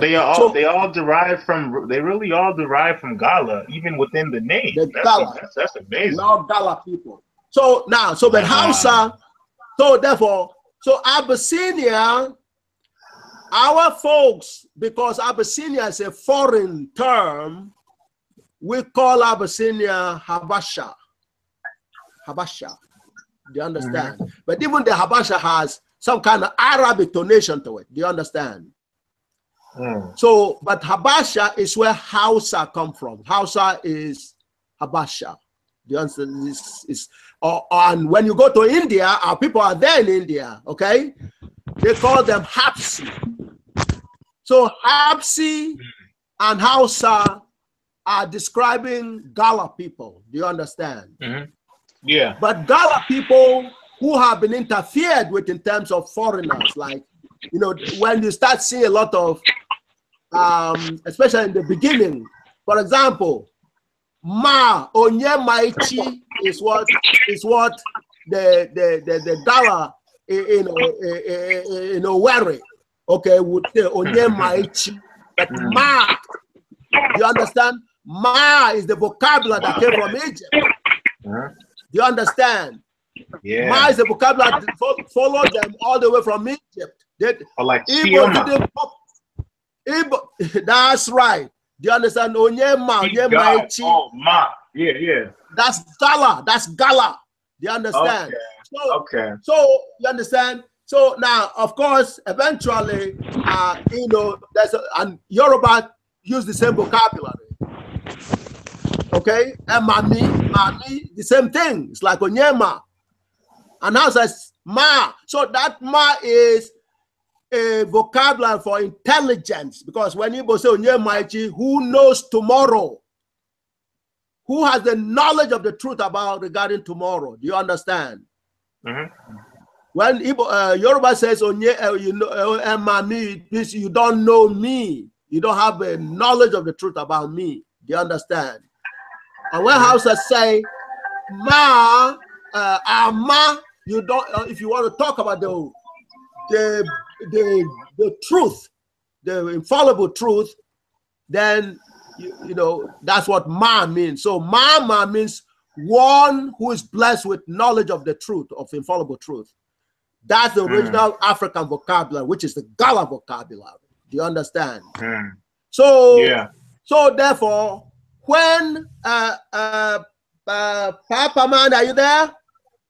Yes. Okay, please, I want the point I want you particularly to focus on your struggle with our brothers who are struggling. See, because you're going to be teaching them all this stuff. Do you understand? This is extremely important. Okay. Now, yes. I'm talking the language of God here. This is the language of God. The center of the language of God is Ma, which is the truth. Intelligence, the infallible truth. See, I can't lie. It's not possible for me to lie. Why? Because God blessed me with the totality of intelligence. But intelligence is power. The reason you lie is because you are afraid. Do you understand? If you're powerful, you're less likely to be afraid. Do you understand? God is not afraid because God is the totality of power. You can't challenge God. So God talks only one language, which is infallible truth, which is where we all came from. Do you understand? When God spoke a language and say, Papa Man, you come out, you come out. That's the word of God. That's the language God speaks. When he says, Uzogara, you go, you coming and you're going to be a pride to your people and humanity. God said it, pop, and here you are. That's what God speaks. That's the language of God. God only that's right. God only speaks. God only speaks infallible truth. Do you understand? Yeah. Yes. And another question. So pretty much it's that same analogy that you made in order to analogize what you were able to put in each of those letters there to go with the philosophy of God, what we already know about the cosmos. Yes. Okay. Absolutely. And it was the intelligence that it took. I'm building you up to this equation. Papa Man, when he hears everything comes from God and so on and so forth, they will also tell him, because this is supposed to be part of the Quran, which most Africans don't don't understand. They understand. So pretty Most much. Africans, Sorry. most Africans don't read. Go ahead. So pretty much, if the blacks were to base everything, like say in America, since we know everything has been a lie on truth and how to use truth to go after ignorance, then we win. Okay. Yeah. So it's because in Islam, they indoctrinate the people to believe that God's language is Arabic. Yes. Do you understand? From this presentation. So that's why you said Sandra Bland was gagutical then. Absolutely. Now, once the Islamic people hear GAGUT, that is automatically revised. Yeah, because they're errors. In the scheme of things, the African language was in existence when Arabs did not exist. Do you understand? The mass civilization was way before there was anything called Arabic people. Do you understand? And they were speaking the God's language. That's Ma. Do you understand? Ma, that's intelligence. Anytime what is the God's language? God's language is 2 + 1 is equal to 3. That's the language God speaks. Do you understand? That's the language of God. God doesn't speak Arabic. Arabic is a space-time, dynamics of trying to learn 2 + 1 is equal to 3. Do you understand? So he speaks facts. The truth is what God speaks. Or truth, that's truth is the only language God speaks. The truth is the only language. I'm talking infallible truth is the only language God speaks. So by saying Arabic is the language, see that you know why that is such a serious problem is, you see, you could speak. Do you understand? You could speak. You could use an Arabic language to speak lies, to tell something that is not true. Do you understand? Do you understand, both of you? Yeah. Yes. And that is what has been done. So then but see, based on that philosophy, which obviously is true based on what we've seen, wouldn't that make the economic system ignorant then? Because it clearly hasn't worked. It's all fraud. Yeah. It's all fraud. You see, but you see, the terrorism is what suppresses all this. But you see, okay. Now you prevail, like you told them babies who are coming to ask you to put up your hands. The world is now in your hands. If only you can realize it. It's all embedded in this formula. God gave the Jewish people a piece of that when he gave them E = MC². You understand? Yes. Yeah. So what happened was Germany still was hesitant in terms of declaring them as first-class citizens in Germany, even after they have the formula. So Einstein took the formula and brought it into the United States. And what happened was he made a deal. He, together with his people, made a deal with the WASP-headed government here in this country. WASP means White Anglo-Saxon Protestant. So, the rulers of the country. So the Jewish people say, look, we have a formula. This is what we bring to the table. Let's cut a deal. And part of the first deal was the Manhattan Project. They built atomic bomb, okay? And then went against Germany. Although they didn't drop the bomb in Germany, they dropped it in Japan, and it forced, along with the other dynamics of the war, forced the surrender of Germany, and its ally in terms of Japan. Devastation. Okay, do you understand? So that came out of a formula. Do you understand? Why Africa why Africa is now the most powerful forever is the E is equal to MC squared is a little piece. In other words, if we build a atomic bomb right now out of GAGUT, we don't owe anybody anything because that came direct from G, I equal to 0. You understand? It's a very tiny piece of that. That's number one. Number two, every other formula, including the one from GM1 M2 minus FR squared from Newton, also everything that was produced in terms of the cannons and the the machineries and industrial revolution, they're all in here in the GIJ. Do you understand? But what is most devastating is the biggest bomb possible, which is the Afro-Trojan bomb, is also here. Do you understand? But that has the rest of the world. Oh man! The rest of the world know that already, except you don't know that yet. Because they know that this equation could create that. That's an understatement, which is why you need to. So that to say you are the most powerful is not a joke. It's not. It's an understatement. Do you understand? So this is pretty much like the dynamics. I'm sorry. This is me asking a lot of questions. I mean, that's how. No. Go ahead, please. I know I'm throwing you a lot of things. Yeah. So pretty much, this is just the dynamics of all those things you're talking about, and how they're based on intelligence, and how you're able to use this equation with intelligence to show, hey, look, I have this here. I can create this here.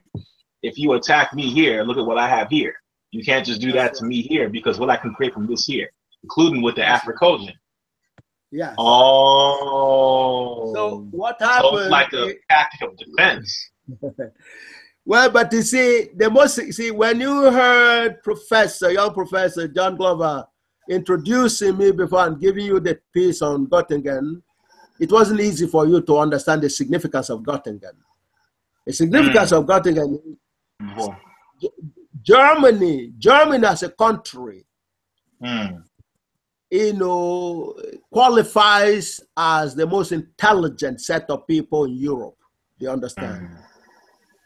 So when they declare a black man representing the black race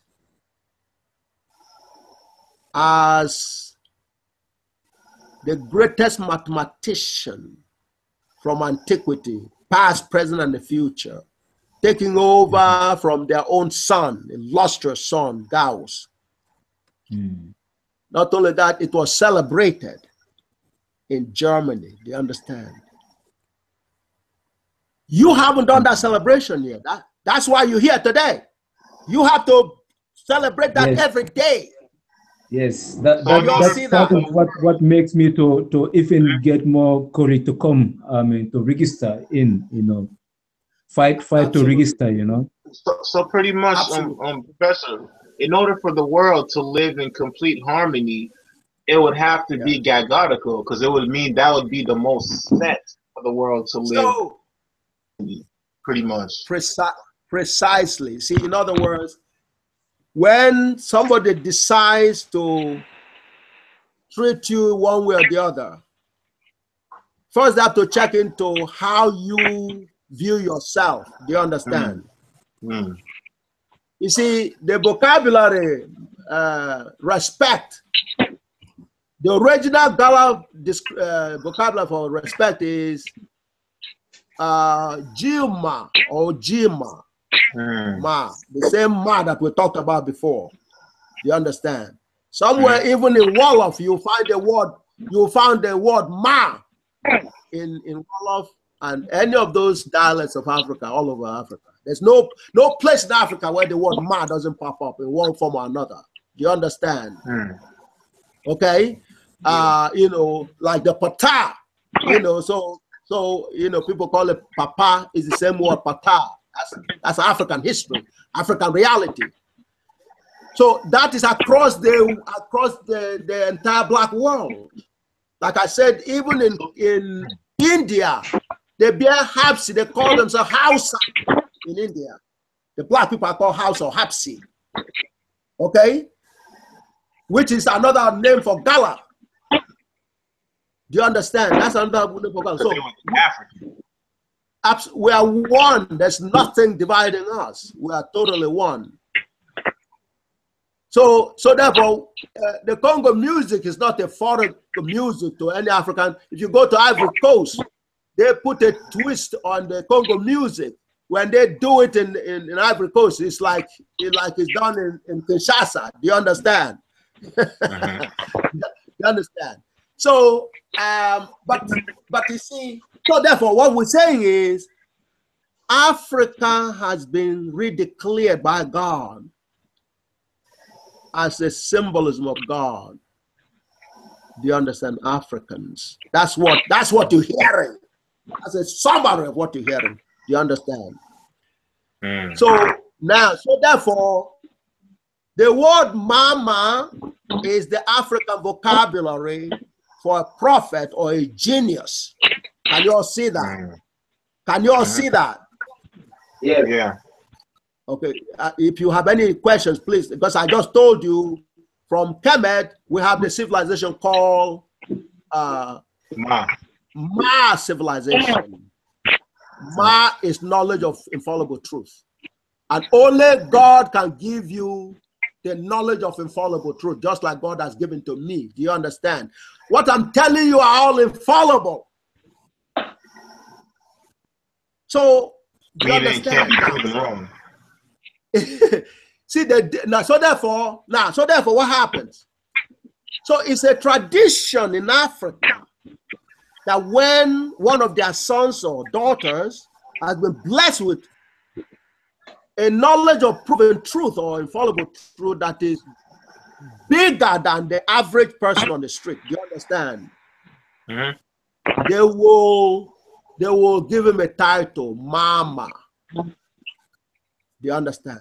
That is where the word mama came from. It's an African tradition and an African vocabulary.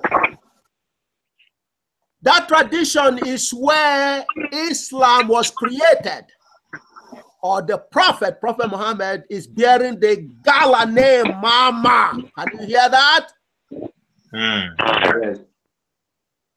Mama was called Muhammad. Muhammad. That's an African vocabulary. And both of you see that. Yeah, okay. It's pretty much in regards to all the attacks now, if black people were to acknowledge themselves as the people who, of course, with GAGUT, as the people who have the genes of you as well, because of what you did and what it's done for the world, even with white supremacy as violent and what's the word, and completely hostile towards us, even the same way Jews did to them, it would work for us based on the intelligence. Yeah, well, your thing down is you come into the briefing, you digest, and you make it a point. That's definitely more. You have to see. The worst thing you can do to yourself is to disengage from the briefing. You must continue to. Okay, it has to be forever, because in the briefing you now discovering who you are. For you to know who you are, you have to know who I am. God created me to be. Do you understand? So once you know who I am, then you know who you are because you share my genes. Do you understand? And then the Yale study as well. And Yale study was forced by my intelligence being recognized as being ultimate. That's infinity. You understand? So, yeah, when they saw my intelligence being infinity and they know black people produced me, Jim Crow had to go out of the window. You have to, reverse the Berlin Conference you know, and even apologize for it. The River Niger. When we left the River Nile, we came to River Niger. Do you understand? That's the dynamic. Okay. Now, River Niger starts from a mountain called the Futajalon Mountain. Did you all know that? No, I actually didn't. I heard about Futajalon. You know where it is located? No. Okay. It's located in West Africa. You know, it's actually between Gambia and you know, that's area. That's where Futajalon Mountain is. The River Niger started from there and enters the Atlantic Ocean in Nigeria. You understand? The Delta state or Delta area is where the river that comes from, you know, somewhere called Futajalon, which is really part of Gambia, or maybe the boundaries have been adjusted, but it used to be around that area, Gambia, Senegal, no, that's where Futajalon Mountain is from. That's probably a fuller vocabulary. Futajalon Mountain. Okay. So now, that is a river that are people fishing. They navigate through it, and you understand? As long as that river has been there, our people have been there with it. Do you understand? Yep. So the Englishman pops up and calls himself Mungo Park, and then declare that he discovered the River Niger. Do you understand? Yeah. River Niger was discovered by an Englishman. That is a fraud. Do you understand? The river discovered him. Who came to it?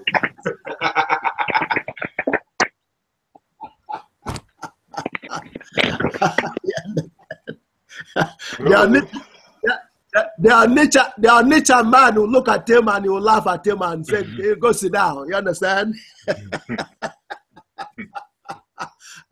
River Niger is in our nature. Yeah. That's like with Pythagorean theorem. Yeah.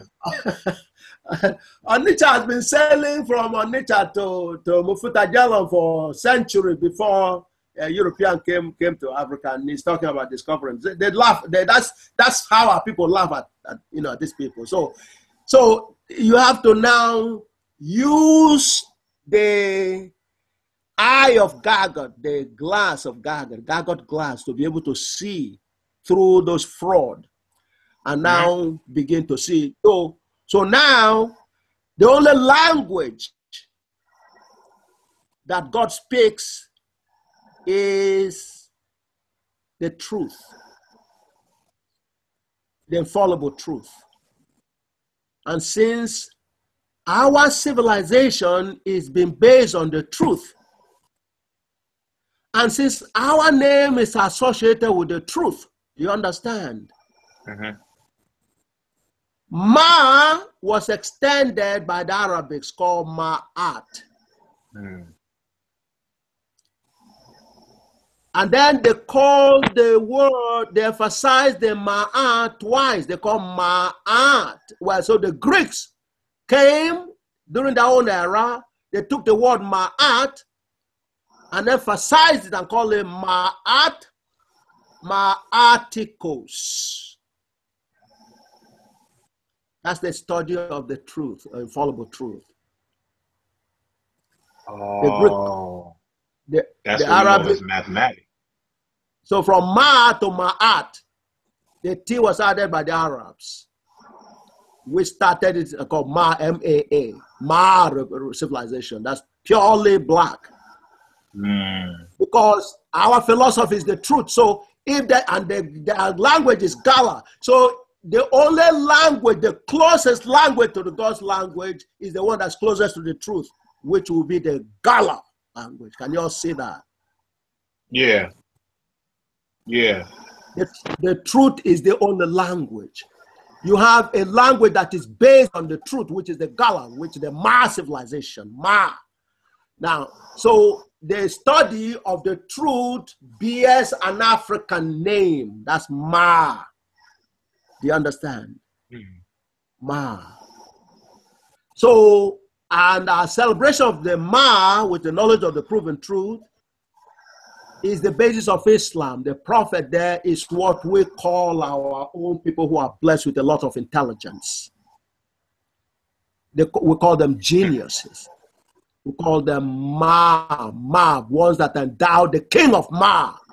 Okay, Ma, Onyema, the one that knows who we call. That's, in fact, Prophet Onyema, I mean the one that knows. The one that knows. Ma. That's the African concept. So that person is usually celebrated and they're giving a title Mama. So that name goes across the entire Africa, way before the Arabs picked up on it. So today when an African is bearing Muhammad, they think that's an Arabic name.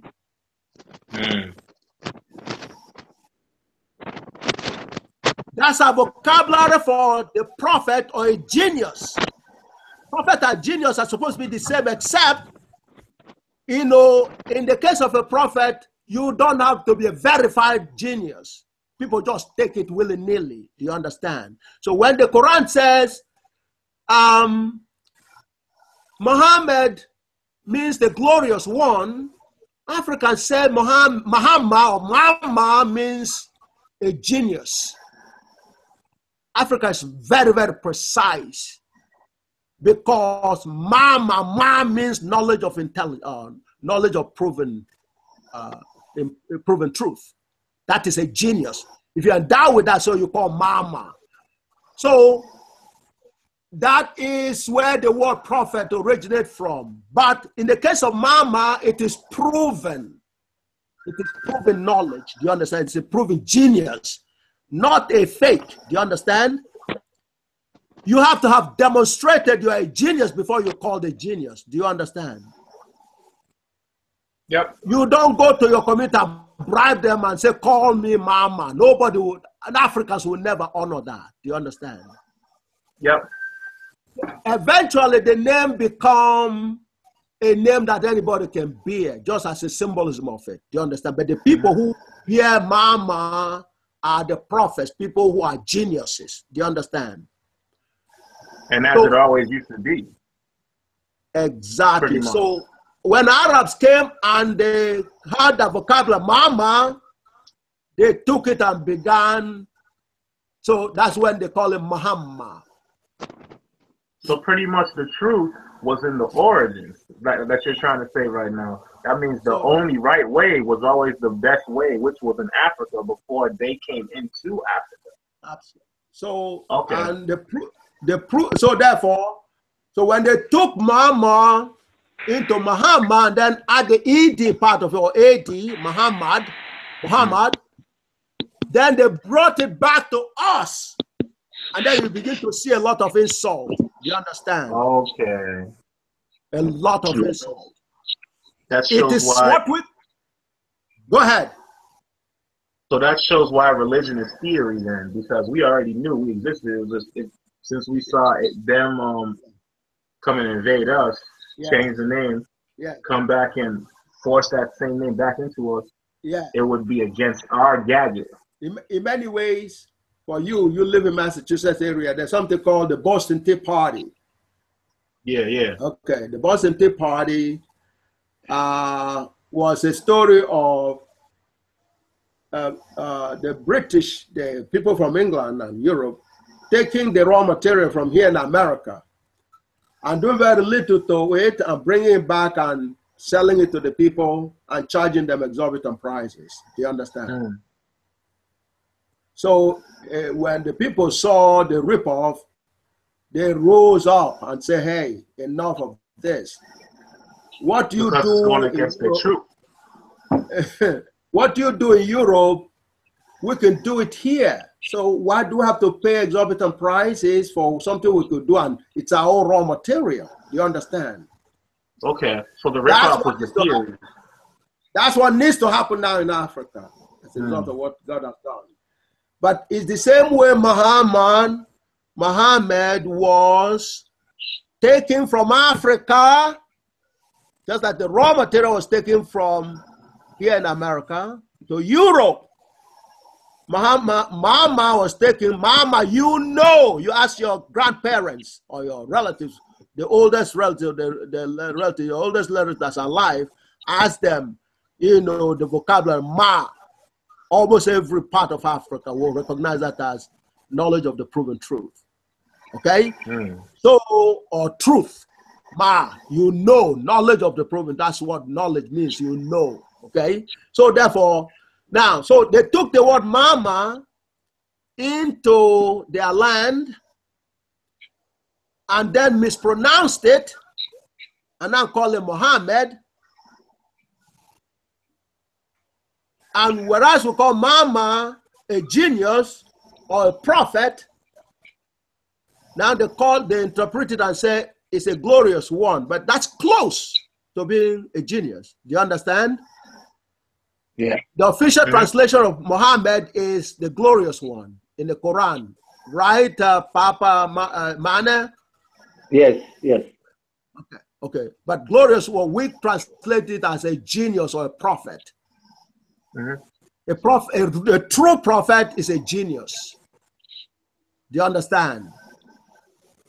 Yes. Therefore, mama is an African vocabulary and a culture. Do you understand? Yes. The problem that we have is our African people, we are not familiar with etymological meaning of these Arabic names. Like Exactly. as you just say, Ma, Ama. I was trying to explain to one of my friends about this Muhammad name. That is an African name, because I heard you actually talk about it at Philip Matthew's show sometime. Exactly. And I was so surprised that this is an African name, but we still don't understand this. So when I was explaining, they were not, they were denying because of they didn't know where it came from. That's right. It is our the origin. Because it was, and Uzogara, his parents, come from Nigeria. They have the vocabulary. Even though he doesn't speak Igbo, he knows the word ma means knowledge of the truth. Isn't that right, Uzogara? Yep. And she is God. So if you're like Chioma, you're God with knowledge of the truth. That's like a regular thing. You understand? You know how old that word is in Igbo? You know how old the word Onyema, ma. You know how old that vocabulary is in Igbo? Yeah. Since Igbo was spoken, they have that vocabulary. You understand? Right. And Yorubas have the same. And like I said, the Gola, everywhere you go, they have that vocabulary. Now, they could extend it or elongate it. And for those who are unfortunate, who Arab disruption, disengage, destroy their writings and vocabulary, they stuck with whatever is left. Do you understand? So then, that's recently,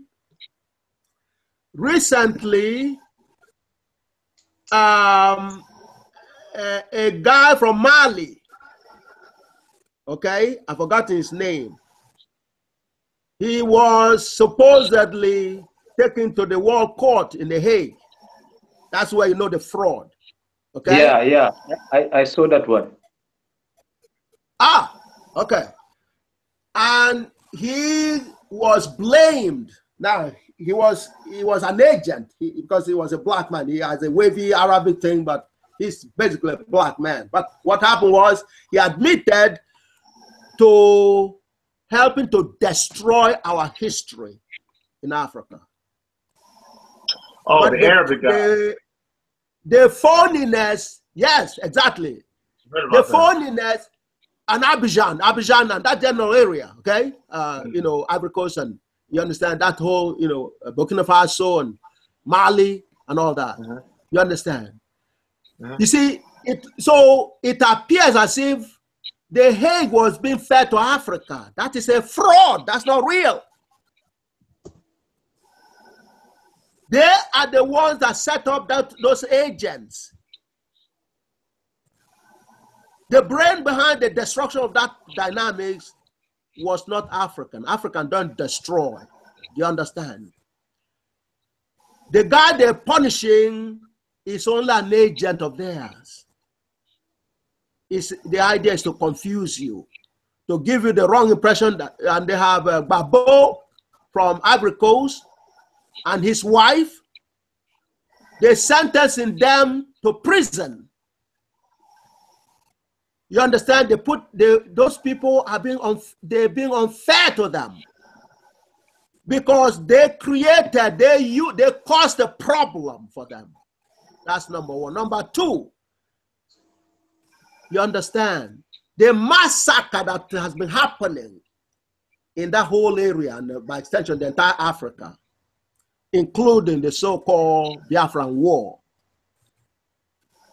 was masterminded by the same people that are appearing to be peacemakers. Do you understand? Yep, 100%. Known that. I know that. Yeah. You understand? So they set up Babo and brought the rebels. So when Babo tried to fight with the rebels that they set up, then they accuse him of crime against humanity. Do you understand? And that was a setup. Do you understand? Yes. Yeah. Americans say, look who is talking. Can you imagine the Dutch accusing somebody of crime against humanity? Can you imagine the Dutch of Afrikaners?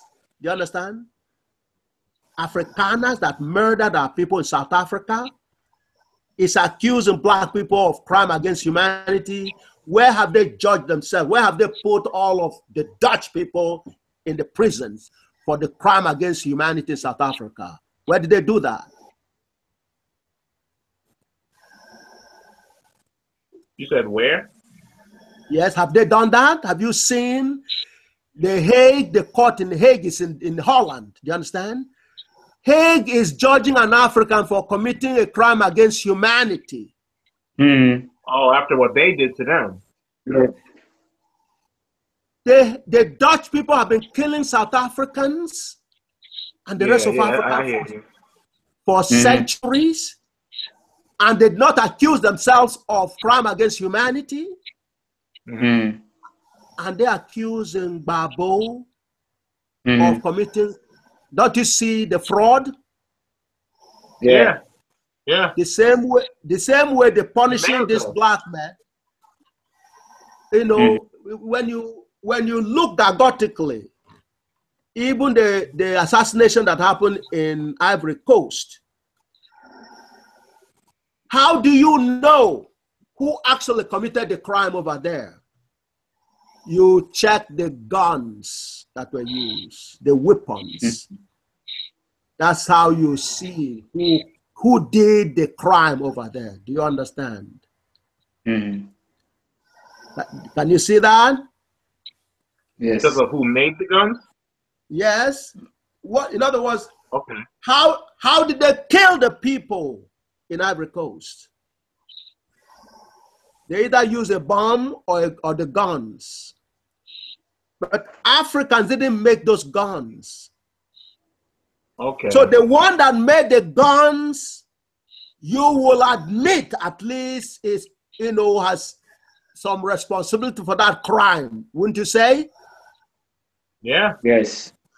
They help you create genocide towards yourself. So the gun was the basis of the genocide. The one that made the gun is responsible for that genocide. Do you understand? That makes sense. Can you all see that? Yeah. That's what ultimate intelligence means. They accuse Africans of embezzling money. You understand? Yeah. So that means if you were to see any of these terrorist groups and how they were talking about how they were getting all these nice random guns, since you see them using these guns, then you know who's behind them. I love it. And it's true. It's true. You understand? The massacre The massacre is going on in Mali, and of course, even in Senegambia is going on. Yes. Because Mauritania is not too far. Mm. Go tell Mauritanian government they need to stop the nonsense that's going on over there, that's spilling over to Senegal. You understand? You know, and to talk about Morocco and all those areas. You understand? So time has come for them to pack up their nonsense. Either they stop the nonsense, they are not even qualified to be slaves to the black people. Mm. You understand? Yes. Yep, I understand. Well, why would you not understand? If we human beings, the name Audu, that's my name, Audu. Audu. Yes.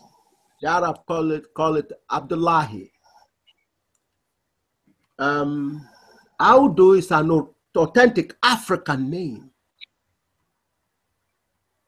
which is, the meaning is God's slave, the slave to God, or a servant of God. That's what Audu means. That's correct. That's right.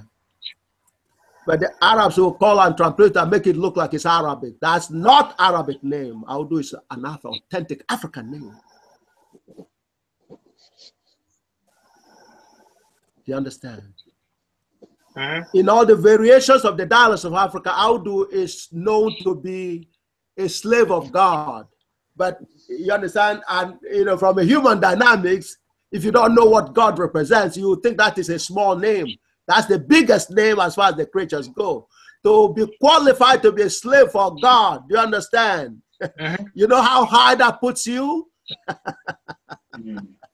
Do you understand? That is the highest privilege you can have as a creature, is to be qualified enough to be a slave for God. Do you understand? At least it'll be over the regular people. So that puts you up there. Yeah. Do you understand? So now, and in many ways, even in Arabic and Islam, they, you know, Abdullahi, they connected with the Muhammad in many ways. You understand? Yeah, you understand, because that's a big name, Abdullahi. But it's an authentic African name, which is the God's slave. If you qualify, in other words, if you're a God's slave, it means you're very close to God, means God talks to you. Do you understand? So then, Professor, let me ask another question. Because this is another thing I want to add in based on that form of thinking. Because then that means that anything where they claim their form of God is true, and you want to become a slave to that God, like in America, the God is in the God where we trust, which is the money. But it wouldn't make sense for the money to be the God, because it can't create you. It makes sense to have to follow that God. Yes. Go ahead. No, go ahead. Go ahead. I just finished. Go ahead. No. What I was saying is that I have to give you this pieces, which is why you have to see. Time has gone already, and I haven't even started my presentation yet. And Papa Mane will have to go to work tomorrow and everything, and he's already it's already what? It's already 10 o'clock over there, or 9 o'clock over there already, or 8 o'clock. After 8 already, right? Yeah, it's 11 here, but no problems, Professor. I can go to work without even having a sleep. No problem. Actually, it's 11 o'clock over there, and I'm looking at the wrong clock. It's 11 o'clock over there already. So, but because we're a little started, but time dilates when we. Yeah, but I have to give you this geometry so you have a sense of who you are. So, Professor, pretty much. In other words, why do they want Africans to be fighting each other? Because you won't have a chance to know who you are. You will have a time to understand you are the same people. You come from the same great-great-grandparents. You are brothers and sisters in reality. Do you understand me? And you are the mother of humanity. You are the parents of humanity. So that's in fact what was. Yes, go ahead. So pretty much, I mean, based on that thinking, pretty much, I should actually be fighting, since it obviously doesn't make sense to have to follow the cash. Yeah. Because it's obviously fake. So oh. in other words, we laughed when they came on our shows. Now we have a final laugh, because now with this formula, they cannot escape it anymore. They now know you are in charge. So, in other words, the dynamics of who is the slave and who is the master, we use their own data. We use their own data, which is the Yale study. You saw that report. That did not come from far-pitching technology. What came out from far-pitching technology is my intelligence of being ethers of infinity. Ethers of infinity comes out of this formula, which means it comes from God. Okay? So it expresses, eventually you get to know, although Papa Man is an engineer, so he has some basic in terms of geometry, and you have been around geometry yourself, Charles Usogara. Your parents probably were physicists or mathematicians, is it right? What did your father and mother or your grandparents, some of them, must have got into some sciences, right, Charles? My auntie on my mother's side was in architecture. Was what? My auntie on my mom's side was into architecture, has degrees in architecture. Oh, I see. What about your father? He's a doctor. A medical doctor. That means he studied science. I mean, he studied physics. So you understand? Okay, he studied physics, biology, and all that. So what happens is, okay, so therefore, now what happens is, you see, Gij, comma j equal to 0. It's a revelation from God, which is what we call the God order, that revealed to me that all theorems, that means infallible truths, all language of God, which is represented by equations. A correct equation, infallible equation represents a theorem. Do you understand? It's how you express a theorem is using equations. Do you understand? What I'm telling you are not in textbooks, because people who write textbooks in those subjects, they don't have my kind of substance. They don't understand. You understand? They don't, you understand? They don't speak my language. They don't speak my kind of language. See, I'm speaking mathematics from my soul, because that's my essence. God created me as a mathematician. Do you understand? As a geometer. That's a genius. Do you understand? So, you understand? So therefore, when I talk mathematics to you, I talk directly from God. Do you understand? So, not only do I talk with confidence, I talk with authority. Do you understand? Because God gave me the power. God sowed this thing into my brains. See, there are people, you can't, you understand? You have to be born with it. It's not something that you can't just learn it. It has to be in your soul. You understand?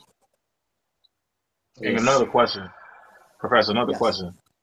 Yes. So when you mentioned you were born with it, that's another way of saying because you're born with it, that nature, that creation nature of that God is naturally, as nature, naturally. And that's why you were embedded with the ultimate intelligence. And since you're black, that means we would have it. Absolutely. The same thing. Absolutely. That's see, they were kidding themselves that, I won't be able to sit with you like I'm sitting with you right now. I'm discussing GAGUT with you, and you are talking to me. I don't see you sleeping yet. Oh, no, not at all. If it's something you don't understand, you'd have been dozing off and be sleeping by now. You communicate with me because you share my genes. You understand my language. You understand what I'm talking to because it's in your genes. You are born mathematician. Mathematics is, like I said, ma means intelligence. Intelligence. I'm talking intelligence to you, and because you have the same genes, you can hear me, you can understand me. See, the folks from Harvard and they say, well, look, black people are never going to listen to you. That's what they told me when the formula came out. And here you're sitting down listening to me and talking to me and even asking questions. Isn't that amazing? Yeah. Because you are faults in their system. We can see faults in a lot of things they do. You can't see faults in this at all. That's right. Just like I can talk African language to you, see? Papa Mane knew about Gola, is Gola. Yeah. Ma Chioma, Ezechi, Igalabo. Of course. And then that's right. So the division come with the religion. You understand? Right. Yeah. Africans were the same. That's what Chinua Achebe said. God bless his soul. God bless. Yep. That's a legend. It says our trouble began when the Europeans came on our shores. Yeah. And that's literally what led to all the screw ups. I mean, it's not even what a genius. Yeah. What a genius. See, and they denied him Nobel Prize, and they thought we sing it, we call his name right now. You understand? Yeah. That's a genius. That's a genius. That is a better Nobel Prize. Do you understand? And Papa Mane, going out of this lecture today, is going to be having something to say to the Nobel Foundation. Do you understand? Papa Mane, when they saw you coming to the foundation, now they will respect you. They will listen to you, and you have a lot of questions to ask them. You understand? Yeah. There was another legend from East Coast this time. His name was called James Ngugi. He wrote a piece. It's kind of similar to Things Fall Apart, okay? And the same way, he was not given a Nobel Prize either, okay? His title was Whip Not Child. And he was talking about how the Africans, the Europeans came into East Africa and tried to disrespect our people, and the Mau Mau popped up. He gave the story of the Mau Mau development. And because he told the truth, just like Professor Chinua Achebe told the truth, both of them were denied Nobel Prize. Okay? All right, that's right. I mean, it's so sick. No, I'm sorry, go ahead. That's right. James Ngugi is the equivalent of Chinua Achebe in West Africa, okay? And then Anta Diop is the Senegambia area. Yes. Okay? I think I heard about that guy. That's right. As a matter of fact, the Anta Diop University was discussed after the article from La Soleil, Senate Web had, still have it over there. Africans went there, especially those who speak, even those who did not speak French, because the paper was in French, okay? The article was in French in Senate Web. And the Africans over there, they went and they began discussing and then calling the French world to task. So these Europeans were coming over there, the French-speaking Europeans, Belgium, France, they were coming there, and there was a whole lot of talk going on for months. Okay, and the university, the professors and students from Anta Diop University in Senegal, joining the debate, and they were, talking. So that's another piece you all need to check out. That has been there for a while. Okay, and it says the Nigerian physicist that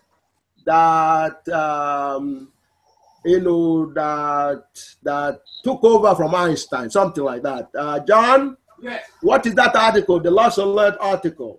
I know none of this one speaks French, but they, yes, that is Nigeria, physician, Nigerian, something Einstein is there, but you can translate it into English. But that was a very popular, you know, and the La Soleil is considered one of the oldest modern era newspaper in Africa.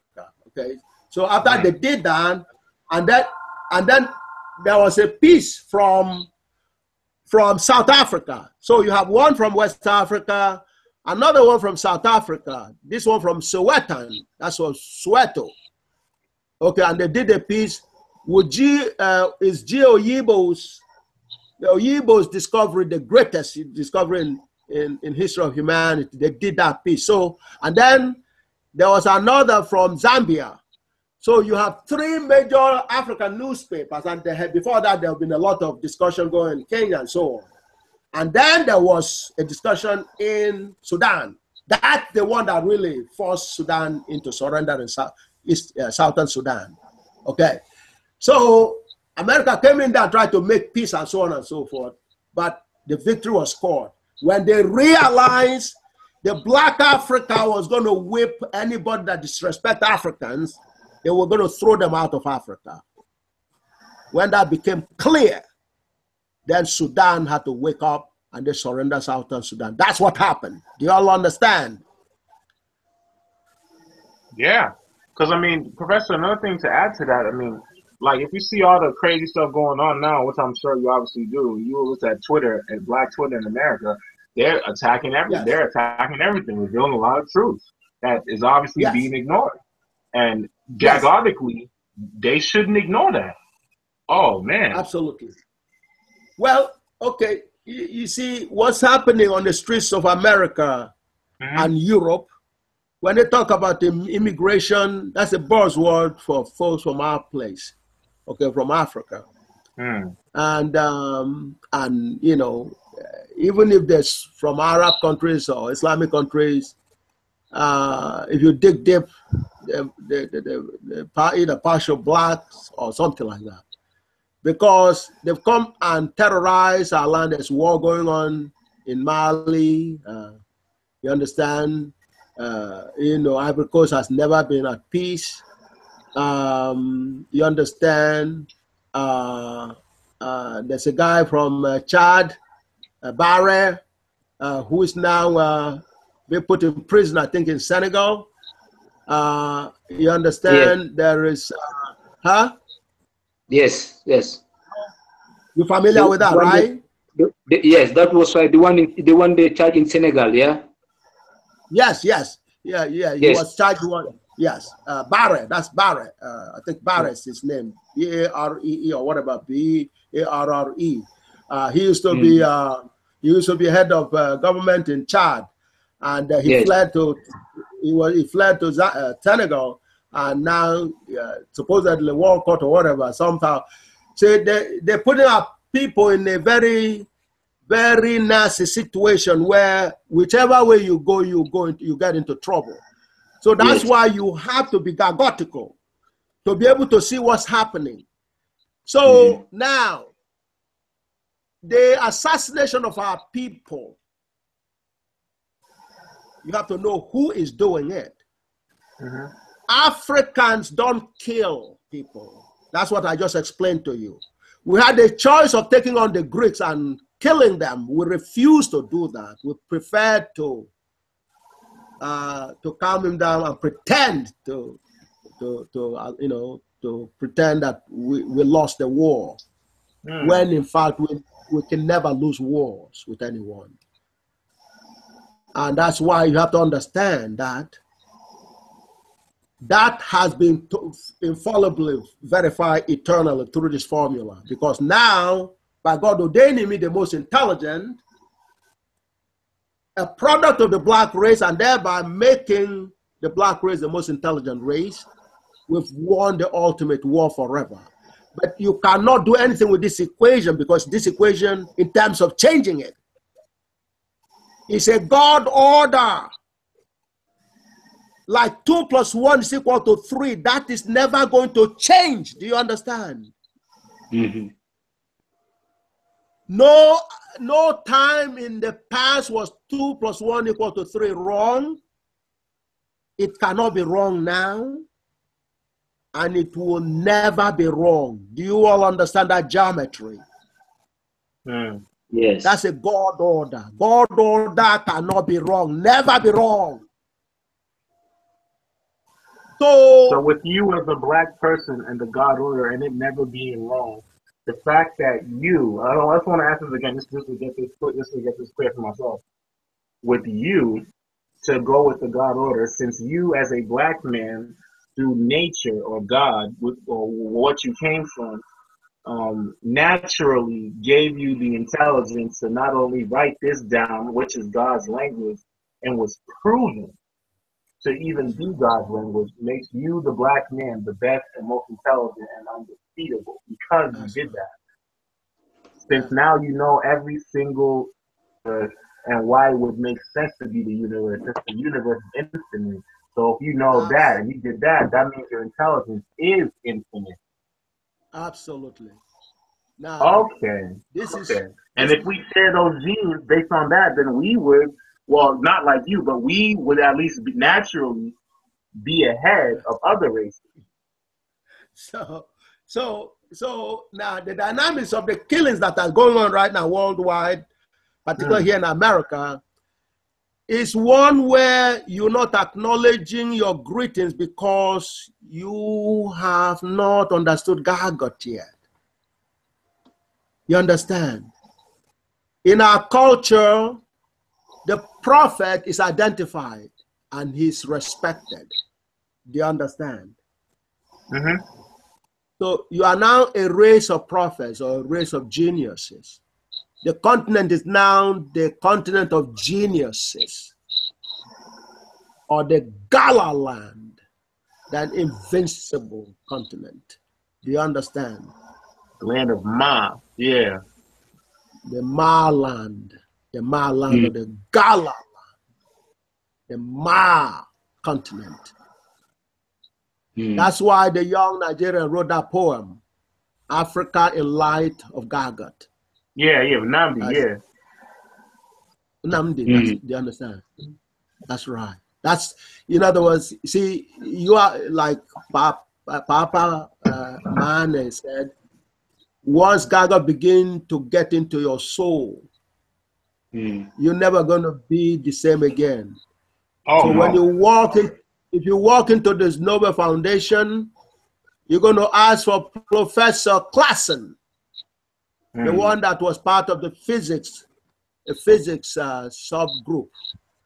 When they saw a letter, okay, John, you need to pull up. We're going to jump a little bit so we can, make a point.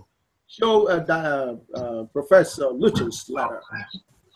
When the previous head of the physics group in Nobel Foundation read the recommendation for GAGUT for Nobel Prize, he was shocked. He said, this is an ultimate recommendation letter for Nobel Prize. And so, as far as he was concerned, there was no way, you understand, anybody with that kind of recommendation letter was going to be denied Nobel Prize. Okay, so, which is part of the story John, Professor Glover was telling you earlier, when he indicated from Göttingen. Göttingen is the biggest award outside of Africa. And by the way, when GAGUT was announced, the entire Africa was shaking. They were celebrating from Dakar, Senegal, to Nairobi, Kenya, to Addis Ababa. Some about the Ethiopian people began to study GAGUT right away. To South Africa, people were singing Aman La on the streets of South Africa. You understand? Yeah. You know what Aman La means, right? Aman La, because the Afrikaners supposedly conquered South Africa in a so-called battle called the Battle of the Bloody River. So, as we're going, you need to see, remember this one here. And you're going to help me slow that. Okay. Now, I want you, both of you to look this letter very quickly. This is a digression, so we get things in context. Okay, good. You see this letter here, both of you? Yeah. Okay, this is a letter supporting a nomination of Professor Oyibo for Nobel Prize. This was actually, and the guy, the word Cantab means Cambridge, as degree from Cambridge. That's the Professor Joshua Annual. Okay. As a matter of fact, I think he has 2 degrees from Cambridge, if I'm not mistaken. As a professor, now here in the United States. So he was one of the coordinators for the Nobel Prize letter. So anyway, go down now to the letter. This was written from, ironically, a Dutch-based university. Rensselaer is a Dutch name. A university here. I think this oldest science and engineering school in America, in the Western world. Okay, there were what do you call it?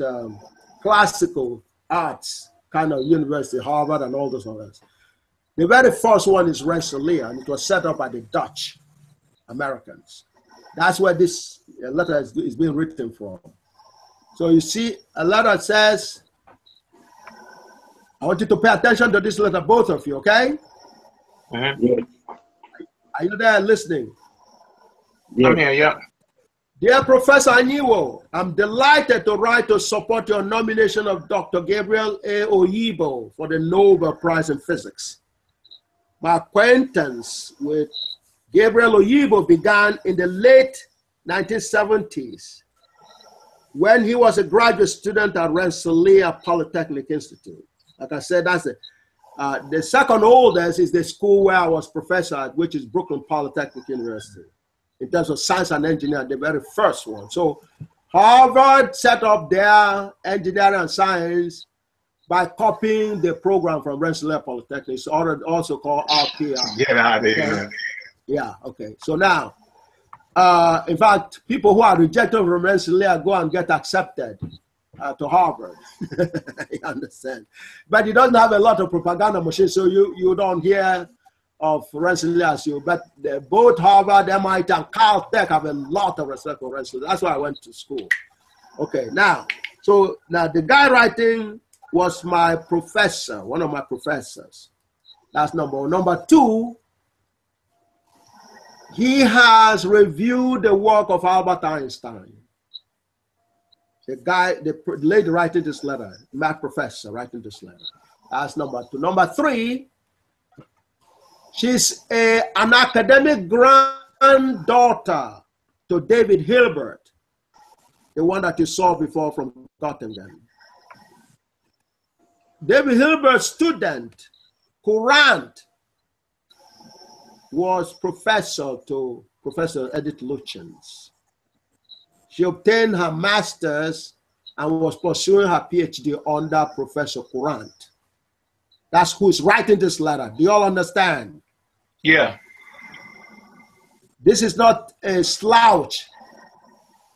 She has reviewed. Now, for you to have the capacity, to have the brilliance to be able to review Einstein's work, you know you're not a slouch. You know that, right? Yeah. He has reviewed and analyzed Einstein's work. Some of it I have edited and published it in a book I edited called Applied Mathematics, Methods and Application. And he will talk about it in this stuff here. That's who we're talking about. That's who is writing this letter. So he says he took a complex variables course that I taught and received a grade of A. That's her recollection of her, acquaintance with me. In this class of talented students, Rensselaer will not take slouch students. They compete for students from MIT and Harvard, and the very best. In this class of talented students, he was outstanding for his creativity, as evidenced by his innovative solutions and his discovery and exploration of unexpected interdisciplinary relationship and application. That's what part of what I was telling you before, that you have to be a born mathematician. You have to be born with it. It has to be in your genes. You have to be given the thing by God. And because it's within me, and because you all share my genes, you have that kind of dynamics. That's why you're able to hear and listen to me right now. You all understand? Yeah, so pretty much it's always something that you are born with. It's not something that comes to you, because you have to have the capacity within you naturally in order to be able to do. It's something God ordained you with. God bless you with. It is not Harvard that make you that. You understand? Harvard doesn't give you intelligence. God gives you intelligence. Do you understand? Yeah. Okay. So now, and then after relationship and applications, and then she says, these features continue to be characteristic of his career activities. Then she goes on, of the thousands of students I have encountered in decades of teaching, he was clearly the most creative. Do you understand? This is a non-black professor. She was Jewish. Okay? And she, she will say how she met Einstein and worked, in academic career as an aide to Albert Einstein. Not directly working under Einstein, but in the university, because Einstein has cooperation with the universities. From not everybody came to IAS, okay, which is Institute for Advanced Studies, but he had, through his students and other professors have, other collaborators from other universities, and she was that, first, while she was in the Quran, working the Quran Institute, because Quran was a student of a colleague of Einstein. In terms of David Hilbert and Einstein were friends. Do you understand? They were friends. David Hilbert invited Einstein from the University of Berlin to Göttingen University to spend 1 week so that they could go over his general relativity. So it's the same David Hilbert that was a thesis advisor for Courant. And Courant was a thesis advisor for Professor Lutyens, the writer of this letter. Do you understand? So this is not a small person. Yes, is a academic granddaughter to David Hilbert, who is on the par within applied mathematics with Albert Einstein. Do you understand?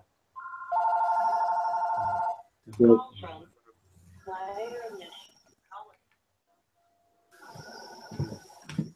you understand?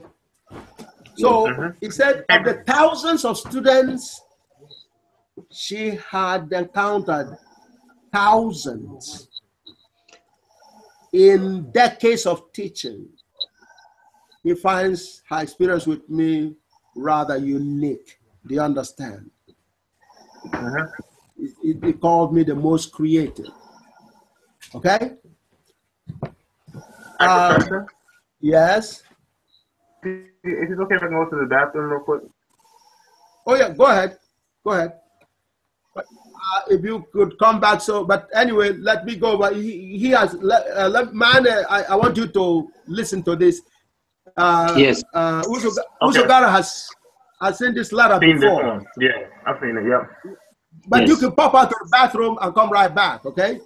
I'll return. Because you've seen this before, right? Yeah. you may not have remembered it, but I'm going over it again, trying to explain, because you have to understand. It's the symbolism of it, yeah. Yeah, Papa Mane needs this letter on his way to sit down with the folks in the Nobel Foundation. Okay. You know, but anyway, so now, he said of the 1,000, he was clearly the most creative. She could probably count a couple of students. Rensselaer was notorious for not having black students in the school. And the Quran would be worse, okay, even though they're in New York City. So you can be sure of the thousands of students that she had, she could count maybe a couple, maybe no more than 10 black students. And yet, of those few 10, one of them happens to be, in overall, the most creative by her own judgment. Do you understand? Okay. Now, at RPI, he worked for 4 years in a NASA. That's, you know, NASA, you're familiar with. Air Force, I may not be familiar with. That is Air Force. A stands for air, F stands for force, O stands for office, S stands for scientific, R stands for research. That is Air Force Office of Scientific Research. Sponsored research and very effectively taught several courses. It was easy for the faculty members to predict that Dr. Oyibo would have an illustrious scientific career. We could not have predicted the extent or the depth of the many significant contributions he has made to mathematical physics, mathematics, fluid dynamics, and aeronautics. When you summarize all that, it boils down to two things, meaning pure mathematics and applied mathematics. Do you understand? Wow. So, wow. And she delineates, he says, one, he introduced the concept of affine transformations into the fields of aeronautics and aerial system, which is of theoretical importance to researchers and of practical importance to aircraft and aerospace companies around the world. It serves as a consultant to have a dozen such companies. Number two, he developed a new hodograph technique. This is the one that woke up the Germans to the reality of GAGUT. But the Germans have always been there throughout my life in Nigeria. The shell oil. Most mathematics students, even African, but especially in Nigeria, will know that shell were the source of the brain drain in the mathematics area. Because they made sure they pick on the Nigerians who had the mathematics skills. Of course, they encountered me in the process. Okay, so anyway, you know, a guy, a Dutch, German guy, Van Wanen especially was particular. During my generation, he knew all the mathematic geniuses in Nigeria. Okay, a Dutchman called Van Wanen. Okay, he's the guy that decides, checks people's IQs and all that, and who gets Shell scholarship and so on and so forth. Okay, anyway, so he developed a new holograph technique for determining two-dimensional unsteady flow and three-dimensional flow, yielding a new analytical and wing design tool. You have pure mathematics applied to, you know, to physics and engineering. He developed, the third one is he developed new group theory methods in mathematics. Wow. So, you understand? And apply them to obtain. So he developed new group, that is pure mathematics. But you do not just do pure mathematics, that's the dynamics of God. And eventually you're going to understand what the equation means. And by the time you live here today, you will understand not only there's only one God and one love, but also there's only one subject and one people. And definitely one blackness, one Africa. That's what you're going to see today. So he developed new group theory methods in mathematics and applied them to obtain exact closed form solutions of the full Navier-Stokes and Reynolds average equations for turbulence. Clay mathematics does not believe full Navier-Stokes solutions are solutions. They're kidding themselves that it is listed. That's part of the fraud. And clay mathematics is like equivalent of the international, so-called international court. It's a fraud. You understand? And the Nobel Foundation is now calling himself actually Ig Nobel, because they boasted about the only thing they will give Oyibo is Ig Nobel. So if all they give is Ig Nobel, they become Ig Nobel themselves, right? If they give me Ig Nobel prizes, then their name becomes Ig Nobel Foundation. Do you understand? Anyway, so now this is a mathematician of the highest caliber testifying that I have solved exactly the solution to the Navier-Stokes equation. The highest level of description of the flow field in the world of physics is the highest level. A mathematician that is an academic granddaughter of the last of the great mathematicians, that's David Hilbert, is the one making the, so when he's making this statement, he's invoking the spirit of David Hilbert, the last of the great mathematician, because his student Courant was the thesis advisor for Professor Lutyens. And of course, that he was an aide and a person qualified enough to decide if Einstein's paper was correct. Or, in other words, Professor Lutyens has actually graded Einstein's research work. Do you understand? Wow. This is not a small person writing this. No. Yeah. So, yeah. Go ahead. No, I just said I'm back. Okay. All right. So therefore, so he's testifying that Navier-Stokes has been, of course, American mathematics, European mathematics have already testified that Navier-Stokes has been. Now, Clay sitting down there has no reputation, no mathematics knowledge, and they're pretending Navier-Stokes has not been solved yet and giving $1 million for the solution to Navier-Stokes.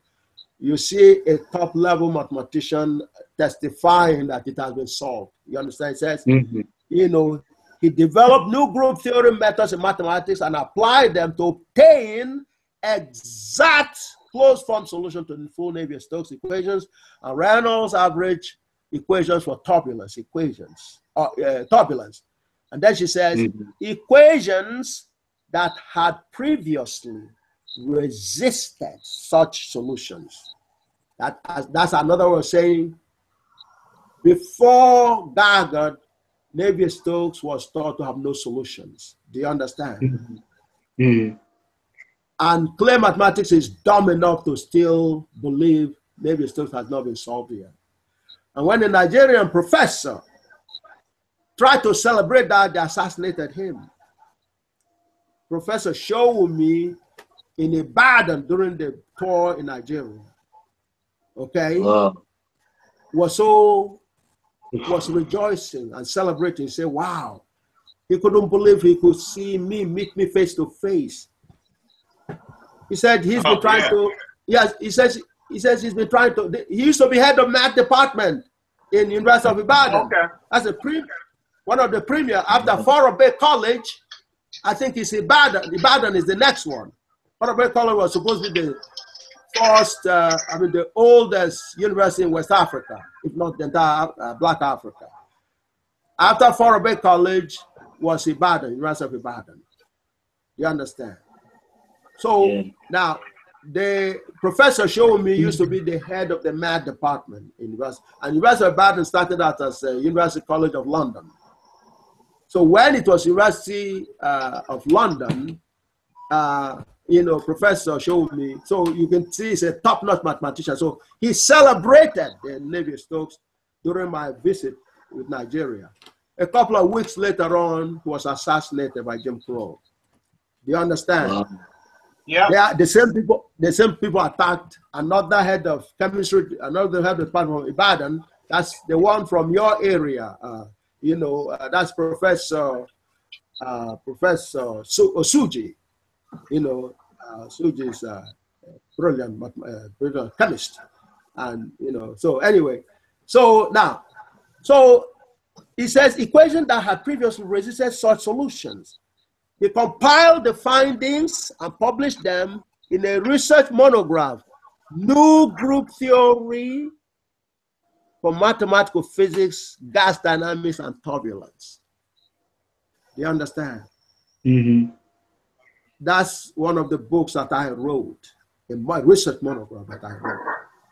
And he went into Harvard and all the other places.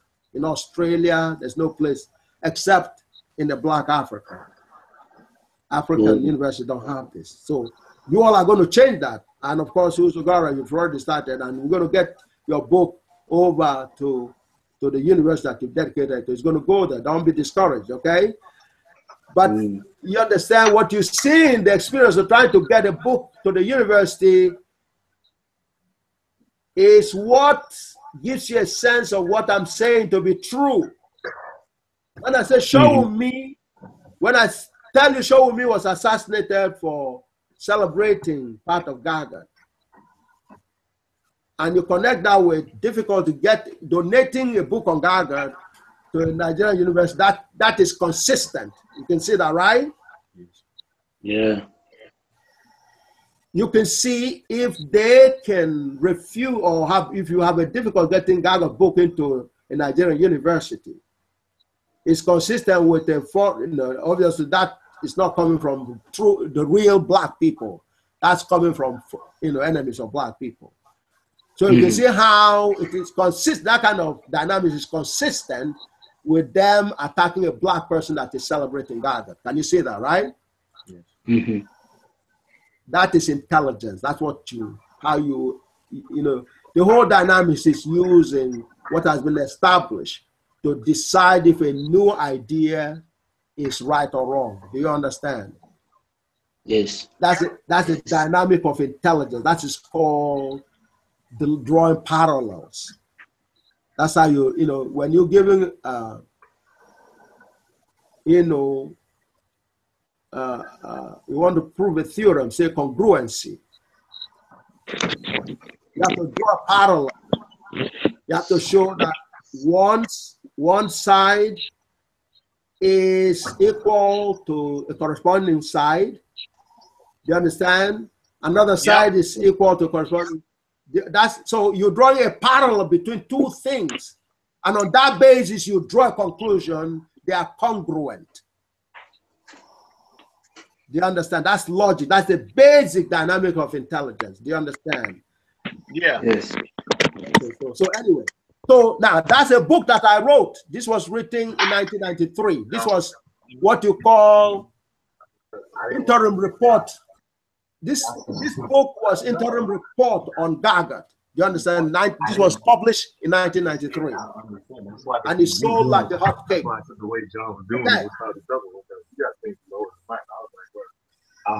Okay. Are you there? I need your attention. Are you there? Yes, I'm here. I'm here. Okay. Now, so number 4, that book is one of the GAGUT books. Okay. Okay. Now that is since 1993. Okay. Professor, how can I get the books? Are they in how they call it, eBay or somewhere? No, you get your books directly from us. Okay, fine. You're going to get the journal. The journal is going to be shipped to you after the briefing. Okay? But you know that the guy got books. You know that one of the GAGUT books is being sold. The used copy has been sold for $9,000, almost $10,000. Do you know that? Yep, on Amazon. On Amazon, wow. That's correct. That's the value. Yeah. Papa Mane doesn't know that yet. Wow. But Usogara has seen that. Yep. You understand? And of course, so, but you're going to get them, you're going to order, before you go to the, put your orders in for all the books, the GAGUT books that you need, okay? No, save your money up and then order it. It is worth every penny. It's actually worth more than the penny. And also gotta tell him that you are not exaggerating, convince him that you are not exaggerating at all. You have to understand, this is the knowledge of the whole universe, not a guess. You have to really think about what's being told to you by the geometries of the universe and analogize that to what he's telling you. Okay. So this is your rise to power. Okay. Now, but what is, okay, so, but if you take, but John is going to show you that later. Let's finish with this first. There's a lot of things. Okay. Number 4. In terms of you see, what is blowing them away is how one human being can go from, you understand, 1, 2, 3 categories. You understand? I mean, most people will make a career just doing number 1, which means he developed a new holograph technique. Do you understand? First of all, that problem was unsolved by the time I came in. A German by the name of Mallenbruch came up with the concept of holograph technique because it's a mathematical miracle.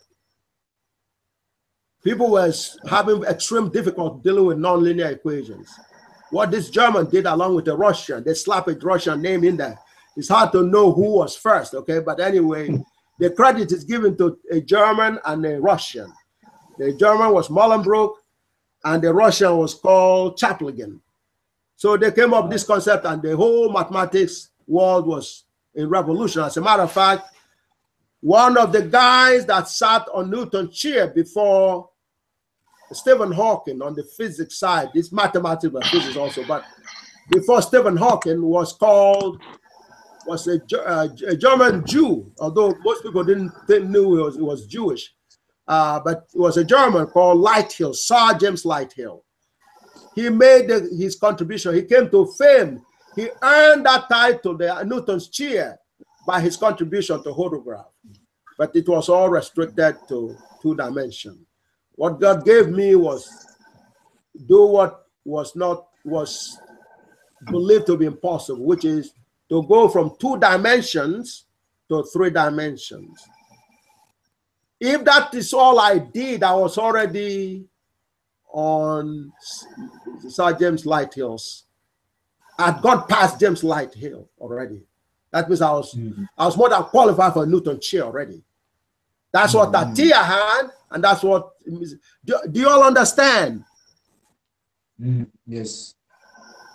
If number 1, the bullet number 1 was all I did, I was already on the level of Sir Michael Atiyah and Sir James Lighthill, because both of them sat on Newton's chair. Do you understand?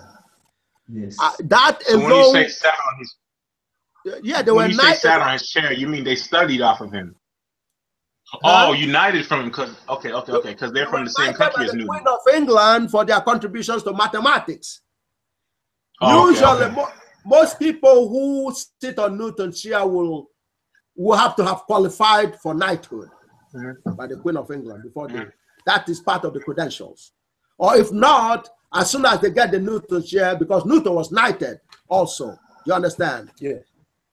He was Sir Professor Newton for his contribution to mathematics. So for anybody to come to that seat, you have to make a significant contribution. That's, Sir Lighthill did his by his development of holograph technique. Okay? His contribution to holograph methods. Okay? Holograph mathematics. Sir Michael Atiyah came in through his contribution geometry. Okay? The so-called Atiyah Singer in the theorem. Okay? Was his, so he got, so he got Newton's chair, he got the Abel Prize and the field medals and all that. You understand? So if number 1 bullet was all I did, I was more than qualified for all of those. But that was not all I did. As a matter of fact, that wasn't the, you understand, that was just a little thing that was done, you know, on the side. But it got me. You understand? You understand? No, but this is what you hear to see. But it got me noticing Germany, because they knew Lighthill came from Germany. So Lighthill was a German, speaking. So he left German, but Germany already colonized England. So he went into Cambridge. He was put on the Newton chair right away. You understand? So Germanic. He was knighted, Sir James Lighthill. You understand? So now number 4 bullet. So therefore, but I didn't just have number 1 bullet. There's number 2 bullet, which is even bigger than number 1 bullet. You understand? The Navier-Stokes is in a class by itself. Are you kidding? Navier-Stokes. Stokes came from Cambridge. Stokes sat on Newton chair also. G.G. Stokes was a Newton chair guy.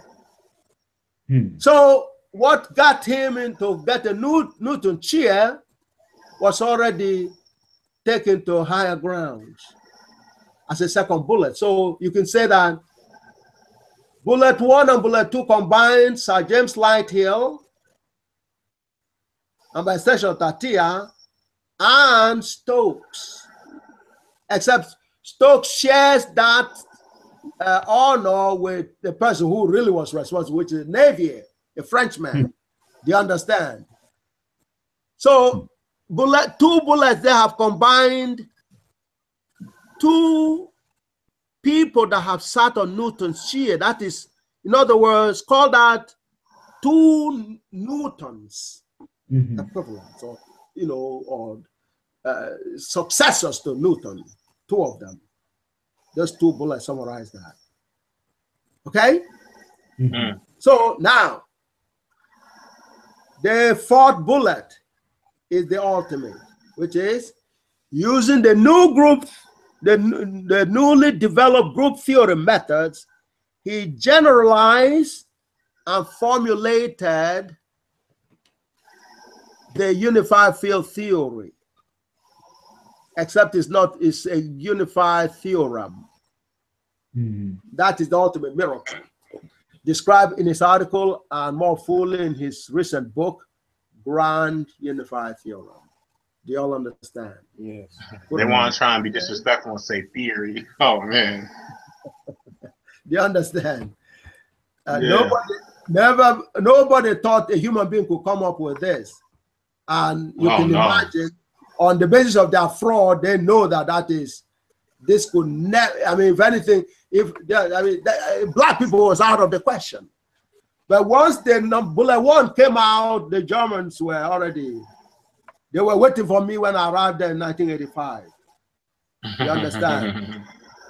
You understand? They were waiting for me. The hall was like full of 500 people, and I was the only black person in there. So there were delegations. Now I'm trying to understand what this means. And this was in 1985, right? 1985. That's correct. 1985. I was in Aachen, Germany. Aachen is second only to Göttingen. Okay, Berlin. But I mean, I have a question. Yeah. All this going on, and they see you did this. How can they? I mean, how can they still be attacking us? I mean, is it that they were hiding it? I mean, okay, that's what I'm saying. They are attacking you because you have not known me, and so you have not known yourself. Oh, that's why they're attacking you. So somebody is saying, somebody is giving you a royal greeting when the policeman saw Michael Brown. Okay. When the policeman in Missouri saw Michael Brown, Darren Wilson, he was expecting Michael Brown to give him orders, you know, by wearing his African, the GAGUT shirt, and giving the policeman the orders. because the policeman was saying, good day, sir, to Michael Brown. But because Michael Brown has not understood who he is or he was, the policeman said, wow, he doesn't know that he's from the GAGUT family. He doesn't know that he's a black man, a real black man. He doesn't know that he's the master. So he decided to kill him instead. So what's happening? He didn't even know about it even. Yeah, because he didn't know about GAGUT. He doesn't know that he comes from the most intelligent race. He doesn't know that he shares my genes. And Missouri was home to Professor Gauss's son. Did you know that? Missouri, where Michael Brown was killed, was where Professor Frederick Gauss, the one that was being called the greatest mathematician before GAGUT, his son came to the United States and he settled in the state of Missouri. So the sense of history that Missouri people had before GAGUT was European supremacy because of Gauss. It's still there. Exactly. Full of fact. So now, if Michael Brown had known that, and that Göttingen had already celebrated the handing over of the baton from Gauss to Oyibo, I say from the European supremacy to black supremacy, African supremacy, or the Gala supremacy, or the Hapsi supremacy, you understand? Or the Timbuktu supremacy, you understand? Timbuktu. How many of you remember the Timbuktu story? Ancient West Africa. I do.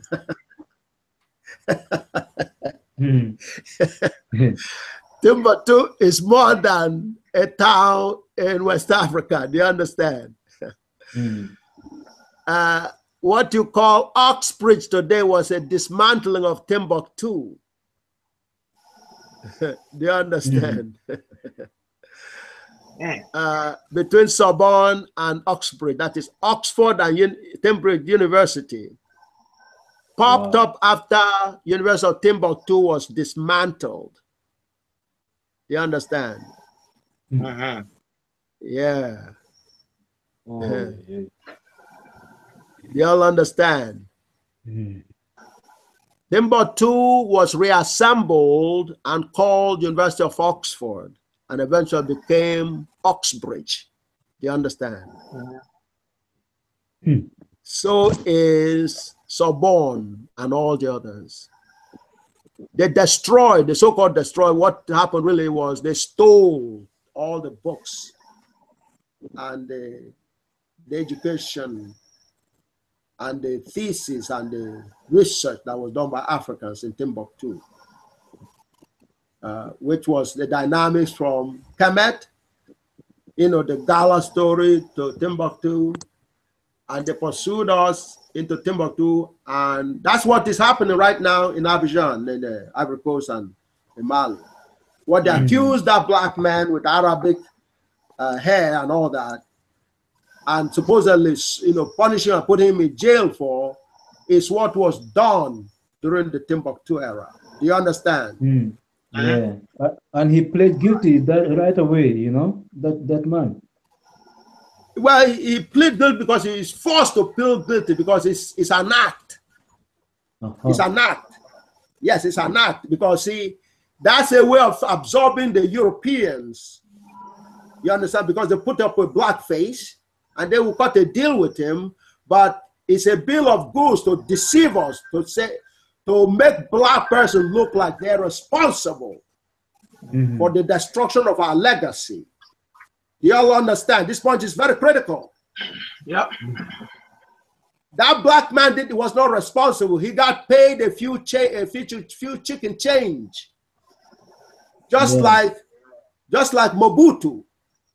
You understand? Or Tampori.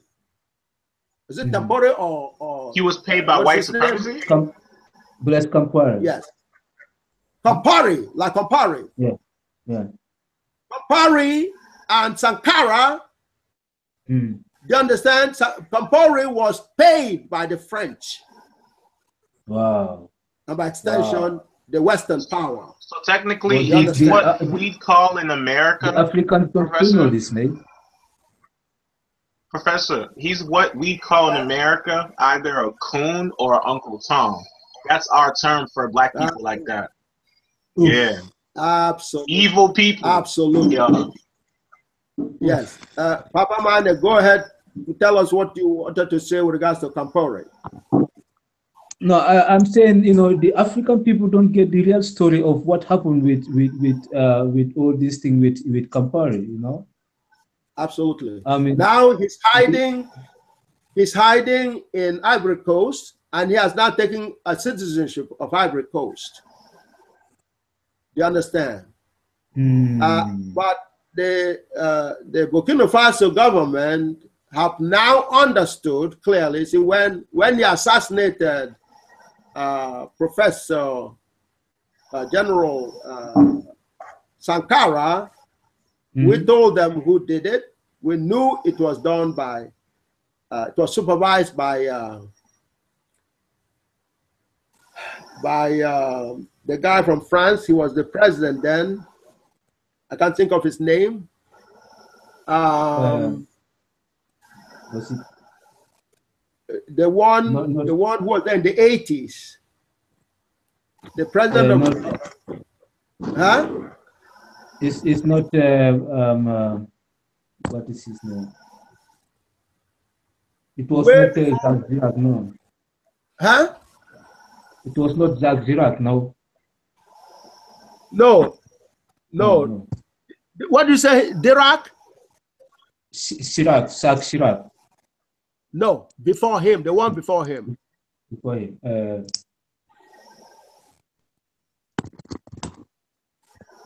De Gaulle, huh? The one before. Huh? It wasn't De Gaulle, no? No?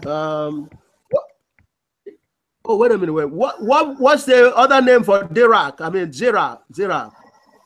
Jacques Chirac. Do you remember his other name? No, I just know this Jacques Chirac name. Okay, anyway, I'm going to remember his name in a second, but there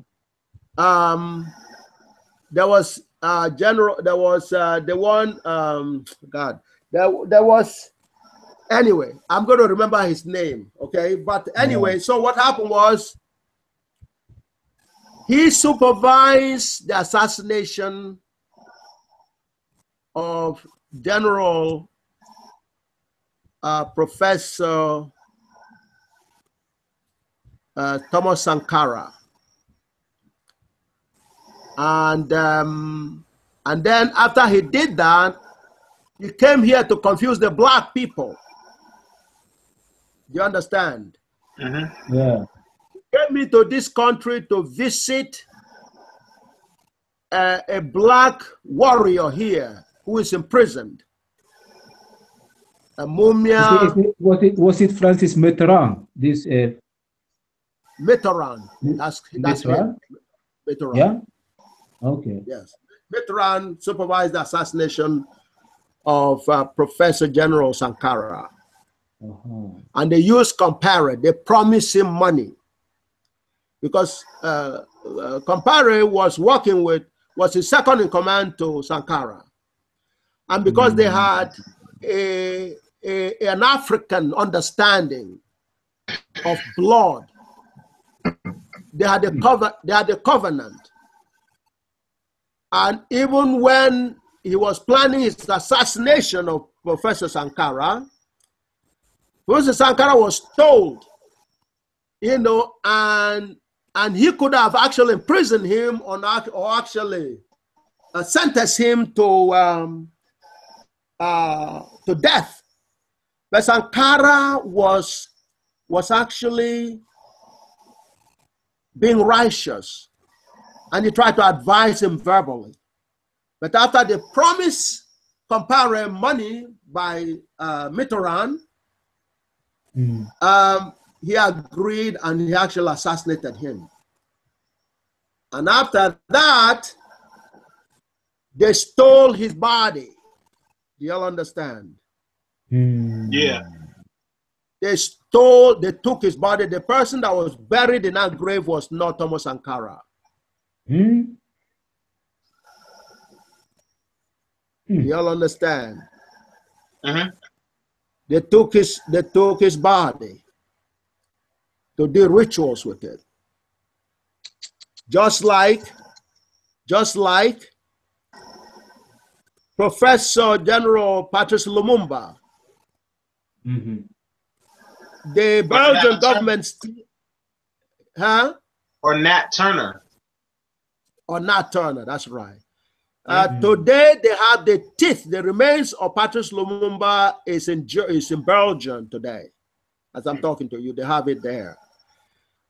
What is done is, when they see our geniuses, they keep their remains. They burnt almost all the body of Professor Patrice Lumumba, but kept his teeth. It's in the hands of the Belgians right now as we talk. So a similar thing was done to Professor General Sankara's body. So they put a wrong body in the grave and called it the body of Sankara. So, and the government, the people of Burkina Faso have suspected that and have investigated, and the preliminary findings show that that body was not Thomas Sankara's body. Do you all understand? Yeah. So these are dynamics that are going on. And the dynamics that is going on in Mali, the war, the Tuaregs, and all that is also engineered by the same people. It created a pretext for the German soldiers to enter Mali and all that in order to continue the destruction of the African historical dynamics and to destabilize the people that's going on. That's what's going on. Now, it is in the middle of that God has brought in GAGUT. Do you all understand? That's right. Okay, so, but that allows you now to understand the truth. As a matter of fact, when that was going on, when they assassinated General Sankara, who had revolutionized agriculture in Burkina Faso, made Burkina Faso to be able to produce all their food. When he came, when they were interviewing Thomas Sankara, and they were asking him about the definition of imperialism. You know what he said to them? He was a genius. He was a brilliant, extraordinarily brilliant African. He said to them, he says, well, you want to know what is imperialism? He said, all you need to do is to look on your plate.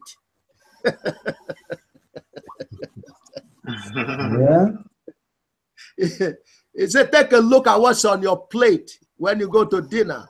Do you understand? Because the French were particularly horrible because they indoctrinated our people to import food from France. Do you understand? Yeah.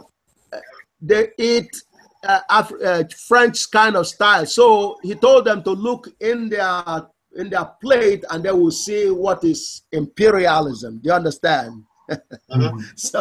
So that's when he embarked on the agricultural revolution, and he was very successful. Within 4 years, Burkina Faso, who was importing food from France, were become food sufficient. They didn't need any more stuff from France. Do you understand? Which was one of the basis of them going after after Thomas Sankara. That's one of the reasons why they killed him, because that means loss of earnings from France, and France depends on Africa for this survival. Do you all understand? Yes. So Yes. that's one of the reasons why they assassinated Thomas Sankara and a host of all the others. Do you understand? So,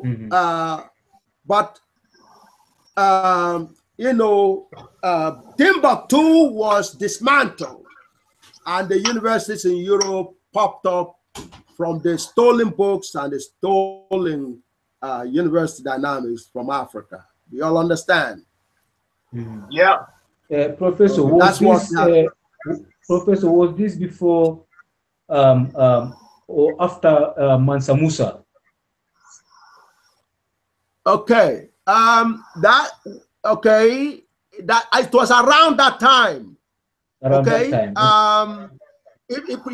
You see, because you understand, Mansa Musa was teaching the world how to acquire capital. The whole thing about capitalism originated from Africa. It was devised by Mansa Musa.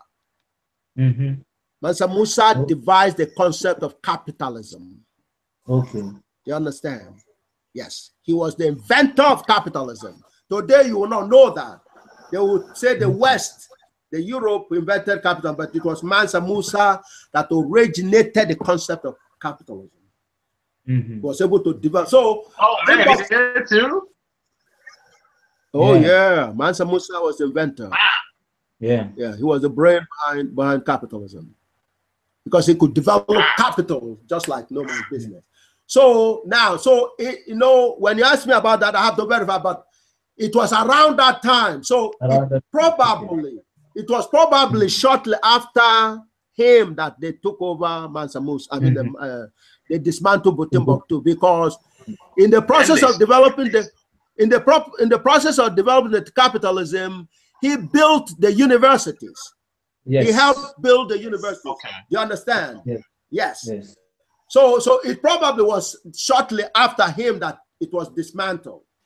Yes. Because once the capitals was developed, Africa was going to go into Renaissance. Do you understand? Okay, so and that was one of his goals. Okay, so but if there was an African Renaissance, then Europe will go down. So that's why they attacked the Timbuktu and not demolished, but it looks as if they burnt it down. They didn't burn it down. They actually dismantled it and went and constructed the universities in Europe. Do you all understand? Yeah. Do you all understand? Yes. And what happened was, over here in this country, 2 Africans here tried to reestablish a Timbuktu here. They started with the Tuskegee. Do you understand? Where in America did they try to do that at? Alabama, Tuskegee University, the first black university here. Okay. That was a rebuilding. It was supposed to be a rebuilding of Timbuktu. Wow. And it was modeled after Timbuktu, but Jim Crow went after it and took it over. You understand? So but that explains why that whole area was a cesspool for violence towards blacks. So they did the same thing to the airmen. Absolutely. Oh man, I didn't know it was that deep. That's one of the reasons why the boycott, the bus boycott in Montgomery is related to that vibrations of Timbuktu. You understand? Yeah. So there's a lot of connectivity. You understand? Now, so with that digression, now you come back to this letter. This is the continuation of the letter in front of you there. Okay? Can you all see that? Yep. Yes. Papa Mane will carry this letter with him, and he will now, because now when you go, you will introduce yourself as being, Professor Oyibo is your uncle. That's right. So then they will know who you are. Do you understand? True. You understand? That's right. Now you see, you need to see. You have to know who I am before you know who you are. You understand? Okay. Now, so but this is the letter written by a legend. So she says the most exciting contribution to me personally is Dr. Oyibo's formulation of Einstein's unified field theory, or the theory of everything.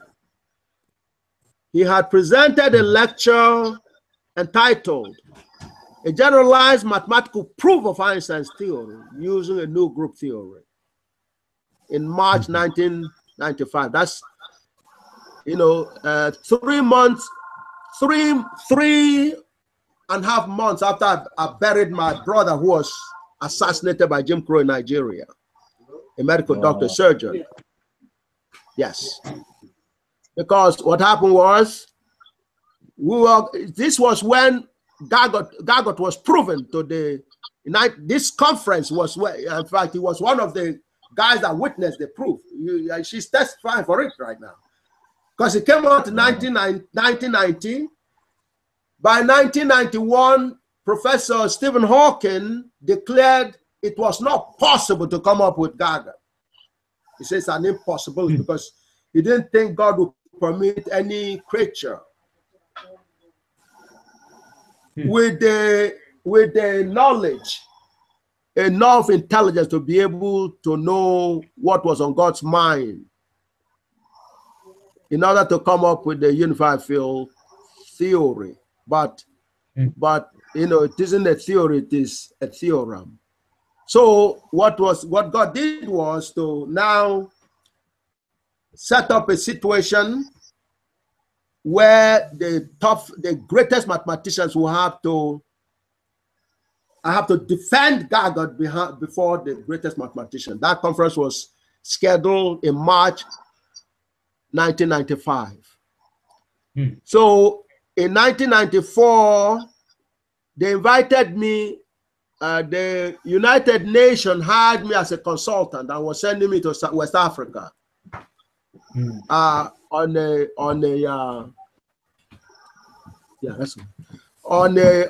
thing. It was very superficial. It was phony, but they sent me. So I went into Nigeria, and I met with my brother, and there was a legendary Nigerian professor called Professor Ezekwe, who was the Minister of Science and Technology. And he hosted me under the United Nations program.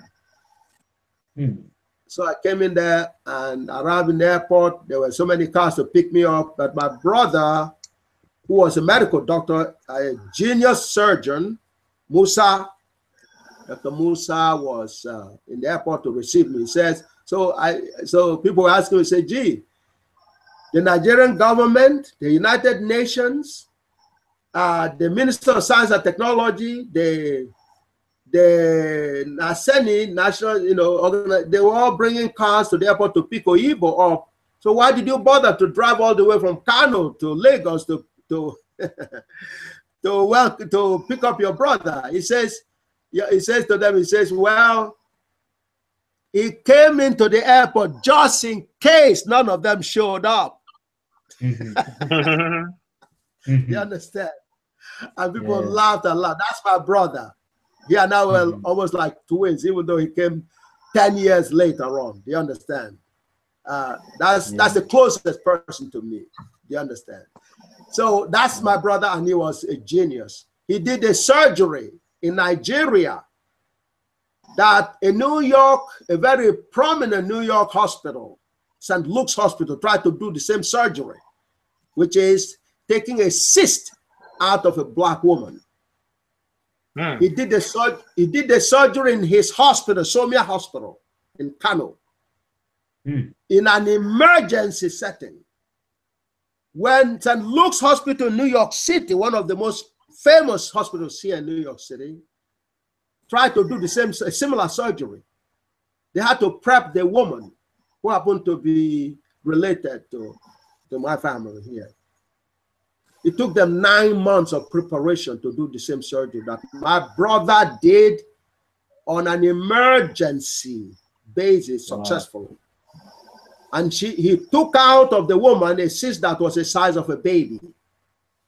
Damn. So, yeah, the Western intelligence heard about that, and they knew that he was my brother. And GAGUT just came out in 3 years, around the same time he was doing the surgery. GAGUT was evolving. So, you understand, it didn't take long before, between the British intelligence and the American intelligence and the rest of the the enemies of the black people, just like they did with Sankara, they went after my brother and got him assassinated in the University of Ibadan hospital, teaching hospital. So I had to go home to Nigeria. He was assassinated November 30th. He was assassinated.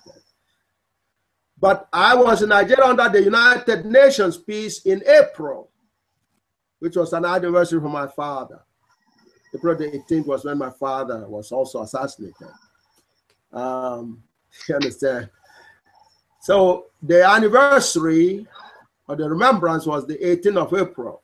So I combined the trip for that remembrance with the United Nations assignment. And Professor Ezekwe, who was the science minister, was so delighted, was so happy, do you understand me? So they came, got me. So, and then they were trying to establish something in Awka, as in Anambra State. So he sent me over there. You understand? It's a whole long story, do you understand? But between my brother and Professor B and my entourage, we drove all the way from Lagos to Awka, that's in Nigeria, the Anambra State. And they were so delighted to see me. They were celebrating and everything. They even roasted corn for me, something I never forget. And in the middle of that, the dynamics of the Biafran War was still lingering. And I remembered, they were lodged in a hotel, a big hotel there in Awka. And it was supposed to start a process of trying to build computers and so on and so forth. So I was consulting, supposed to be supervised by the United Nations. It was a phony. They were probably responsible for the death of the thing anyway. But anyways, I was there. And so in going to meet the people, you understand, 1 o'clock in the afternoon, come 2 o'clock. You understand, in Awka, people could not go on the streets. I'm talking about 2 o'clock in the afternoon because of armed robbers. The guns from the Biafran War were kept. They didn't surrender them. So they used that to continue the war, except this time by killing black people and taking their possessions. So I was there driving, 2 o'clock in the afternoon, broad daylight. So I'm driving, they stopped me and said, "Where are you going?" I said, "Well, I'm trying to look around." They said, "You better go back to your hotel and go back to bed." You understand? You understand? Obviously, it was very sad, but I had to laugh to get some humor before I broke up. I died of stroke. I had to laugh because it was too much. I said, "What?" They say, "Yes. You can't drive when it's 2 o'clock in the afternoon." This was 1994. My two brothers were with me, and Professor Obi, who was one of the research guys, a professor of engineering and all that. They were with me, and this was a horror. So they said, "No, you'll be shot. You'll be shot dead if you drive around 2 o'clock in the broad daylight in the afternoon with the sun." So I laughed and I said, "This is too much." So, but they took me to a hotel, and a nice hotel owner, nice, wonderful black woman, when they introduced me as being a consultant under the United Nations. Oh, she brought me to her hotel. They cooked, they gave me special treats, you know, banquet and everything else. You understand? The hospitality was typical of what you expect in an African setting. You understand? Mm-hmm. But that energized me. Do you understand? So I laughed and I called to people and I said, 2 o'clock in the afternoon, people cannot get on the street. What kind of life is that? Right. So so anyway, but meanwhile, I had very short period of time. I came in around the 16th of April, and my assignment is supposed to end by the end of the month. So anyway, that's very brief. And I had to set up a computer manufacturing dynamics within an environment where I cannot be on the road at 2 o'clock in the afternoon. You understand? Wow. Do you all understand? This, it sounds like a movie story. This is reality. Yeah, it sounds like a movie, you know. You understand? But they roasted corn for me that I never forget. So when you ask me about Oka, what I remember was a legendary story of the finest roasted corn in the world, which is a symbolism of the beauty of blackness. You understand? Yes. I was so invigorated. This lady, I see her face in my as I talk about this story. My brother was there with me, the medical doctor. You understand? When we were driving from Lagos to, there was a lot of funny stories. I knew something was going to happen. That this was 6 months, roughly 6 months before they assassinated him. Wow. You understand? So every inch of the road from Lagos to Onitsha to Oka was filled with a lot of spirituality and a lot of high spirit. Mm-hmm. You understand? We stopped at a gas station in Benin, and the gas attendant, one of them was a Nigerian that hailed from around Onitsha area. So Professor Obi, this is a full professor, although they call him senior lecturer, but there's equivalent of a professor over here, okay, in mechanical engineering. So he stopped to put petrol in his car, and this this young man obviously lost his mind. I was talking some trash and tried to disrespect Professor Obi, and so Professor Obi tried to tell him and says, he said, "What's your name?" And Professor says, "I'm Professor Obi," and he said, "Oh yeah, you're Obi. Where are you from?" This is a young man. Do you understand? He was so rude to the professor. This is a gas attendant. Do you understand me? Yes. I don't think he even finished elementary school. Wow. The way he was talking to Professor Obi was so disrespectful. So when Professor Obi, then he asked Professor Obi, "Where do you come from?" He says, "It's from Oka area." And then the kid said to him, he says, "Well, you know, well, he's from Oka, that Professor Obi must be telling a lie." Oh. It was out of sight. It was incredible. Do you understand me? And he began to insult the professor. You understand?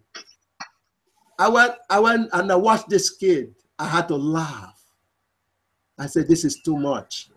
So I begged Professor B to get back and be cool, because Professor B tried to say, "Look, he mentioned the name of his relative in Oka area. He said, this is my," and the guy said, "I know him. This garage boy, this attendant, this rude kid, told him that yes, he knew the guy, but he was sure that Professor B was lying because the guy never told him of anybody like Professor B before." Wow. This was too much. So I watched that. But I came and I grabbed Professor Oki and I said, listen, okay, so get into the car, let's go. We have better things to do. So we drove all the way, we hit Onitsha, and people celebrated. We came to Onitsha, you understand, before Oka is just a few miles from Onitsha. So the leaders of Onitsha, they celebrated and said, wow. So why are you here in Onitsha? What good things did you bring for us? And we said, well, we brought you good news because we headed for Oka and we're going to be trying to establish a computer factory there. And the guy said, what? They said, well, we're going to build computer in Oka. And he said, Oka, he said, what is wrong with Onitsha? Why are you all going to Oka? Why not Onitsha? Okay. And I was stunned. I said, well, but Oka is only a few miles from Onitsha. Yeah, but say you better do it in Onitsha. Why go to Oka? So then again, I laughed. And then we finally got in Oka. And then we came to Oka and they said, I couldn't drive at 2 o'clock in the afternoon. So anyway, so we went into the factory where we're trying to set up. And the people were very anxious. They were waiting for me. Come to find out, they don't even have a book, a single book to read from and get. So it was very disappointing. So, but meanwhile, I had to run. I mean, I can't even begin the story. It was horrendous. So my brother was with me. The part that I want to, say, ended that story there and leave you to put your imagination and have a lot of fun in terms of, it's not fun, but you have to laugh things off. It is how you understand the dynamics of what is happening and why GAGUT is God sent. Do you understand? This was 90. GAGUT has come out already. Okay. So anyway, now because I have to keep a very tight schedule, I had to go from Oka back to the commemoration of my father in August the 18th and so on and so forth. And in the process, because of the busy schedule, what did I find myself? At about 2 o'clock in the morning, I found myself near Oka driving from Ida, my hometown, to Oka. Now, they told me I couldn't be on the street at 2 o'clock in the afternoon. Here I am on the street at 2 a.m. in the morning. Do you all understand? Yeah.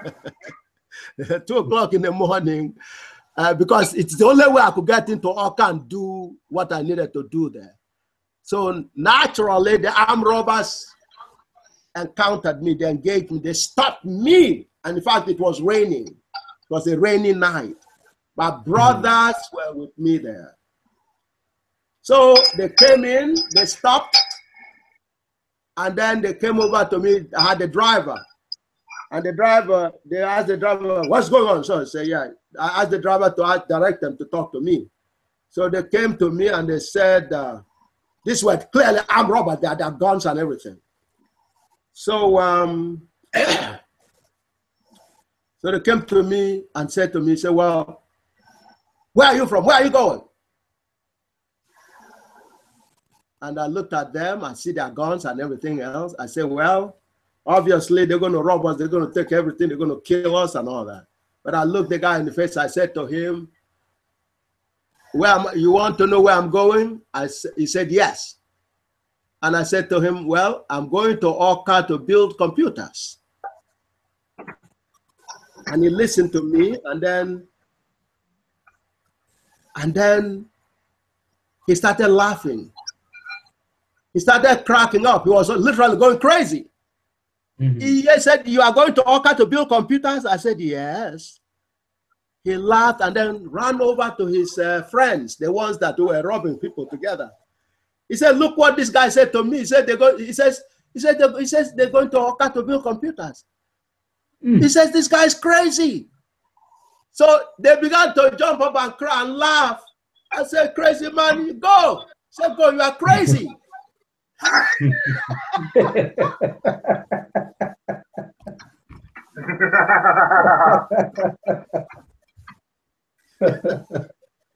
Yeah. Oh, no. Yeah. That is how this was a miracle. They kept on laughing until we drove off. He said, we met crazy people today. They're going to talk how to build computers. He says, amazing. He said, oh, this was crazier than themselves. Go, he says, go. And that's how that ended. So eventually, of course, that was the very last time I saw my brother. So by November, 6 months later, my brother was assassinated. So of course, I have to go back to Nigeria again to pick his body up. And I found out who supervised the assassination of my brother. He was a CIA agent trained over here, and so on and so forth. Now, I buried him December 6th or December 7th. He was assassinated on November 30th. 8 days later, I buried him. He and I were working after this assignment in Oka. He and I were working on organizing this proceeding that is talked about here. So I'm trying to give you a background here, okay? He was supposed to be organizing, and I gave him an assignment to locate one Professor Amazigo, who was my professor at Rensselaer. He was a Harvard-trained mathematician, and I'm hoping that he's still alive. So I told my brother to invite him to this conference in Troy because he used to be a professor at Rensselaer, the only black professor, you know. Okay, over there he was a Nigerian. So I wanted to invite him to come to this briefing because briefing was he was a professor from RPI. So I asked my brother to locate him. During that time, the attack on him he was getting extremely sick. That's how I knew it wasn't going to take long before they kill him. So, you know, so after burying him in December, I stayed in Nigeria till the 24th of December. So I came back here and then prepare eventually for the briefing. This conference that Professor Lucian is talking about. That's March 1995. It was my brother and I and others that were planning this symposium. So eventually, and the purpose was to engage the greatest mathematicians, a sample of them, to come and criticize GAGUT, to disprove GAGUT. So I was going to present it and then have them take a position. That was the purpose. But my brother was assassinated before I could make the presentation. So it was presented, however, to some of the greatest names in mathematics, including the former head of mathematics department from Caltech. You know, a guy called Professor Julian Cole. Okay, Julian Cole, C-O-L-E. He was in the audience. He was not at RPI during that time. And, you know, the former professor, head of math department at Stanford, was also there in the conference. It was in this particular, all the legends were there. So one of the papers that was presented is what she's talking about here. He has presented a lecture entitled A Generalized Mathematical Proof of Einstein's Theory Using the New Group Theory. That was one of the things, papers that was presented in 1995, which was GAGUT in effect. You understand? So, and none of them could disagree with what was presented. But she remembered that because she was in the audience. And she saw no mathematician could challenge it. Okay? So, which is in March 1995 at a symposium he organized at RPI as a tribute to Professor George Handelman. And it was published in the proceedings of that symposium that Dr. Oyibo edited. Now, these legendary mathematicians, for their papers to be accepted into the proceedings, I was the one that had to, you know, part of the editorial board to decide which work was correct and which work was not. Just like, you know, the next sentence. She said, having met Albert Einstein, okay? She met Albert Einstein in person and did a lot of work in reviewing his work also, and having co-authored reports. That's what we mean by what she calls reports here about Einstein. Is his evaluation of Einstein's work. You understand? Mm-hmm. Having co-authored reports about him, that's Einstein, one of which was presented at Handelman Symposium and published in the proceedings, I am thrilled that Gabriel Oyibo was the first to complete the task that intrigued and challenged Einstein and many other luminaries in science. Do y'all see that? Yes. Yep. Okay. Moreover, this is the finest part. He did so in a mathematically elegant manner. Do you all understand? Yes. Yep. He did so in a mathematically elegant manner. The elegance is what is shown by Gij, comma j equal to 0. That's the ultimate elegance. Elegance in mathematics means taking something that is complicated and putting it in a very neat form. You understand? Yeah. That is what is defined as mathematical elegance. So when you're taking the most difficult problem, past, present, and future, which is to find the one theorem that summarizes all of mathematics, and by extension, all of knowledge of the truth, of proven truth.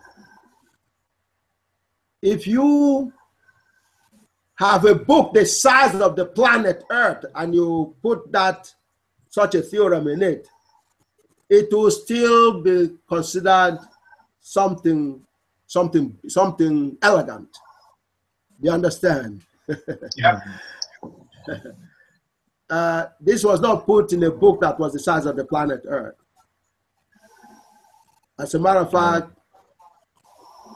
it is the shortest equation ever written. Gij, comma j equal to 0. So you know that didn't come from a human being. That came from God. You understand? That's what she's alluding to here.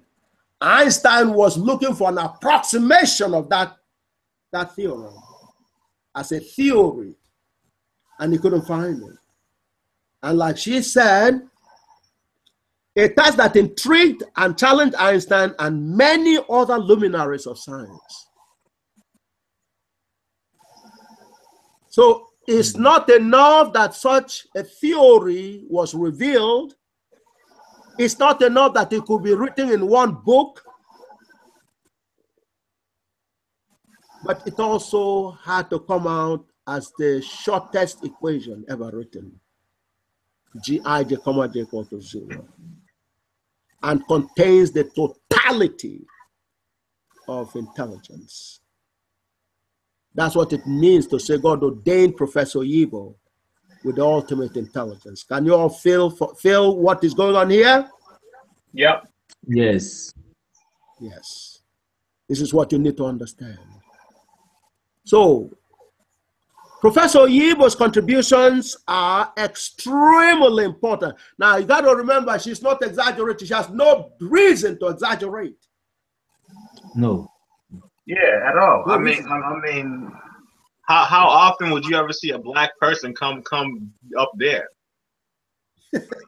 So it wouldn't make sense for her not to. This is not a fellow black brother writing about me, you understand? Or a black sister, you understand? Or one other African from, you understand, from Kenya, do you understand? Or one from Angola, do you understand? That's not what we're talking about. You understand? It's not some brother from Liberia writing this. This is written by a non-black. It's not a brother from downtown LA either. You understand? Her parents came from Poland, Professor Lutyens. Do you understand? And she's a academic granddaughter to David Hilbert, that's on the made it to list, the Göttingen list. And of course, she's testifying that she has actually reviewed Einstein's research papers. He co-authored reports about Einstein. You understand? And yet, not only does she testify that has been accomplished, but as a mathematician, the elegance is particularly important. You understand? Moreover, he did so in a mathematically elegant manner. That's quite a testimony. So then she says, Professor Oyibo's contributions are extremely important, both theoretically and practically. And she concluded they place him in the ranks of the world-class scientists. And she said, he is eminently qualified for the Nobel Prize in Physics. And granting this well-deserved honor to Dr. Oyibo will be celebrated at Rensselaer Polytechnic Institute and throughout the academic and scientific worlds. You all understand? Mm-hmm. Yeah. Did you all see that? Mm-hmm. Okay. Now, like I said, this is not a black person. John, I want you to come and script it now. That is the assessment. This is the letter to Nobel Prize. John? Yeah, I'm right here. Okay. Okay, do you all understand? Have you digested what she has written? Yeah, she submitted. Okay. Oh. Yes. Yeah, I understand. But I want them to see the title, Professor Lutyens. Okay, now that's Lutyens, Edith Lutyens. You see that? Sincerely, Edith Lutyens, Professor of Mathematics and Adjunct Professor of Cognitive Science, Emerita. That's who wrote this. Now, there was a professor from Nobel Foundation. When he received this letter, he was a former chairperson of the physics committee of the Nobel Prize. When he communicated with us over here, he said, he described this letter, a nomination letter or recommendation letter for Nobel Prize. He says, this was one of the best recommendation letters he has ever read. Do you understand? Mm-hmm. His name was Klassen. He used to be the chairperson. Klassen? Klassen. C-L-A, yes, Klassen. C-L-A-S-S-I-N, something equivalent, but I'm sure because he's a Swedish. Was a Swedish mathematical physicist. He used to head the physics department. Carlton with S-O-N, yeah. Yeah, I think it's S-O-N. Either S-O-N or S-E-N. Yeah, Carlton. Yeah, Klassen. Yes, if you check the annals of the physics committee, you will see Professor Klassen. That's what he said. He said it's one of the best recommendation letters they've ever sent, at least for physics. So now, and yet, we're not given the Nobel Prize. The Germans. But is there any reason why you don't get the Nobel Prize? I mean, of course, the reason is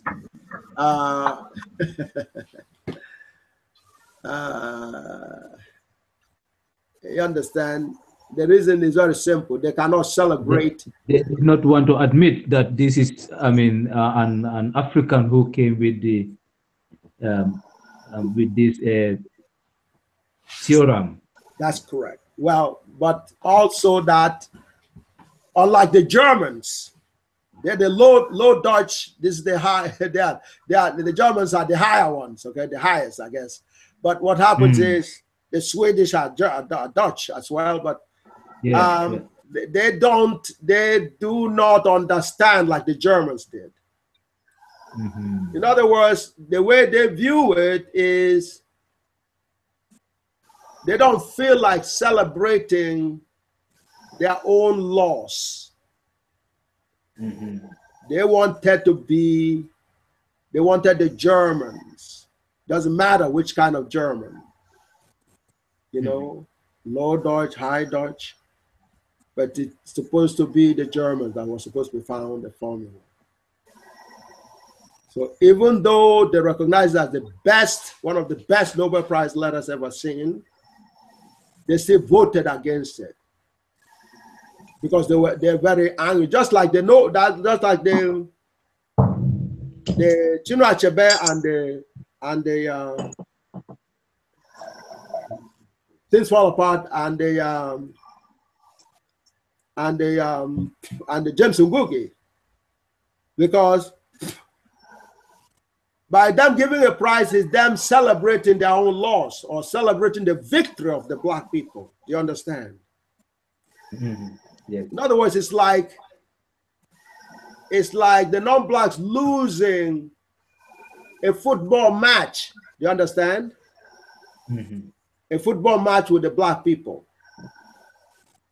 When you lose in that kind of competition, you don't go celebrating those who were victorious, right? Yeah, no, that's true. That's correct. That's exactly what's happening here.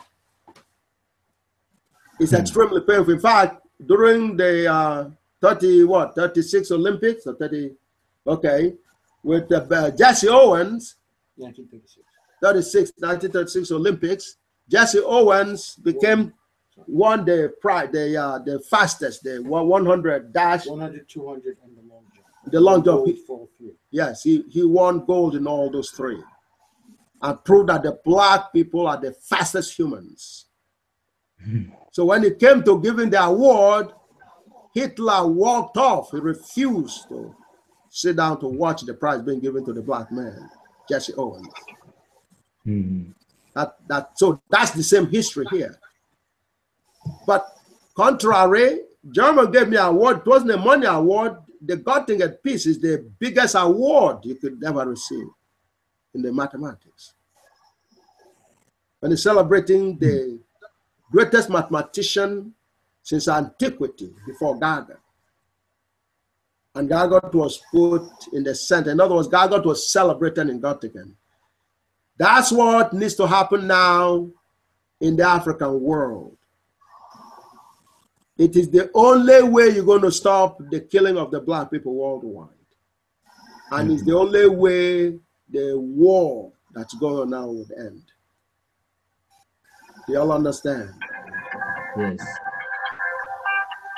So that is what, so therefore this is the letter, but this letter now remains. Many people argue that this letter is even bigger than the award itself. Mm-hmm. In the sense that the credential of the people and what was stated. See, a black man, would go and get a Nobel Prize, but he won't be in this kind of category.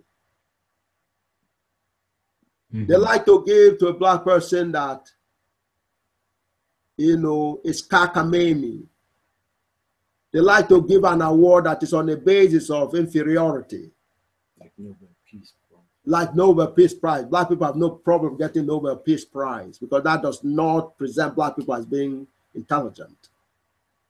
But when you have the most intelligent human being, they can't celebrate that. That is like celebrating they are inferior to black people, which is the truth. So they didn't want to participate in that process. Do you understand? Mm-hmm. Yes. So therefore, that's where Professor Ian Barker and the rest of the black people came together and said, well, it isn't fair for us to be waiting for Nobel Prize to give us a prize anyway. Where have we given ourselves a prize before expecting Nobel Foundation to give us a prize? So that's where the thinking began to. As a matter of fact, when people were waiting. 1 year they didn't give me. The second year they were hopeful. You know, the third year they were hopeful and everything. So then they came to me and said, well, what's going on? I said, well, just like Michael Brown not recognizing he comes from a race of masters, because Jim Crow has confused him and told him that he came from a race of slaves, which is wrong. So when time for him to act himself, to be himself, in terms of acting like the master, he was still acting like a slave, so they shot him dead. You understand? So that's a lesson for us to now understand. You have to now understand you come from a race of geniuses, a race of masters. Therefore, you must conduct yourself as masters. Do you understand? Yes.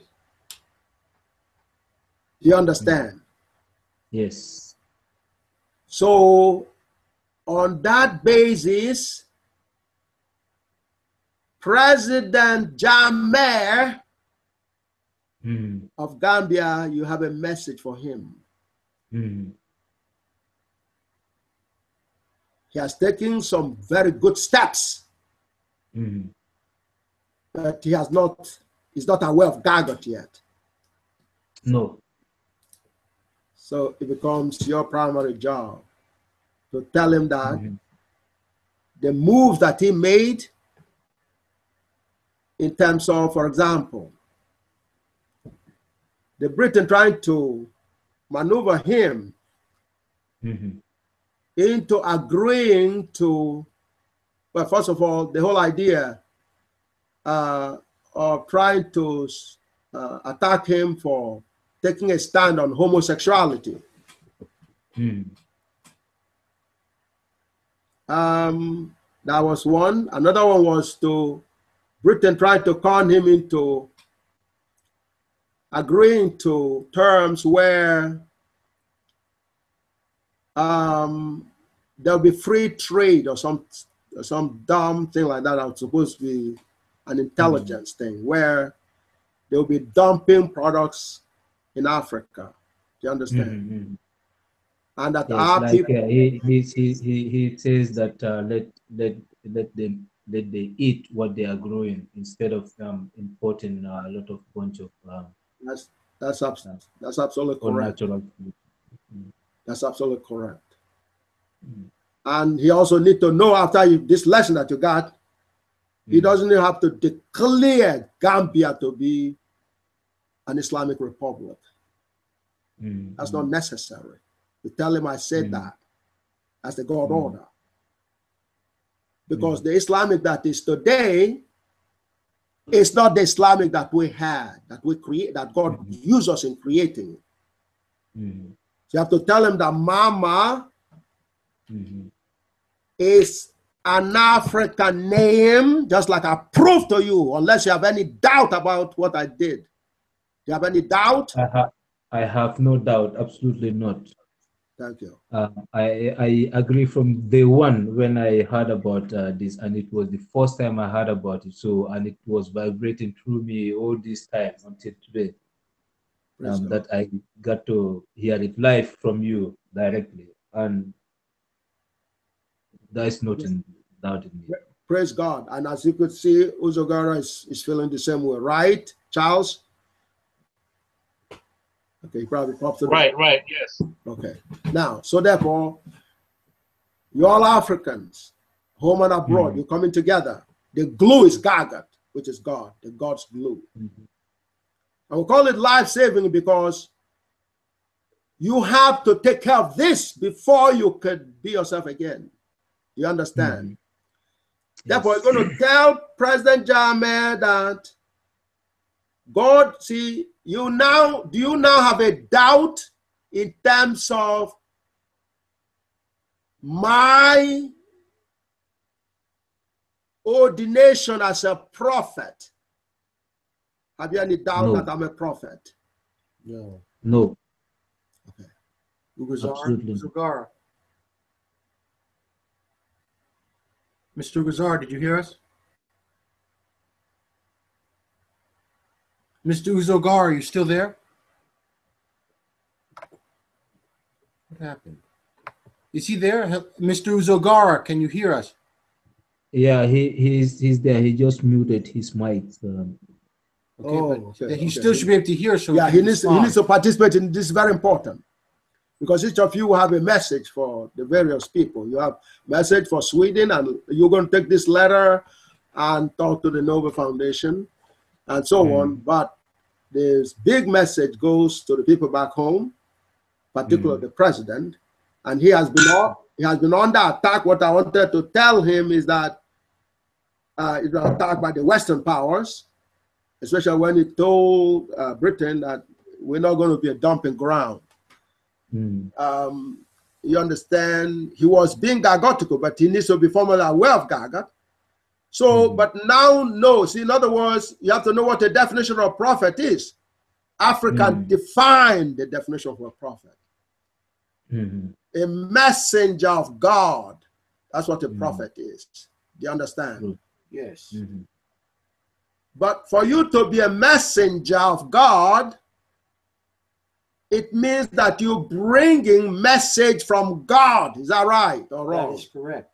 Yes. Okay. The only way, and for you to prove that you're bringing a message from God, or for your message to be from God, it has to be an infallible truth. Isn't that right? Yes. Correct, yes. You cannot say that you are bringing a message from God unless you could prove your message to be an infallible truth. Isn't that correct? Yes. Yes, correct, yes. That's right. So, since I've been talking to you, have you verified that most of the things that I've been telling you are true or not? Everything that I heard is been true. Mr. Gozar, that's inside me. That's right. That's what makes me the prophet. And that's therefore, a lot of claims have been made, even books have been written. It doesn't matter if they're written or not. If you, the reader, are not convinced beyond reasonable doubt what you're hearing or what you're reading is infallible truth, it's not enough to just say approximate kind of truth. It has to be an infallible truth. What's an example of an infallible truth? 2 + 1 = 3 is an infallible truth. Do you understand? Yes. Yes. If somebody telling you the messenger of God does not have a message that is an infallible truth, you cannot accept them, cannot accept such a person as a messenger of God. Do you understand? Yes. Yes. That is past, present, and the future. Göttingen recognized me as a messenger of God by putting my work called the Grand Unified Theorem. A Grand Unified Theorem is a proven one theorem, a one proven grand total theorem that represents all theorems. That's the basis of them celebrating GAGUT, celebrating the GAGUT along with their own hero, Professor Gauss. Because the position they put GAGUT is where Gauss is supposed to be, the center of the celebration. Do you understand? Yes. Yes. So they celebrated their own son and GAGUT at the same time. Do you understand? Because they recognize GAGUT as not only a theorem, but a theorem of all theorems, a theorem that contains all theorems. Do you understand? Yes. That is the totality of all theorems. Do you understand? Yes. But theorems as infallible truth, that's the definition of a theorem, is an infallible truth. Do you understand? That means they all come from God. Do you understand? Yes. So you can see it is infallible that I am a true prophet, a real prophet. But it's also true that since I'm conveying all the messages from God to the rest of the creatures, right? Yes. Can you see that? Because it says grand unified theorem. That means the grand total of all the messages from God. You understand? Yes. Yeah. Yes. So not only does that define me as a messenger, but the ultimate messenger. Can you all see that? Yes. Yes. So that's what in Islam was called the real Mahdi. Is that correct? Real Mahdi, yeah. Yes. That's the ultimate Mahdi. Yes. So, and that's what was actually conveyed on me. It was put on my thing by the Patah of the Gala Kingdom in Nigeria on behalf of the rest of Africa. Did the symbolism that was done for Muhammad. And the title that in 2004, I was given the title Mama. Mama, I was given the title, by that time, Muhammad, which is Muhammad, okay? Yes. But we call him Mama, Ma, because we want to keep our history in sight. Is it Mama or Ama? Mama? Yes, well, it's actually Amma. Amma is in Hausa, they call Amma. Okay, Amma is a qualification. The key word is the Ma part, okay?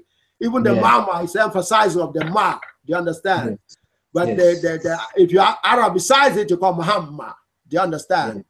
Yes. Okay. So, but the Muhammad, but in the actual titles, I'm more in the sentence, Amma Kidojo, Amma, that is Mama, which is equivalent, Mama, that's the genius, the African produced genius, that's the ultimate genius or ultimate prophet. So that's a revision of the whole story about religion. Do you understand? Yes. So that simply means that Gambia needs to be not an Islamic republic, it's an African republic. Yes, correct. Because the Islam came out of Africa, but when it started, it was an African philosophy of the truth. Yes. The Arabs call Ma'at and all that, but Ma is the thing. That's why the title of the prophet is called Mama or Amma Kidojo in this case. That's Ma. The Ma, Amma Kidojo is my title. Amma. Ma. That's the title. So it is that ancient tradition of Africans which the Arab adopted and evolved Muhammad that was done in 2004. So we existed before Muhammad and continued beyond Muhammad. Can you see that? Yes. Yes. And we have a video that actually, where that was, done actually. We have a video of it. So that is one of the things that you will need to. So therefore, you will need a hearing with President Jammeh that will congratulate him with his position, with the homosexuality, with his telling them off that Africans cannot be taking handouts from them. Africans are masters. Now, the whole presentation to this for you to understand that God ordained us the masters, the race of masters. Are you understanding that, both of you? Yes. Yes. Mr. Uzogara. Yes. Mr. Uzogara. I have to call him because he's not answering. Okay. So that's the goal here. So, and that's the message that you go. So in other words, we're congratulating him and, you know, tell him to even go higher grounds. Yes. The Arabs are not qualified to be our slaves. That's what it means from GAGUT and verified by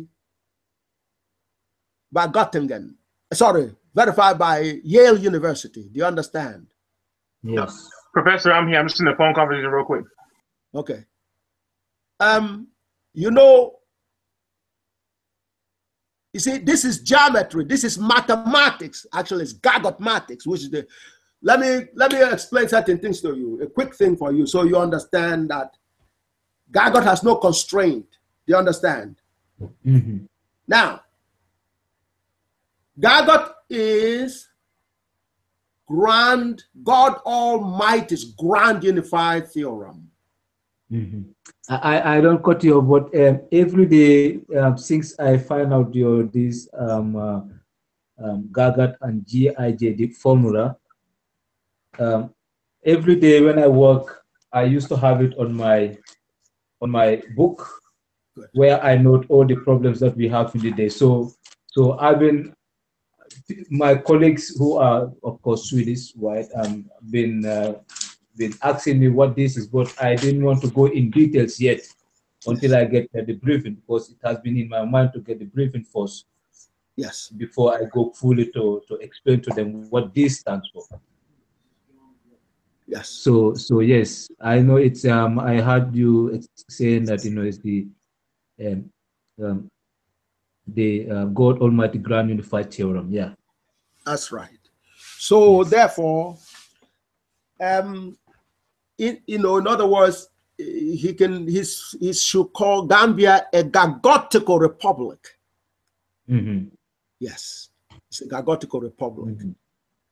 Burkina Faso is a Gagutical republic. Nigeria should be a Gagutical republic. Africa is a Gagutical continent, or the continent of geniuses. You understand? Yes. And you're going to tell the Arabs, if they disrespect one more black man, we're throwing them out of Africa. Do you understand? Yes. They're going to go back to Arab Bay, where they came from. Do you understand? Yes, yes. That's what God has called. I actually, for 2 years ago, I actually turned up like about 5 million Swedish crown that they offered me for them to get in the country. I went and do all the paperwork with them, but at the end I had a suspicious mind. My guts told me that this is they just want to come in the country, yes. You know. So yes. So I said no to everything. When everything, I have all the documents here. I can show the stamp from the Attorney General and my lawyers and everything. Yes. But something told me that this is going to be a fraud, you know, if I said yes to this. Yes. And you were on your way getting close to engaging the GAGUT, because GAGUT, see, you understand, Africa is the richest continent. Yes. Right now with GAGUT, we would be the richest forever. Yes. I can give every African what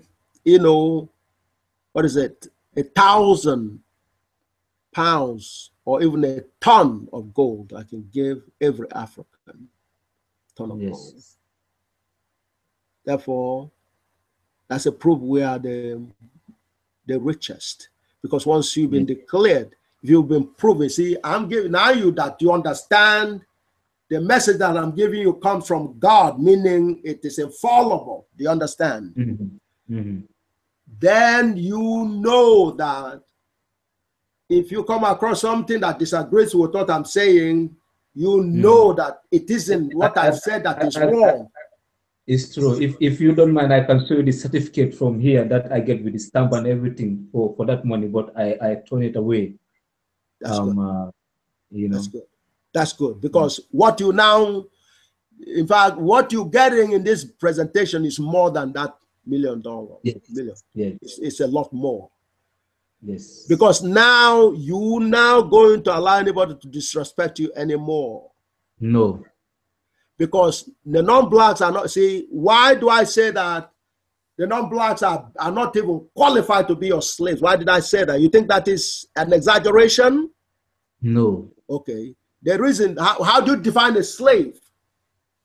A slave, a slave in a real sense is animals can be our slaves. Do you understand? Yes. Animals, slaves are people who do your dirty work for you because they're supposed to be inferior. That's a definition of slavery. Do you understand? Yes. And the proof is we can never make God our slave. Do you understand? Yes. It's impossible to make God a slave. Isn't that correct? That's true. Yes, correct. And the reason we can't make God a slave is God is superior to us. Do you understand? Mm-hmm.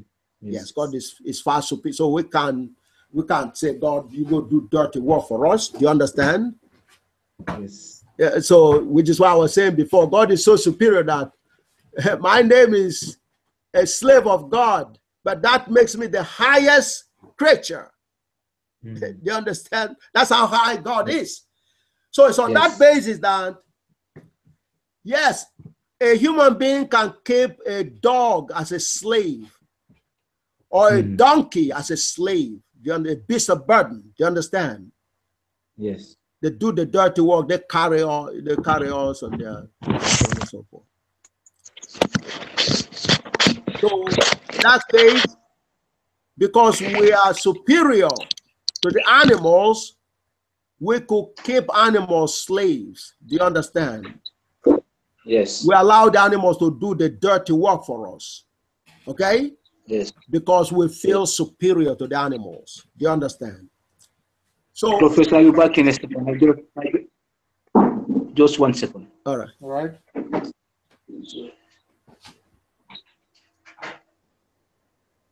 Mr. Uzogar, are you there? Mr. Uzogara. He said he was. He didn't pick up. No. He actually came. It was on another phone. I mean, if his friend is there, he should be there physically with him. What happened to the other phone? Moses hasn't picked up yet. He talked before and he said that he was going to be gathering people together and tried to reach him. He hasn't picked up. There's also, this is Blake, what I'm trying to reach.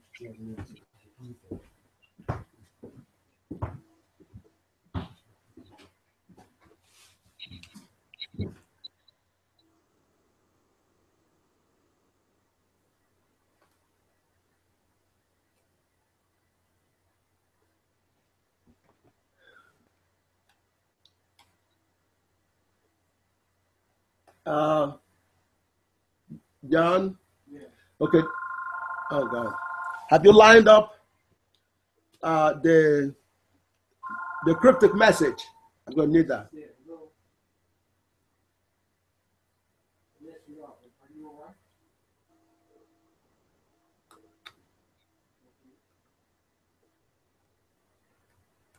Yes, I will be there tomorrow.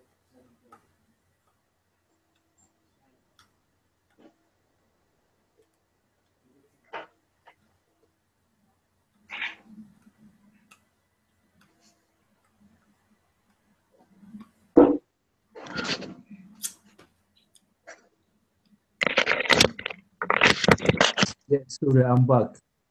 Okay. So, yes, if you would like to share that information at convenient point, that will be fine. But what we want to establish today is that you're going to find a way of connecting with the president. John, I'm going to need you to show the other stuff, okay? Now, because we applauded his moves and everything else, but he can't go backwards. And there's no reason, in other words, okay, so the dynamic, what's the geometry of slavery? In other words, slavery, only the more intelligent can enslave the less intelligent. Do you understand? I want you to put on the encrypted message. Do you understand? Yes. Okay. Again, whether you look at it from military power or non-military power, it's usually intelligence that decide who is a master and who is a slave. Do you understand that? Yes. Okay. So on that basis, therefore, if we use the Yale response to GAGUT, which is to go, they went and then actually revised their fraudulent categorization of black people before GAGUT. Do you understand? And they had black people having intelligence level of 28. You understand? Yes. And they have intelligence level of 19. Do you understand? Yes. So that says broadly, if one of those two races have to be a master and the other a slave, which race do you think is going to be the master? Race, a race of masters. Go ahead. Of course, after this briefing, I would say the black man would be the master. Because in other words, you can't make a dummy be a master for more intelligent. Does that make sense? Yes. So because a dummy can't give, see, a master is the one that gives orders. If you go in a military situation, are you going to make an idiot a commander? Are you going to win with that? It's not possible to win with an idiot commander, right? No, absolutely not. No. Or it's like saying, you make a blind man lead people with 20/20 vision. Does that make sense? No. So, and since vision is kind of comparable to intelligence, you know therefore that the leader has to be decided on the basis of intelligence. Do you understand? Yeah. Yes. So the race, the master have to come from the most intelligent race. Can you see that? Yes. Yes. So now, once that has been established, the next thing is, what's the minimum gap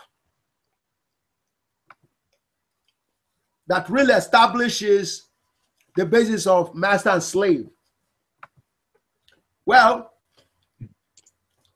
we keep animals as pets. Pets is another way of slavery, really, or pets or beasts of burden, like the donkeys and so on and so forth. Do you understand? Yes. The donkeys can't make us slaves because they won't be able to give us orders. Do you understand? No. On the other hand, we give them slaves because we tell them what they need to do. Do you understand? Yes. So on that basis, therefore, we human beings can enslave animals. The other way is not possible. Tiger can try to attack us, but they cannot make us slaves. You realize that? Yes.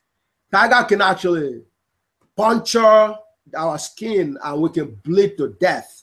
And it could actually eat our flesh. Do you understand? Yes. But Tiger cannot keep us and give us orders. Do you understand? No. That's the job of a master. Do you understand? So therefore, we can enslave animals, but animals cannot enslave us. But on the IQ, the polymorphism scales, the highest animals has N of 15. You understand? Yes. The chimpanzees, that didn't show you, but that is the scale, of what they judge. The animals had 15 polymorphisms. The highest animals, that's the chimpanzees and and you know, that's in the monkeys, you know, class categories. Okay, they have 15 IQ or N. Yeah. Their N level is 15. Do you understand? Yes. So the dogs that will keep and cats and all that even have less than 15. Do you understand? Yes. So therefore, if we could keep monkeys as pets and make them slaves and tell them to do things we like them to do, give them orders. So Europeans or the non-blacks at 19 can keep chimpanzees as slaves. Do you understand? Yes. And yet the gap between them in terms of their N of 19 and 15, the difference is only 4. Do you understand? Mm-hmm. So therefore, what we need at the gap between us and the I'm here. I'm non-black. sorry about that. Hello? I'm sorry about the Oyibo. I'm back. I was in the phone talking to a friend of mine. Okay, that's okay. So the gap, then we needed this minimum of 4. So if they had 24 IQ, they can still be a slave. You understand? Mm-hmm. Mm-hmm. But they do not have 24, they have 19. That says technically they are way below the level of intelligence they require to be our slaves. Do you understand? Yep. Yes. So therefore, yep. So we cannot be their slave, just like we humans cannot be slaves to the dogs. You understand? No. Yes. We can't be their slaves. It is the reverse. They have to be our slaves. So on that basis, therefore, you have to conduct yourself in a way that you behave like you're supposed to be as masters. Like I said, that's what's responsible. If Michael Brown was wearing the GAGUT shirt that says the black race is the most intelligent, it will not be possible for Wilson to shoot him dead. You understand? Yes. That is a little hard to believe, but that is it.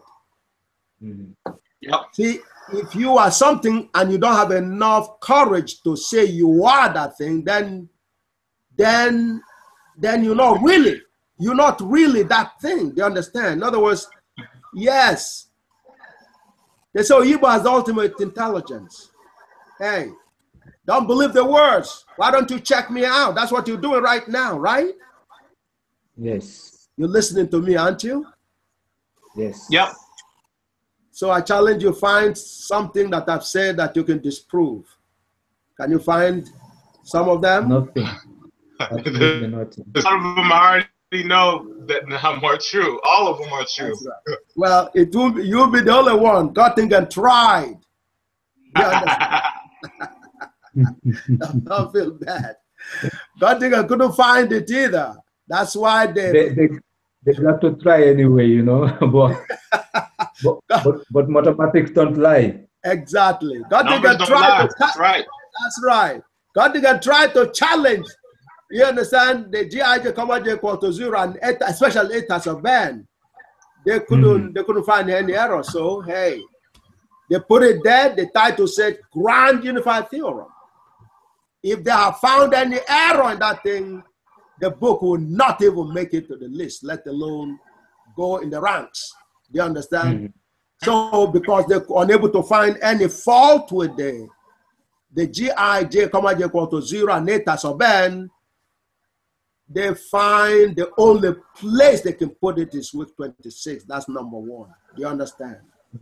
And it took a lot of guts, a lot of intelligence on their part, you know, because definitely the person who was expected to be number 26 was David Hilbert.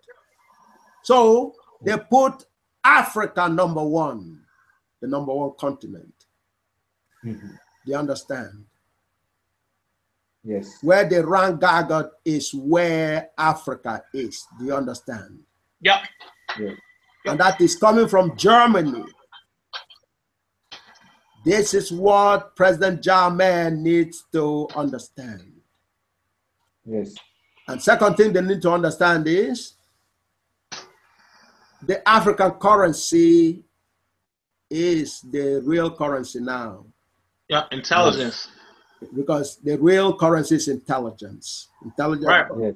How do you know that? Well, God, that's God's currency, right? Because God is in the totality of intelligence. God is actually the building block for construction of God is ethers of infinity, but that's what God puts in my head. Yes. So God does not only have ethers of infinity as intelligence, but the difference between God and myself is that whereas my intelligence is ethers of infinity, but it belongs, God is the ethers of infinity. I'm only allowed to understand what God is. Do you understand? So it's like a transformation. God's intelligence is in the real space-time, meaning every point of God, God fills the understanding of that space-time point in real space-time. In my case, it is transformed into my brain before I can understand it. Do you understand? Yes. Yep, understood. That's the difference between God and myself. God does not need a formula, a transformation, before God can see God's self. Do you understand? Do you all understand? Yes. For me to understand the reality, just like the rest of you, you want to see a picture of a person next to you or around you, or anything that's around you, you want to see that, it has to be transformed into your brains to be interpreted. Do you understand that? Yes. The light has to hit that thing and gets reflected into your brains through your eyes. You understand? Your eyes serves as a lens. The image gets transformed from there into your brains to be interpreted. That's what happens. Do you understand?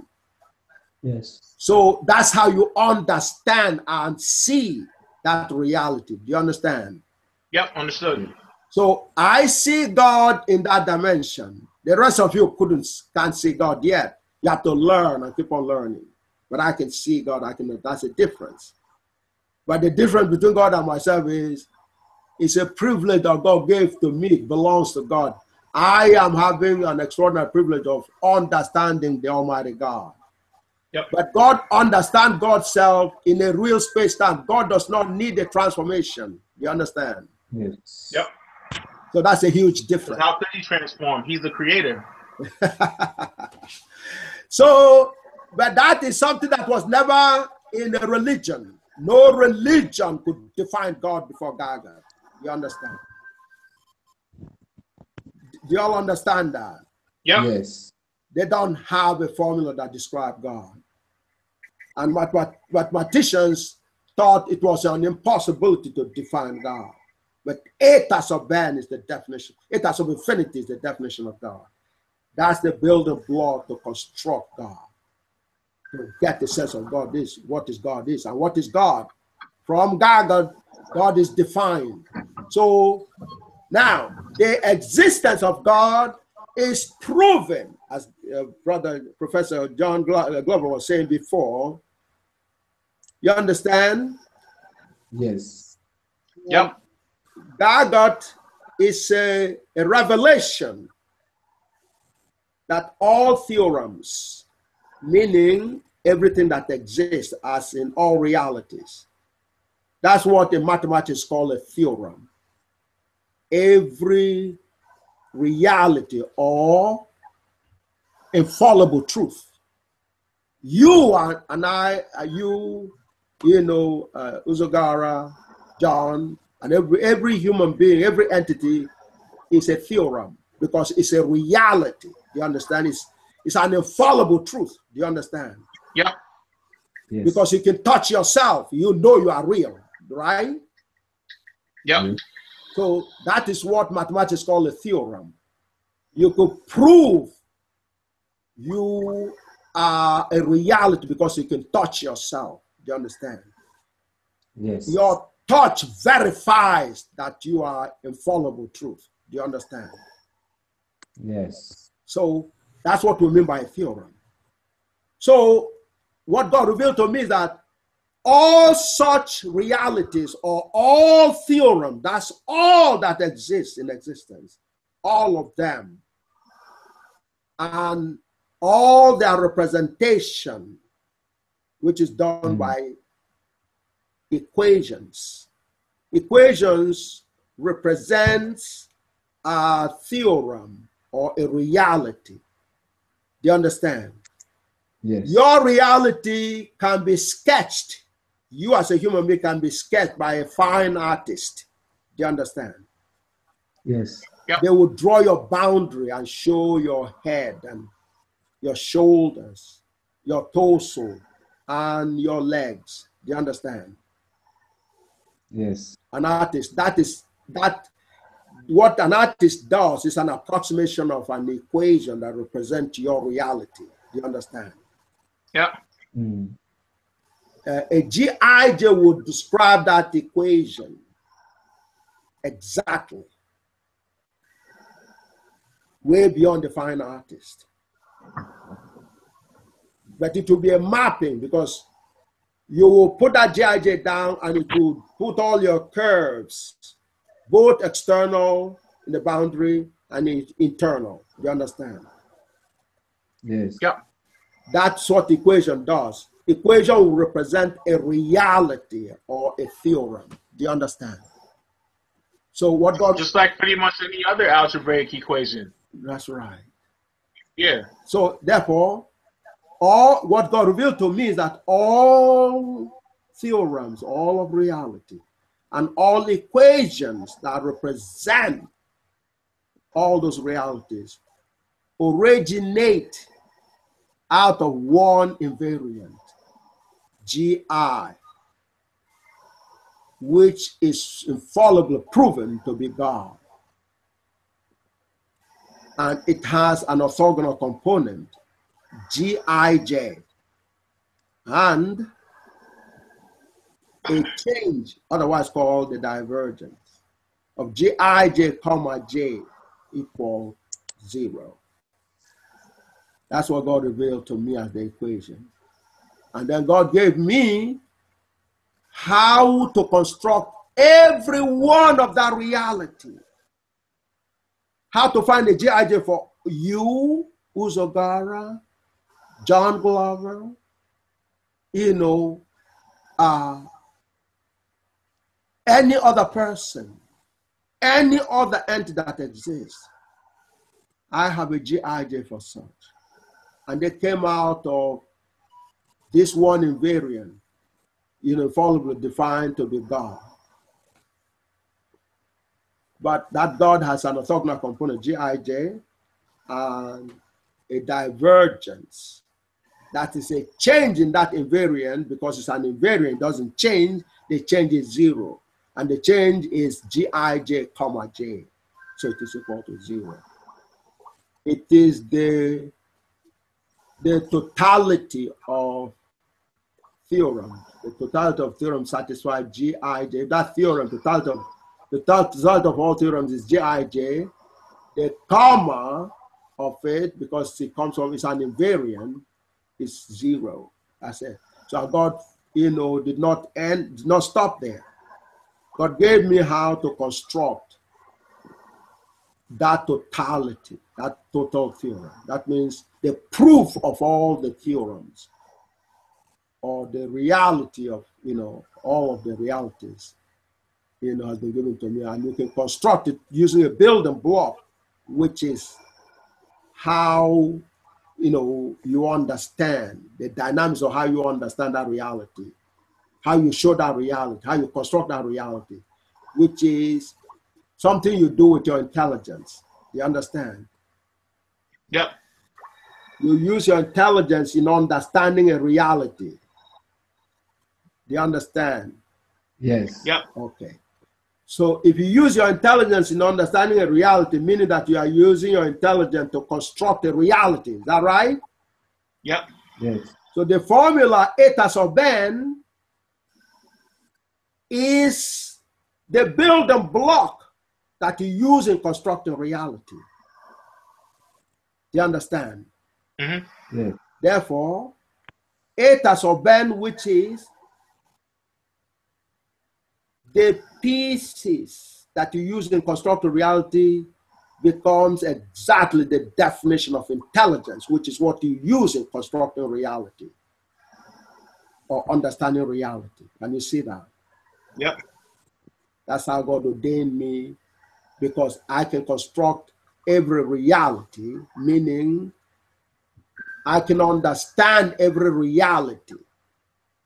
And since intelligence is act of understanding, if I can understand everything or all of reality, that means I have the totality, ultimate intelligence. Can you all see that?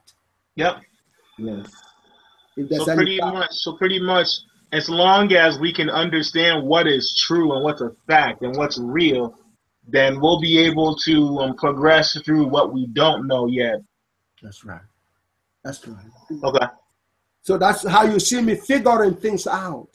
Things that on the surface look certain ways to you, I can use. It's like a puzzle. When you have a puzzle, if you have, like eta sub n is like the pieces of every puzzle. It means that you understand, if you could bring those pieces together, you will construct that solution or that reality, that problem. You solve that. Yes. So eta sub n is the pieces of every problem, every reality there is, including God. It's from there that I can define God. Because if you make n infinite, it means that I have infinite pieces, different pieces, to be used to construct every possible reality. Do you understand? Mm-hmm. It's on that basis that you can see that, therefore, if God's pieces for constructing God will be infinity, which corresponds with the n being infinity. You all understand? Yep. Well, you don't have to, but you get a sense of what I'm saying, right? Yeah. It's going to take you some digestion, maybe a lifetime for you to totally understand it, which is a gap between you and myself. You understand? Yeah. But you can understand the basics that for you to solve a puzzle, you need the pieces. You understand? Yeah. So those pieces are represented by eta sub n. Can you see that much? N will be the pieces that you need to construct in the piece. The bigger the n, the bigger your ability to understand or be able to piece a puzzle together or solve a puzzle. Can you see that? Yes. The bigger the n, the bigger your ability to solve puzzles. You understand? So that is the dynamics of how you understand the connection between eta sub n and intelligence. Intelligence gives you ability to understand and solve problems. And eta sub n is the pieces you need to solve the problem. Therefore, eta sub n describes intelligence. It's the exact definition of intelligence. So, but the bigger your n, the more you're able to solve, the easier you can solve problems, or the more difficult a problem that you can solve. Do you understand? Yeah. That's why you have gotten the beginning of understanding intelligence already. So if you come in every month or every other month and you get to hear this and you begin to throw back some questions, you begin to advance your understanding of intelligence. Do you understand? And in the process, your own intelligence begin to build, to go to higher grounds. Can you see that? Yeah. That is what GAGUT is about. Now, but so therefore, I have been crowned the ultimate prophet in terms of ultimate genius, because a prophet is a true genius is a a true prophet is a genius. Do you understand? Because you are a God's messenger. You know, most, you know, before GAGUT, prophets gave a finite amount of message from God. Do you understand? Yep. Finite amount means a given prophet will reveal a few messages from God. Do you understand? Okay. Unfortunately, where they end is the part that you can associate with their prophecy. Usually prophets give limited prophecies because that's what God has revealed to them. It's a finite amount. You understand? In my case, God gave me the totality of the prophecy. That's why you can see I can give you, I can solve problems in history. You understand? I can solve problems in psychology. I can solve problems in chemistry. The biggest revolution in chemistry is the GAGUT singular element revelation. Do you know that? Yeah, with hydrogen. The entire. Yeah, I'm sorry about that. I'm speaking like a child. I'm sorry. That's right. But it horrified the chemistry people. A professor of chemistry from Owerri, Federal University, where you send in the book to, was horrified. He was losing his mind. He said when he was writing his thesis in chemistry, he believed he was just making a little contribution to chemistry. He said, I am blowing his PhD away by trivializing chemistry, by reducing chemistry to a study of Afroprogen. Do you understand? Yep. All that work, and he was like, he found it. Well, but he was not alone. The Indian professor of mathematics, Professor Singh, was literally crying when he left the presentation in ABU, because he says his 42 years of learning mathematics and teaching mathematics was reduced to nothing by GAGUT. Right. Professor Singh was doing that. And that's, in effect, what Professor Dasgupta already said. You are closer to God. There can't be anybody or any creature between you and God. That is a theorem. Do you understand? How it's found. That's why he felt that way. Yeah. Absolutely. Because now it can't be, you can't outdo that because it makes complete sense. You just can't prove it wrong. So now, in order to reinforce your message, okay, the message to President Jammeh and by extension to all the presidents in Africa, you understand? Yeah. This is the thing that is in front of you. This is what is called the cryptic message. This is what is called the intelligence code that all the presidents in Africa, first of all the presidents in Africa, go up first. No, I didn't read it. You want to start? Okay, yeah, okay. Now this is the top here of the message called the cryptic message. This has been on Amazon.com, but it was taken from a website. You see the Amazon.com over there? This was reprinted from Amazon.com, but the original website where it came from, if you go down to the bottom a little bit before we get started from the top, the LLO Pitch website. Okay, this is where it came from. You see the bottom website there says www.llpoh.org. Can you see that? Yeah. Yep. That's the group that posted this, or that conceived or developed this cryptic message. Do you understand?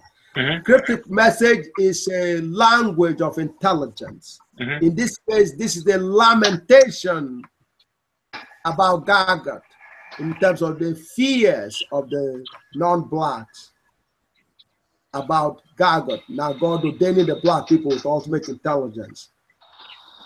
And they represent GAGUT by G. Oyibo. You understand? Okay. You want to start reading or you want me to get started? Okay. So you're going to see now, either John or myself, we're going to read the message for you, okay? Yeah.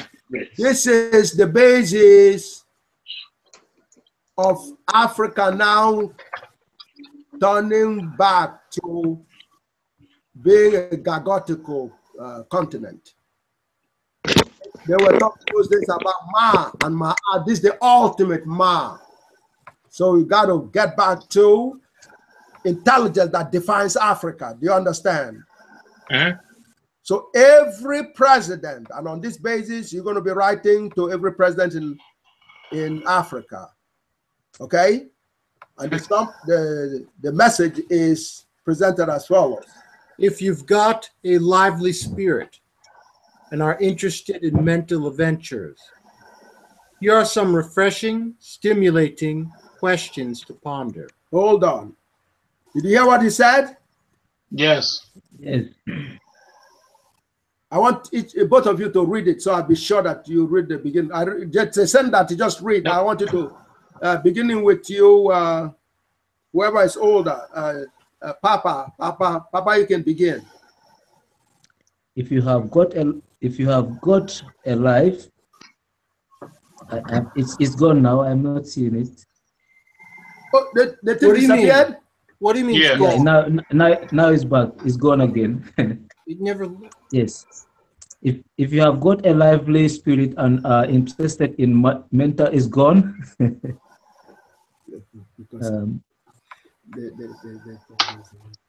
Go ahead. Can you see now? Yes. Are interested in mental adventure.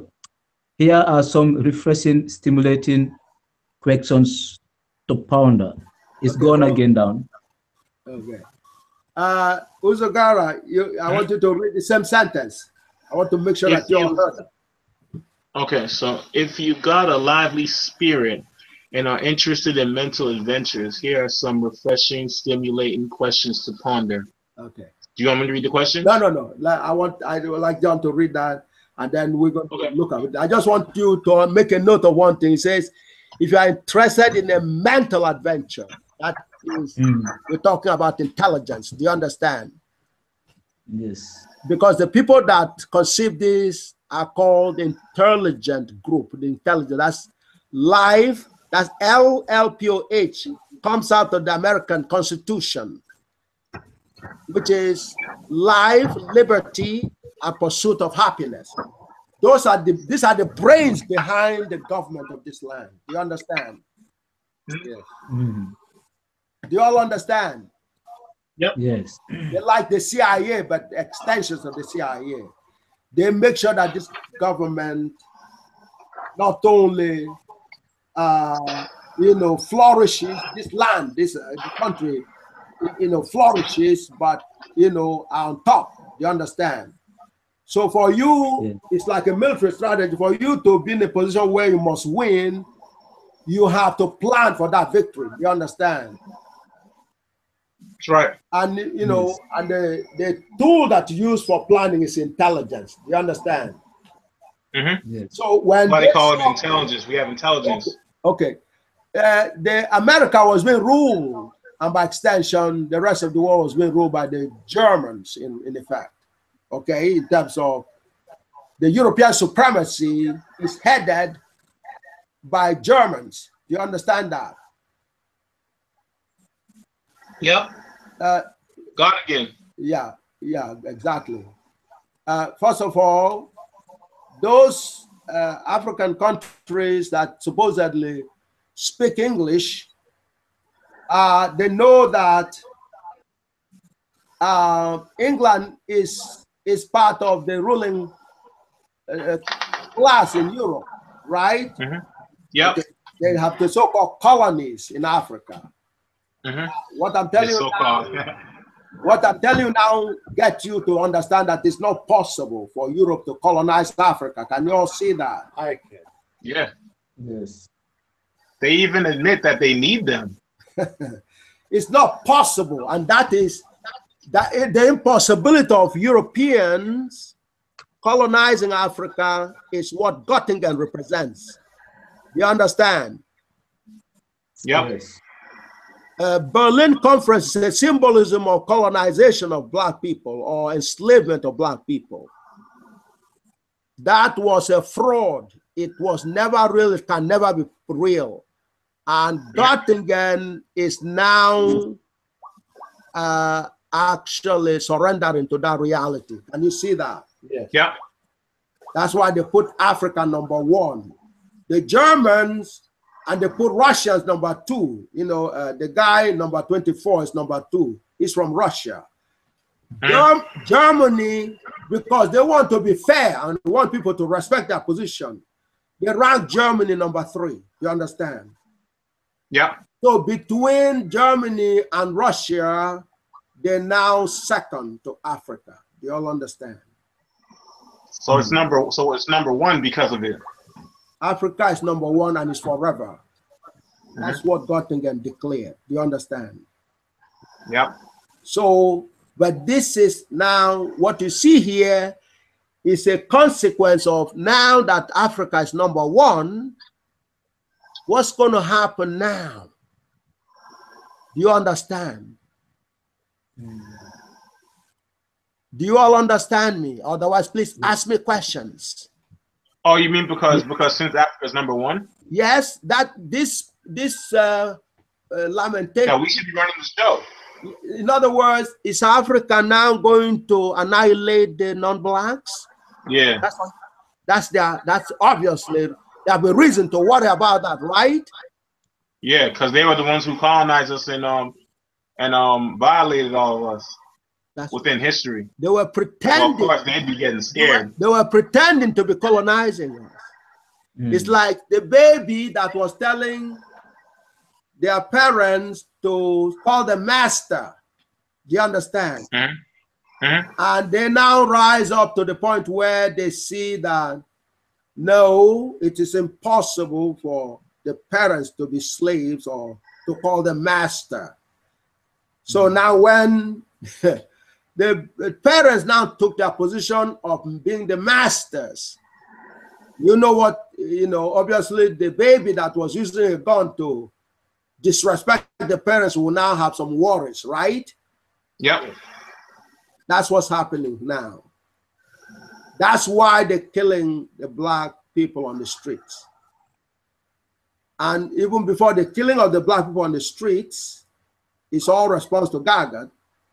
In 1999, when GAGUT really exploded in terms of the broadcast of it, the non-blacks have started committing suicide. That's on record. Do you understand? Yeah. Like right now. Exactly. They're going crazy. Okay, so in other words, the suicide had begun since 1999. Just like the Japanese were committing suicide after they lost the war in 1945. Do you understand? Do you all understand? Yes. Yep. In 1945, when the Japanese were forced to surrender, once they surrendered, they were afraid they were going to be either court-martialed in terms of being sentenced to death, or they were going to be put in prison for life. Do you understand? So, and that was because of E = MC² at the time. Exactly. So in the process, they decided to commit suicide rather than go through with either being sentenced to death or being in prison for life. Do you understand? That's what has been on the minds of the non-blacks since 1990 as a result of GAGUT. Do you all understand? Yes. So it wasn't even before that. It was after that. Then the fear from that, they've been trying to propagate more to make us look like the enemy when really it's just them being scared, trying to save themselves off of something that's not even going to come. Exactly. And so, yeah. So when they shoot down a black person on the street, and they have Chinese joining, they even using black people to shoot black people, you know. Yeah. So what is happening is they're gauging our response. But it's also like what was happening in South Africa before Mandela got in place.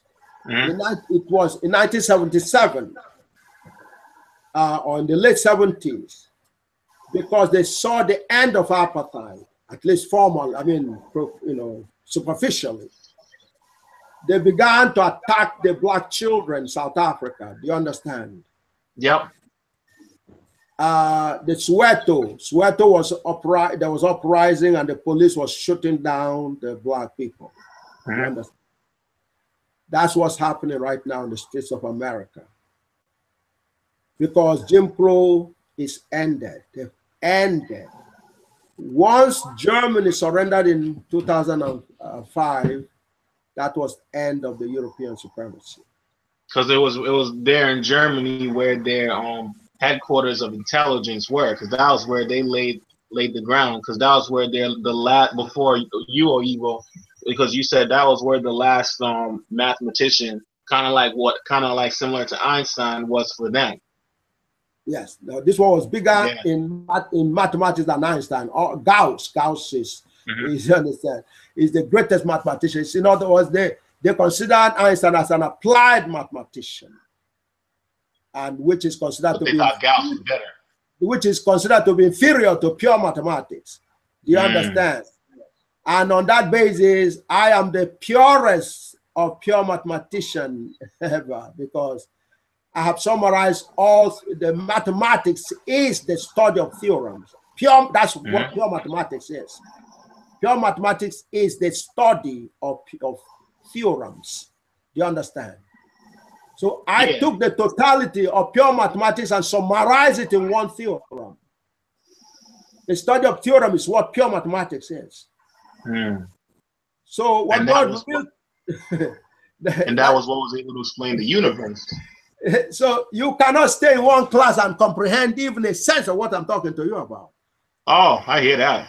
It's a miracle, the ultimate miracle. The black people that were thought to be the most idiotic, the least intelligent, now has been ordained the most intelligent. Not only the most intelligent, the ultimate intelligent, because you're intelligent, your end level cannot be more than infinity. You cannot even approach infinity. Only God and the one talking to you has the ultimate privilege of having the ultimate intelligence that you cannot surpass. So when Professor Glover was saying, Oyibo has been ordained as the greatest mathematician of all time that cannot be surpassed.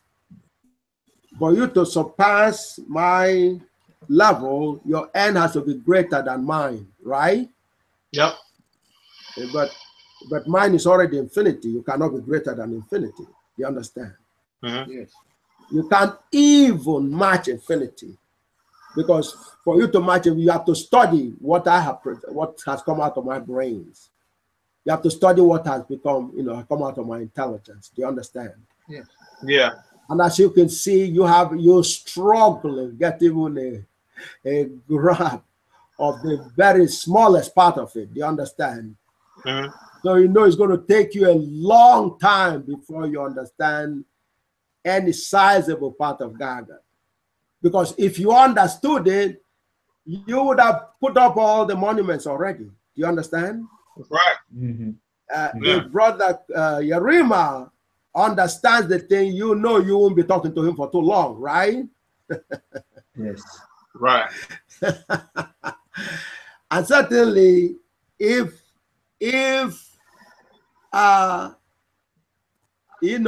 Nobel Foundation understand my situation, they will notice the worst embarrassment for them to be denying GAGUT the Nobel Prize, right? That is correct. Yes. Right. But in the process, they're killing themselves. Do you understand? Yes. By refusing to award, you see, the other part is if they have to award GAGUT a Nobel Prize, they'll be giving every Nobel Prize every year to GAGUT. Do you understand? Yes. So that's what is their fear. Because there cannot be any new discovery. Every discovery, past, present, and future, are already in GAGUT. So if they award Nobel Prize every year, it will have to go to GAGUT. Can you see that? Yes. Yes. That's what is being at the attempt at covering. They want to cover up that.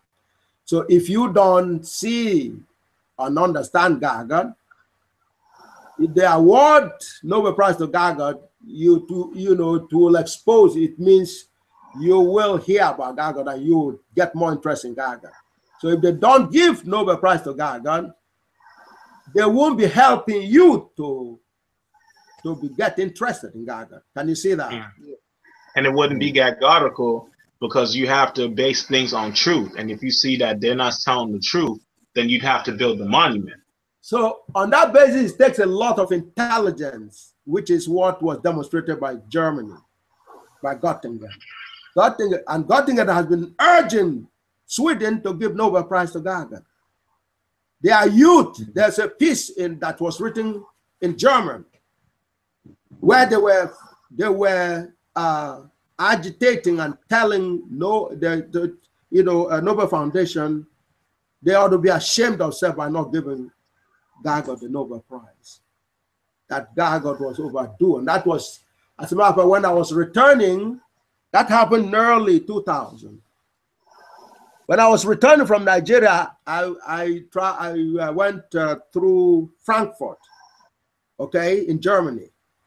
When I arrived in Germany, the German youth were in the airport and they were, they came to greet me. They say, "You are welcome, Professor Oyibo." In Germany, it was a shock. I almost had a heart attack. I didn't even know they knew me, but I flew in first class. The Nigerian government bought a first class ticket that cost them over $9,000. Okay, so when I was coming out of the airplane to change plane in Germany, the German youth were there. I had no idea they knew I was coming to Germany. So they come on to the airport and they said to me, "You are welcome, Professor Oyibo." And I was in a total shock. And I called one of them. I said, "Well, how do you know my name?" And they laughed. Do you understand? I wasn't the only one in the plane. I certainly wasn't the only one in the first class. The others went past me. They went past, and when it came to my turn, they stopped me and said, "You are welcome, Professor Oyibo." Wow. I said, wow, Jesus. My goodness. I almost had a heart attack, but I managed to walk across to the other part to catch my airplane. So there have been a lot of agitation in Germany, especially angry that Nobel Foundation refused to give a Nobel Prize. So what they did was to, tell Nobel Foundation how much of a huge mistake they made by awarding the #1 position. In the process, they make Nobel Foundation look small. Do you understand? What was done is on number 19, they had 44 Nobel Prize equivalents and put them number 7. Number 19 is like number 7. They ranked them number 7 compared to GAGUT. Do you understand? In other words, GAGUT is far more superior to 44 Nobel Prizes. That's what Göttingen. But they didn't give you the Nobel Prize because they didn't want the world to know. That's right. But and since then, Nobel Prize has dwindled now to Ig Nobel. these days when they award their Nobel Prize and they put it on YouTube for about 6 months. You know how many people care to view the announcement of Nobel Prize?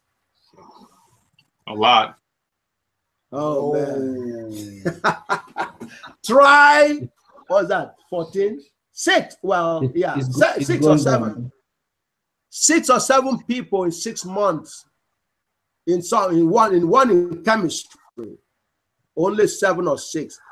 Some of them after 1 year, you have 21 views only. We're not kidding. We have the document. Did you scan some of them on it? It may be difficult for you to buy. Who can show them? You understand? On YouTube, only 7 people in 6 months, and in some cases, 21 people cared because they refused to award GAGUT Nobel Prize. The world is appalled. That, as a matter of fact, if you think you can dig that up, because Papa Man would need that to show them what is going on. So, but before we do that, we go over the lamentation first. You understand? In other words, why should you talk to the presidents in Africa, including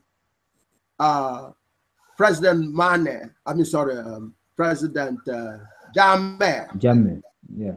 Jammeh. Okay. Yeah. Why should you hear? Well, because we have a gargotical president in this country. Did you know that Obama became president because of GAGUT? Did you know that? No. Okay. This is how you find out. How was that? Okay. Now let's. You want to? I'll read it. Okay. When in doubt, call on the powers to facilitate transition of G.A. Oyibo, Graham Chapman, and Monty Python. An incredible combination. Is there? Hold on. The number one there, that's the questions to ponder. This is a mental adventure because the critical message has to be written for people in the intelligent community. You need intelligence to understand it. Do you understand? No, honestly, I don't. Okay. A cryptic message is like a military message by sent, as a communication dynamics by the various commanders on the field. Do you understand? So it is coded. It's spoken in a language that not everybody can decipher. Do you understand? Yeah. Because if it's spoken in a regular language, the enemy will understand.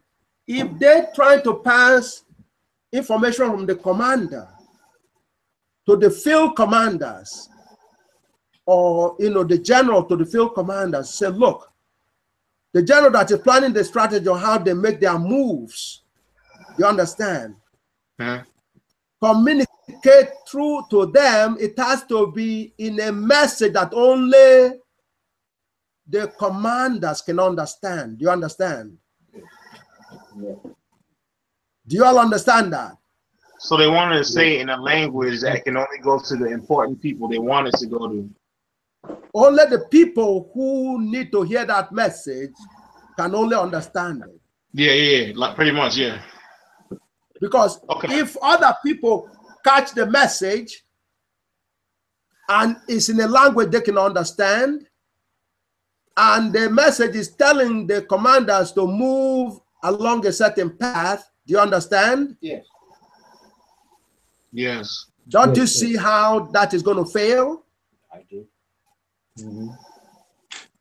Because they would have seen it. Yeah, so if you have your enemy, the enemy, in other words, you have to understand the whole dynamics of a war. When you're at war, the dynamics of winning a war involves surprises. Do you understand? You want to land in the enemy's corner when he least expected you. Do you understand? You want to be in a position of disabling the enemy's weapons. Because if they know you're coming, exactly, you wouldn't be a threat. Over here, for example, if they want to go and bomb an enemy, okay, they will have what is called the decoys. Decoy, okay. They will have maybe 10 airplanes flying together with the one airplane that has the bomb. Do you understand? Yeah. So they put you into a guess work. In other words, you have to find a way to shoot all 10 to be sure that you got one that has the bomb. Do you understand? Yes. Yes. Do you all understand that? Yes. So one of the 10 planes will have the bomb. The rest are decoys. That's what is called a decoy. Because they don't want you to know which one has the bomb. Because if you know the one that has the bomb, it means you're going to target it and you try to destroy it before you reach the destination. Do you understand? And it wouldn't destroy them because I mean, they would have wanted the decoy to hit them, and then when they least expected, the real bomb will take them out. Yes, the mission will be aborted. So therefore, you know, so you're not supposed to know about the bomb, the plane that's carrying the bomb that's coming to bomb you. Otherwise, you target it and destroy it before it destroys you, right? Yes. Right. So it is for that reason that when you send a message on the war front, it has to be a language your enemy doesn't understand. Do you understand? But, or in other words, a tactic they wouldn't understand when you say language. Yes. Okay. So not only if you're fighting a Russian, you cannot be sending a message in Russian language. Do you understand? Mm. Oh yeah, of course, because then they'd be able to decipher that. Exactly. So then they will know your plans. You do not want them to know your plans, because if they know your plans, they will counteract it. Do you understand? Mm-hmm. Yes. Mm-hmm. So that's the basis of intelligence in the military. You have to code your message so that only you and your commander can understand your message.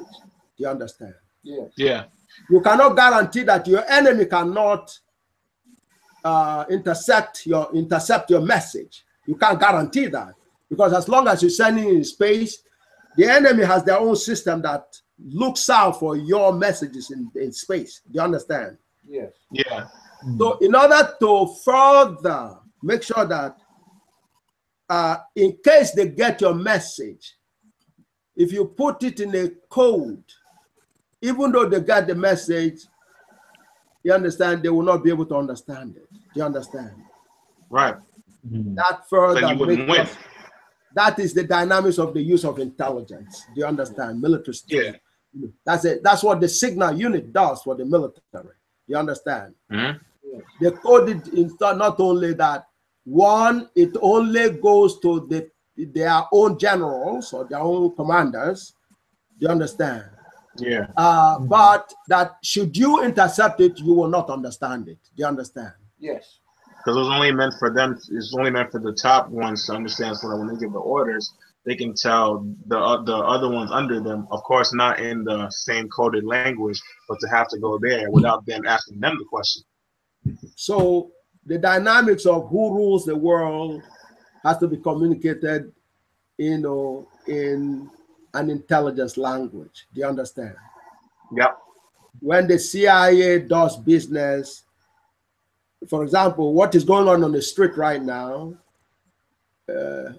only we here understand, the ground zero understand exactly what is going on, because we're the headquarters of intelligence. Do you understand? Yes.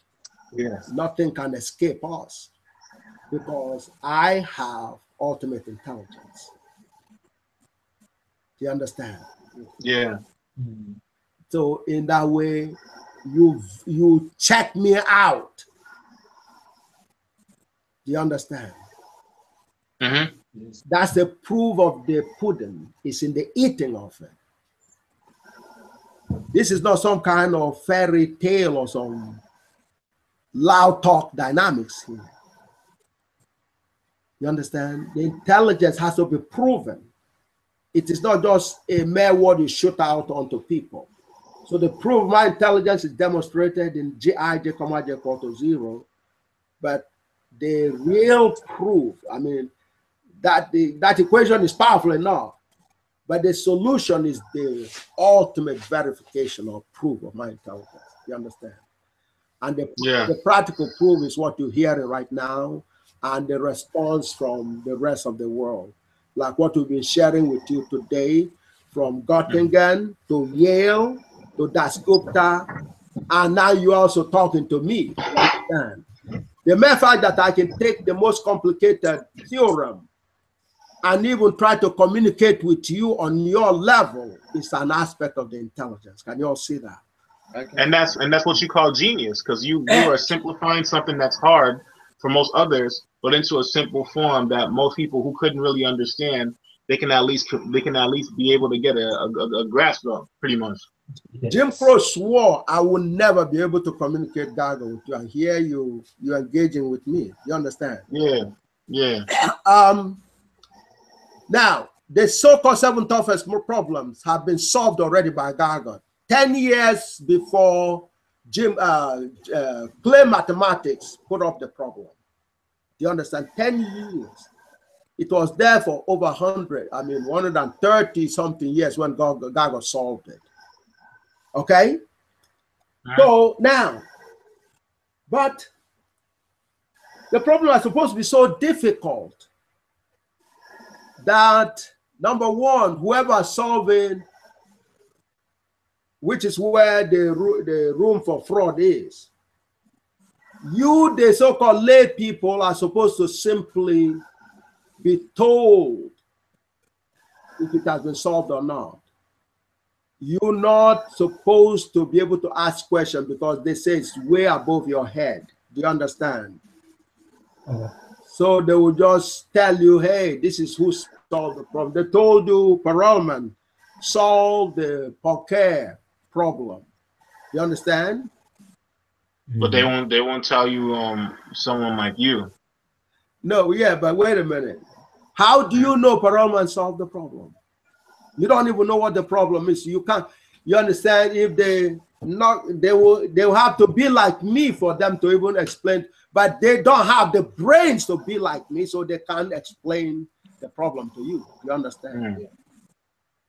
And you, it's like you don't have the intelligence or the background to be able to challenge Perelman. Where have you seen Perelman presenting the Poker solution to the world? Have you seen him on the YouTube? I haven't. If you hear him on the YouTube, he will not be addressing people on your level. Do you understand? Do you understand? Yes. So pretty much, it's pretty much like he's only talking to people that are at a higher level, but since you know all, you can address anybody at any level, when he can only address the people at their level because he can see it as if they'd only know went to the school. Man has no brains, does not have enough brains even if you solve the problem, to be able to explain the solution to you. Do you understand? Wow, that's beautiful. So you're literally doing it right now, because I mean, you gave all the African analogies. Then with the Pythagorean theorem, you explained that, and you said the God came from 20,000 years before. Then you gave the story from the Galas point of Africa to the other point within the same space. So that is another point. Yeah. Now, that's what is the act of God, and that's what it means. Praise God is right. That's what it means to say Professor Oyibo has the ultimate intelligence. I have enough guts to sit you down and explain GAGUT unto you. The rest of the scientists, the very best, first of all, did not believe it was possible. That's what Stephen Hawking said. It wasn't possible for a creature to have enough brains to be able to come up with an approximate theory that explains the universe, because it's too, it requires too much intelligence, you know, that a human being can possibly not, you know, have. That's why he ran out, he got out of the circle of the unified field theory. And here, lo and behold, God not only revealed the unified theory to me, God revealed the grand unified theorem to me. Do you understand? Yeah. But he didn't stop there. God gave me the proof and make me understand it well enough to be in a position to be able to explain to you on your level. That was the miracle. Can you see that? Mm-hmm. And as you can see, you picking up on some of them. Can you see that? Yeah. Wow. What do you say to that? Praise God. Yeah, praise that God. Praise God, yeah. That must be the God of Africa, isn't he? Right, Afro-Trojan. They didn't hide that origin. You understand? Now, Göttingen knows I have the grand unified theorem. That's why it puts me number one. Isn't that right? Yale knew that I have the ultimate intelligence. That's why they cannot put black people at the bottom of the intelligence ladder. Can you see that?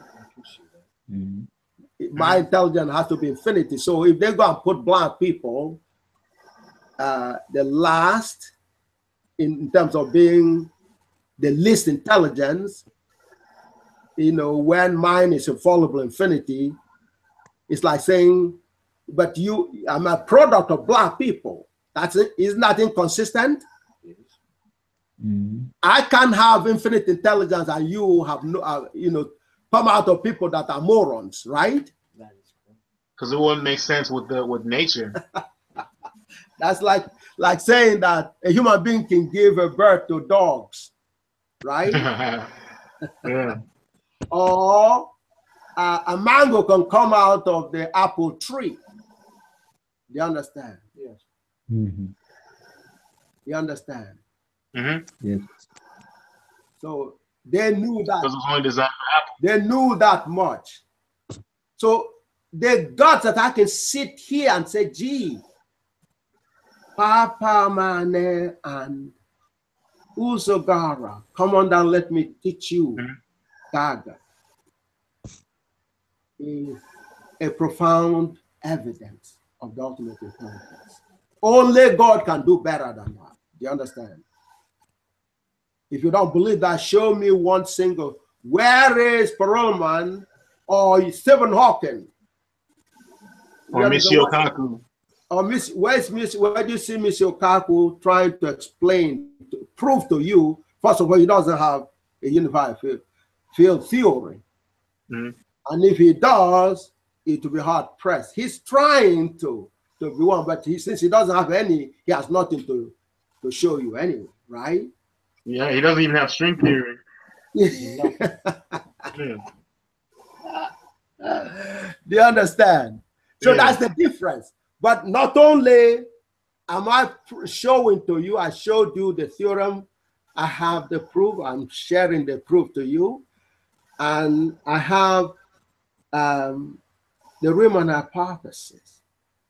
And on the internet you have, we may not be able to reach it as of today. We may have to invite you back because the time is going so fast. It's already 10 o'clock, actually close to 11 over here, meaning that you get into 5 o'clock over there in Europe, right? 3 o'clock, yes, 3. What's the time now? It's 2:55, 5 minutes to 3 in the morning. Oh, okay. Wait a minute. Oh, I'm sorry. Well, no problem, Professor. Just go ahead. Because over here it's 11. So if it's 6 hours, but I thought it's 6 hours difference, right? Yes, I'm 6 hours ahead. Oh, I'm sorry. So, I'm sorry. So when you are when you are at 12, then I'm at 3 o'clock. It's 9 o'clock. Yeah, I'm sorry. I read the clock incorrectly. It's not. It's almost 4 minutes to 9. So, yeah, exactly. So that is 6 hours. So there you go.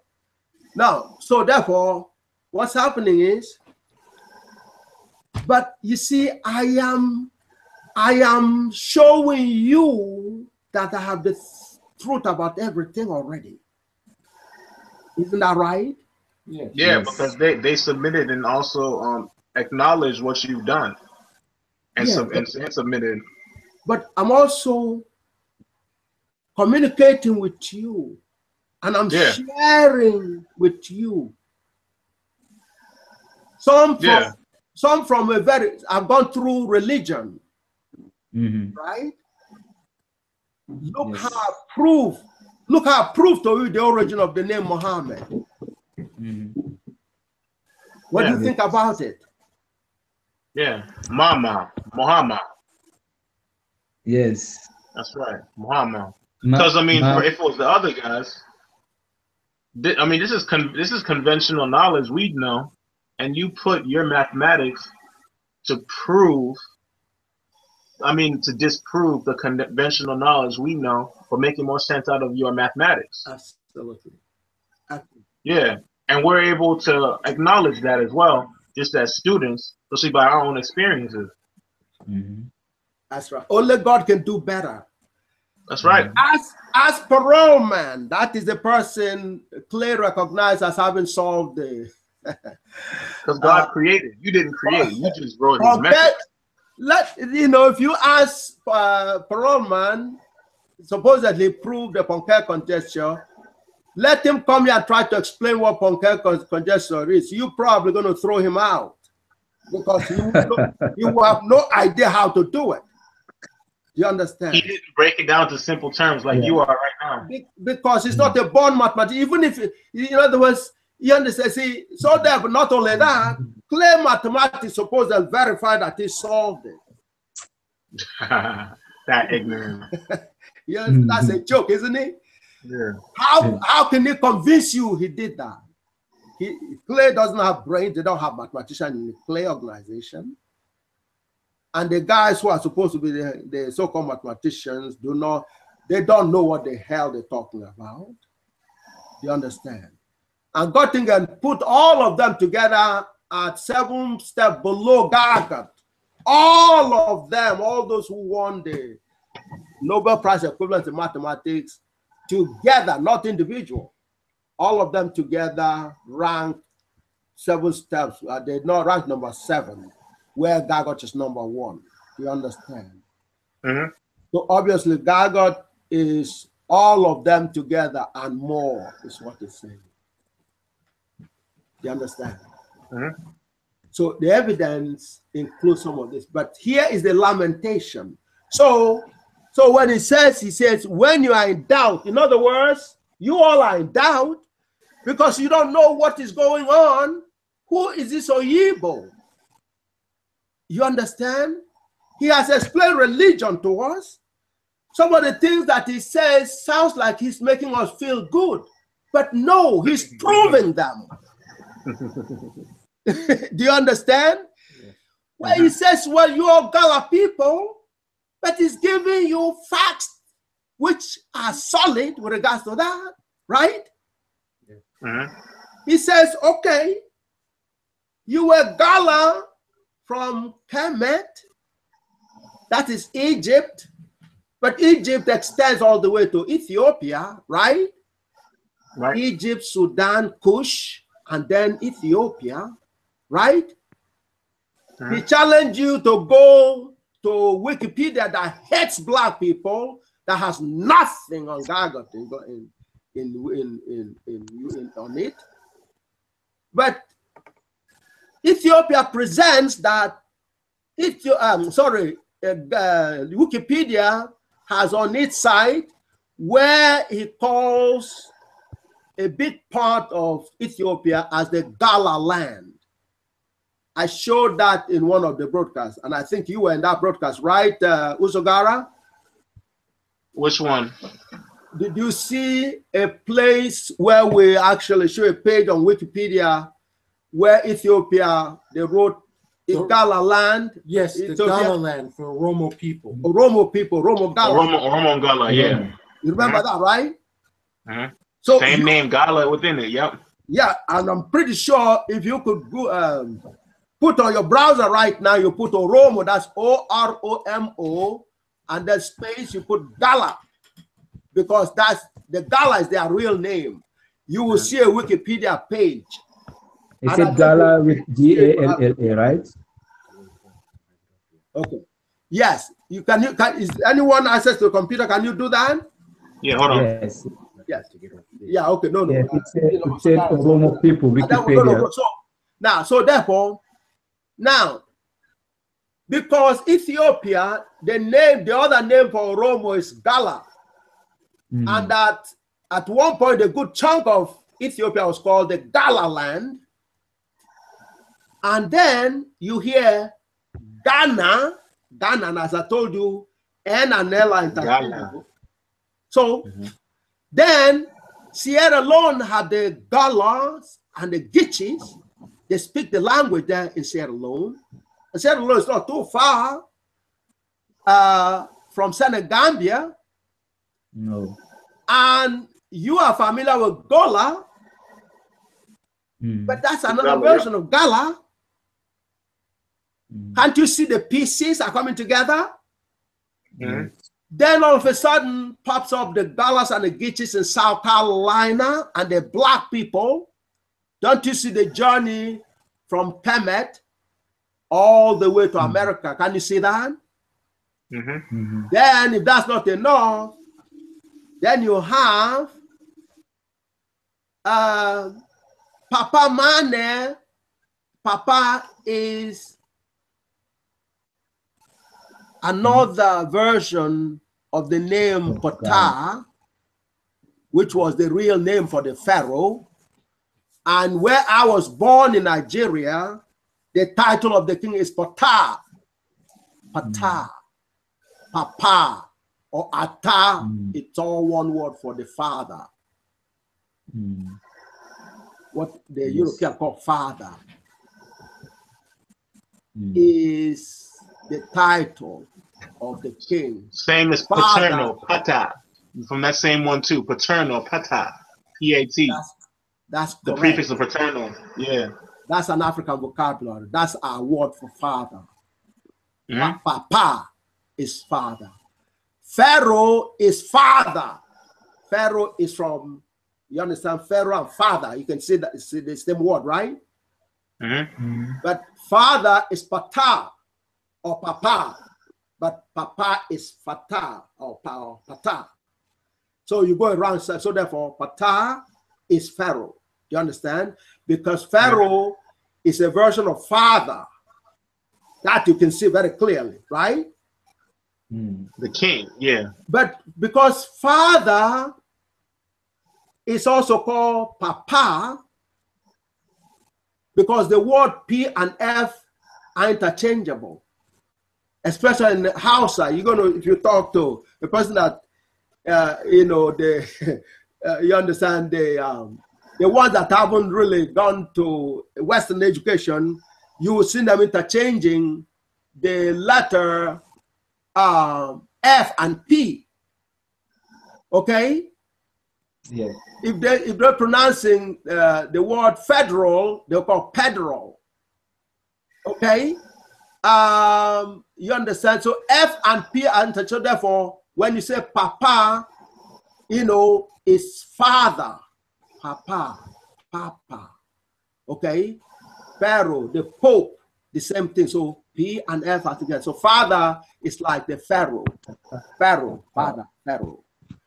So, but yeah, Ptah, our father, comes from Ptah. So the Ptah is the Pharaoh because the title of the Ata, I mean the king in the Gala kingdom is Ptah or Ata, which means father. And father is Ptah. So it's the same word. Right on to Europe. the Pope, here to the Pope is Papa.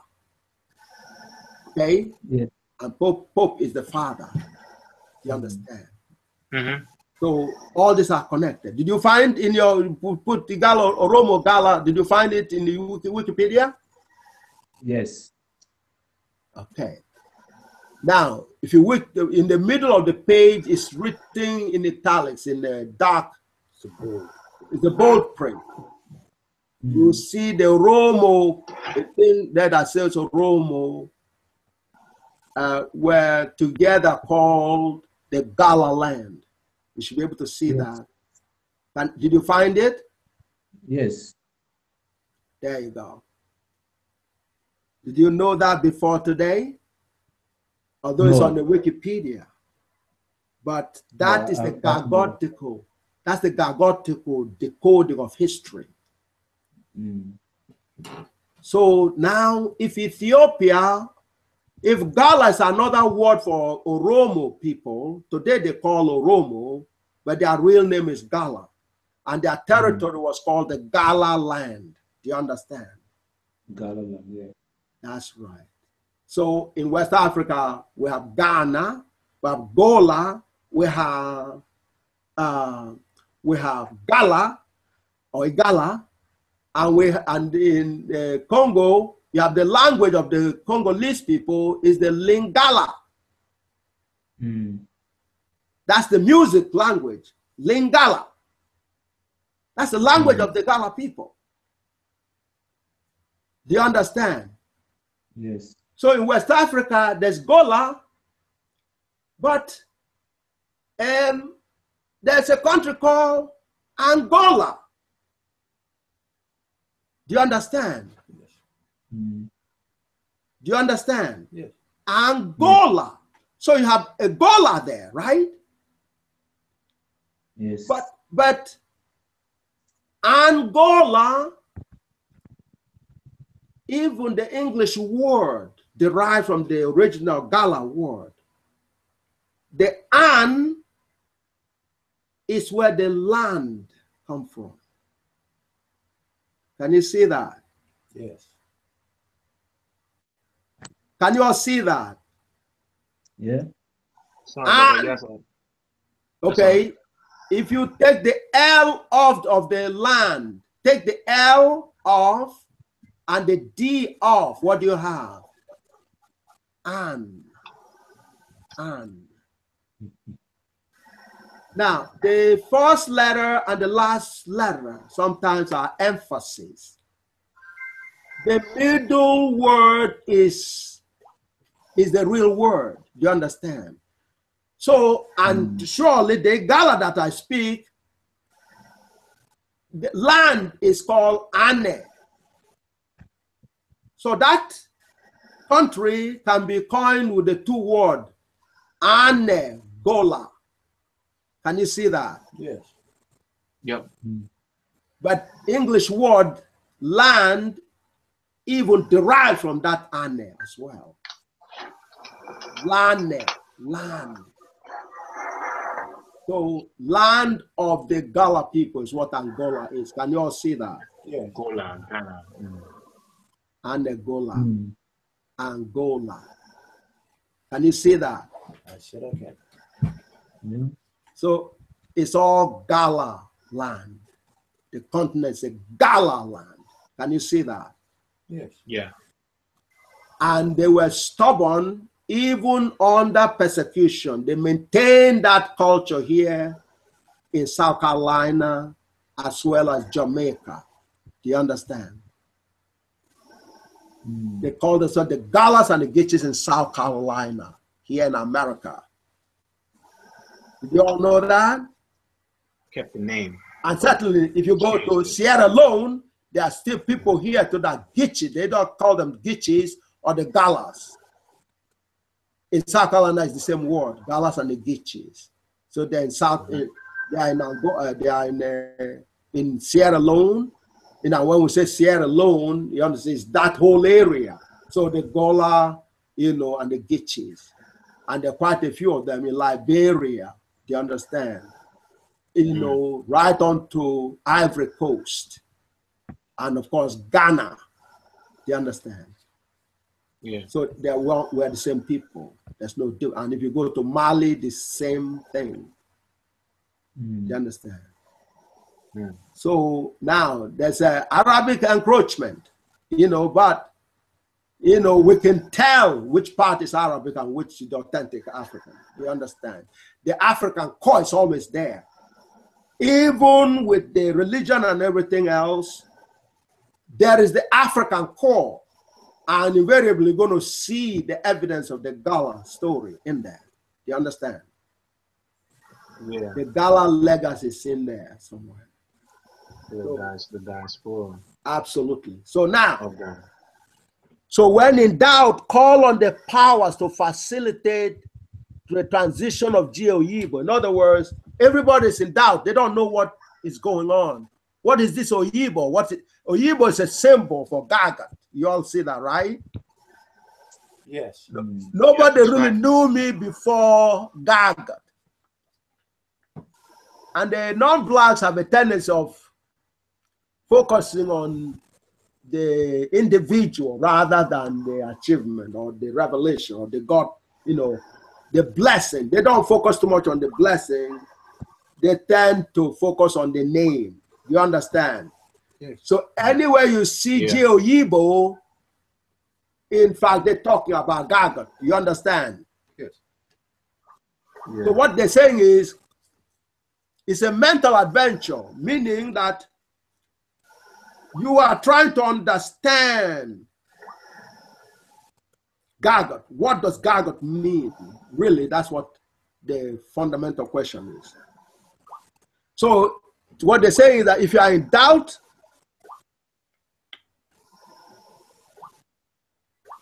call on the powers to facilitate the transition of GAGUT in terms of what GAGUT represents. Do you understand? Yes. Yeah. Okay, so that's the journey here, but it's coded because they do not want everybody.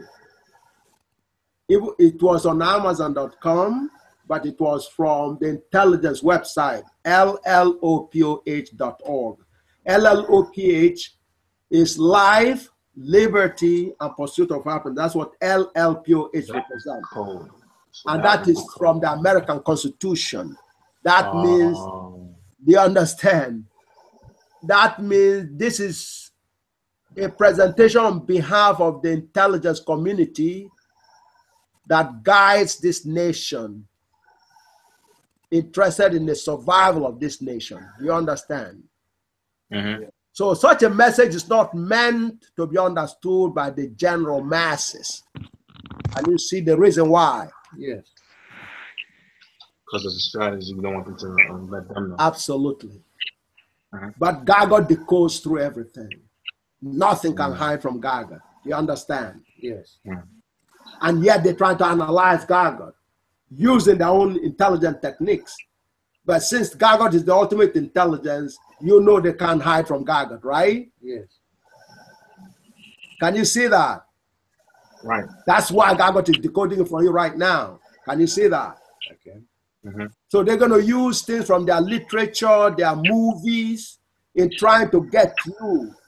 In reality, most of it is lamentation. In other words, what are we going to do?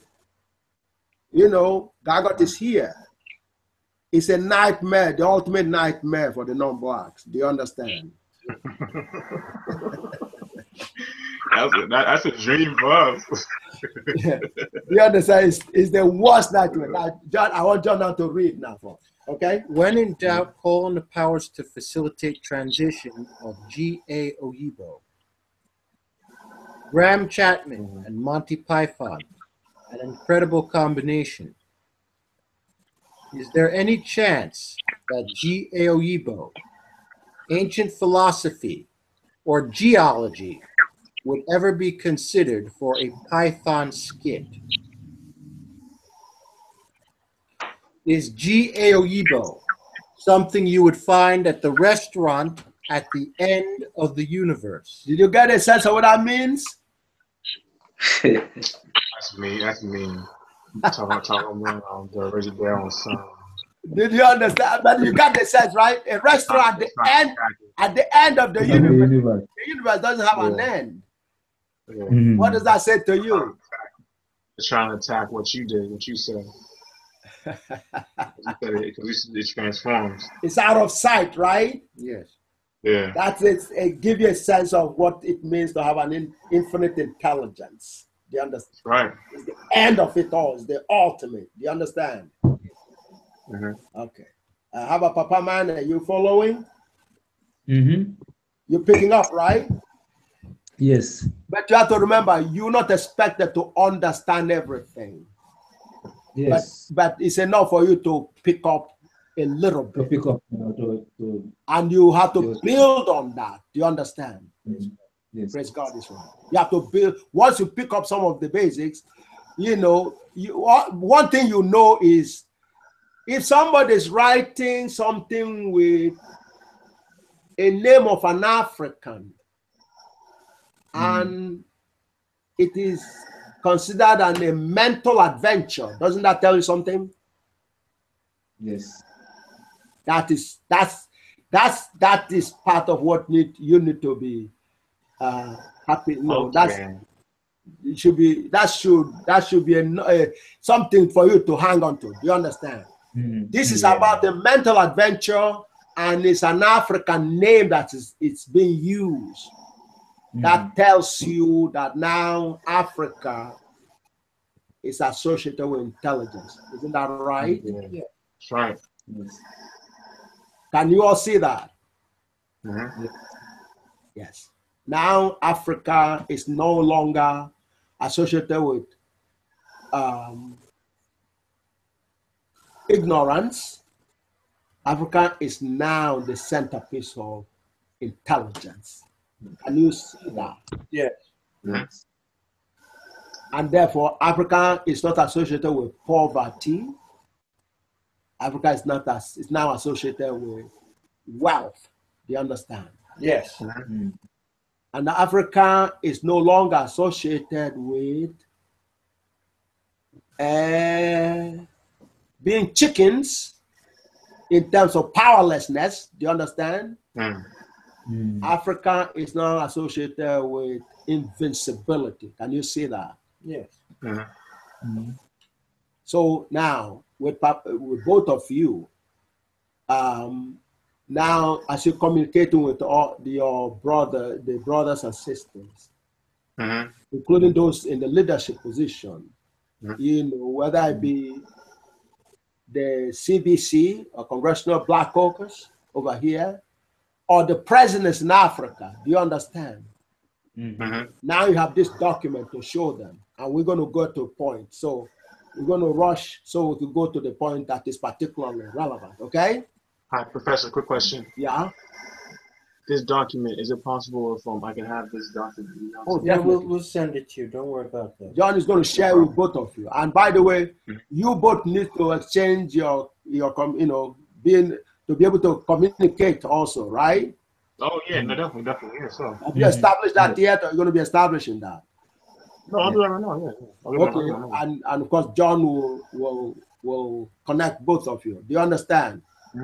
But and you must connect, especially with the children, because remember, our goal here, our focus today is the sanctity and eternity of life. Do you understand? Yep. Particularly because our lives are the most precious. Do you understand? Every life is very precious. But certainly our life is extremely precious. Do you understand? And now I've seen a lot of horrors. They're punishing Babo for the horrors they perpetrated in Ivory Coast. That's unfair. Do you understand? Yeah. Babo is not the originator of the terrorism that is going on in Africa, you know, including Ivory Coast. Do you understand? Yes. Yeah. I saw how they charred bodies of Africans in Ivory Coast. Do you understand? I think you were there with me, right? Yes. Don was there. We were watching it. Do you understand? Babo was not responsible for that. If he played a role, it is a very minimal role. Because what charred the bodies of those brothers and sisters, they were like pigs that were being roasted. That's what was remained. And John was here. He and I sat down, we were watching it. That was not Bible that was responsible for that. Who was responsible for that? The people that made the money from the explosion of that bomb was responsible. Do you all understand that? Yes. Mm-hmm. Bible did not build that bomb. Do you understand that? Mm-hmm. Bible did not make profit in that bomb. Do you understand that? Yeah. Just like the starvation that was going on and the bombing of the Nigerian kids. It's like what you said with the weapon. It's like what you said. Whoever gave or bought the weapon is the one who did it. Yeah. Because when that bomb was exploded, somebody made money. Do you understand? Yes. Mm-hmm. It was not black people that made money. Right. In the process. So it couldn't have been because they're the ones who got hit. So therefore, we have no motivation to burn those brothers and sisters. Even if we have a disagreement, our disagreement was not enough for us to say the only solution is to burn down our brothers and sisters. Do you understand that? Is that very clear? Or do you all want me to go over that again?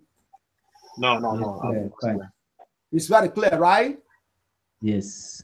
Yes. We didn't make money in the burning of our brothers and sisters. We did not. Bible did not make money. Bible was trying to make a living by saying, hey, I want to be president. He wasn't making money burning his brothers and sisters. You understand?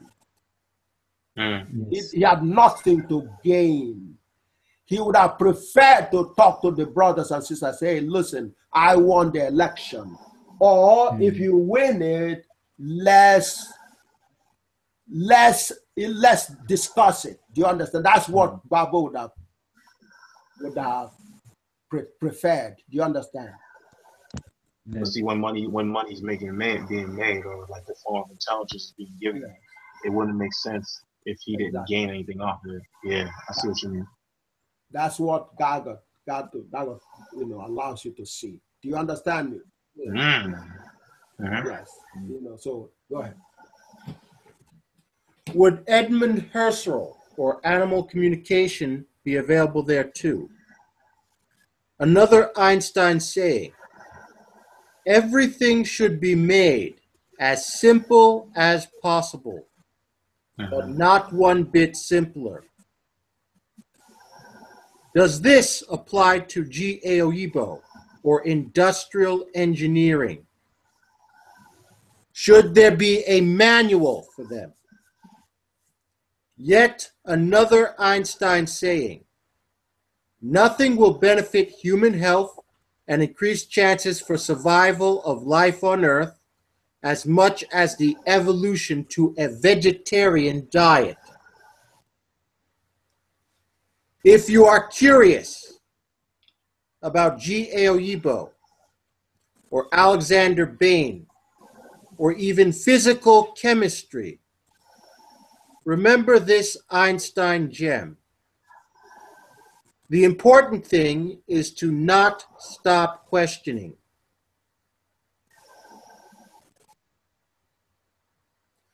Curiosity has its own reason for existing. One cannot help but be in awe when he contemplates the mysteries of eternity, of life, of the marvelous structure of reality. It is enough if one tries merely to comprehend a little of this mystery every day. Never lose a holy curiosity. Is there an entertainment dimension to G.A. Oyibo or Bertrand Russell?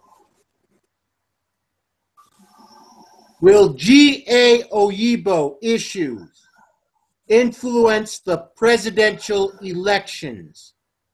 Should they?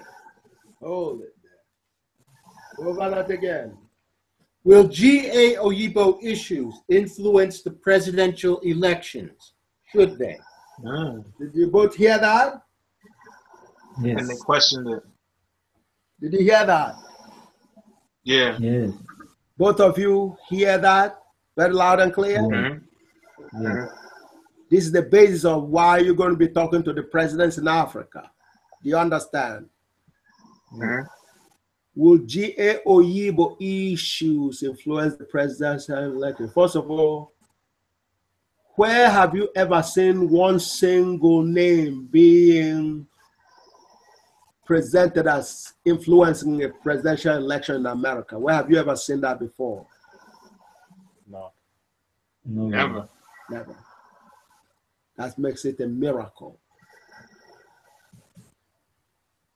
One single name is there before you. This is from the highest intelligence.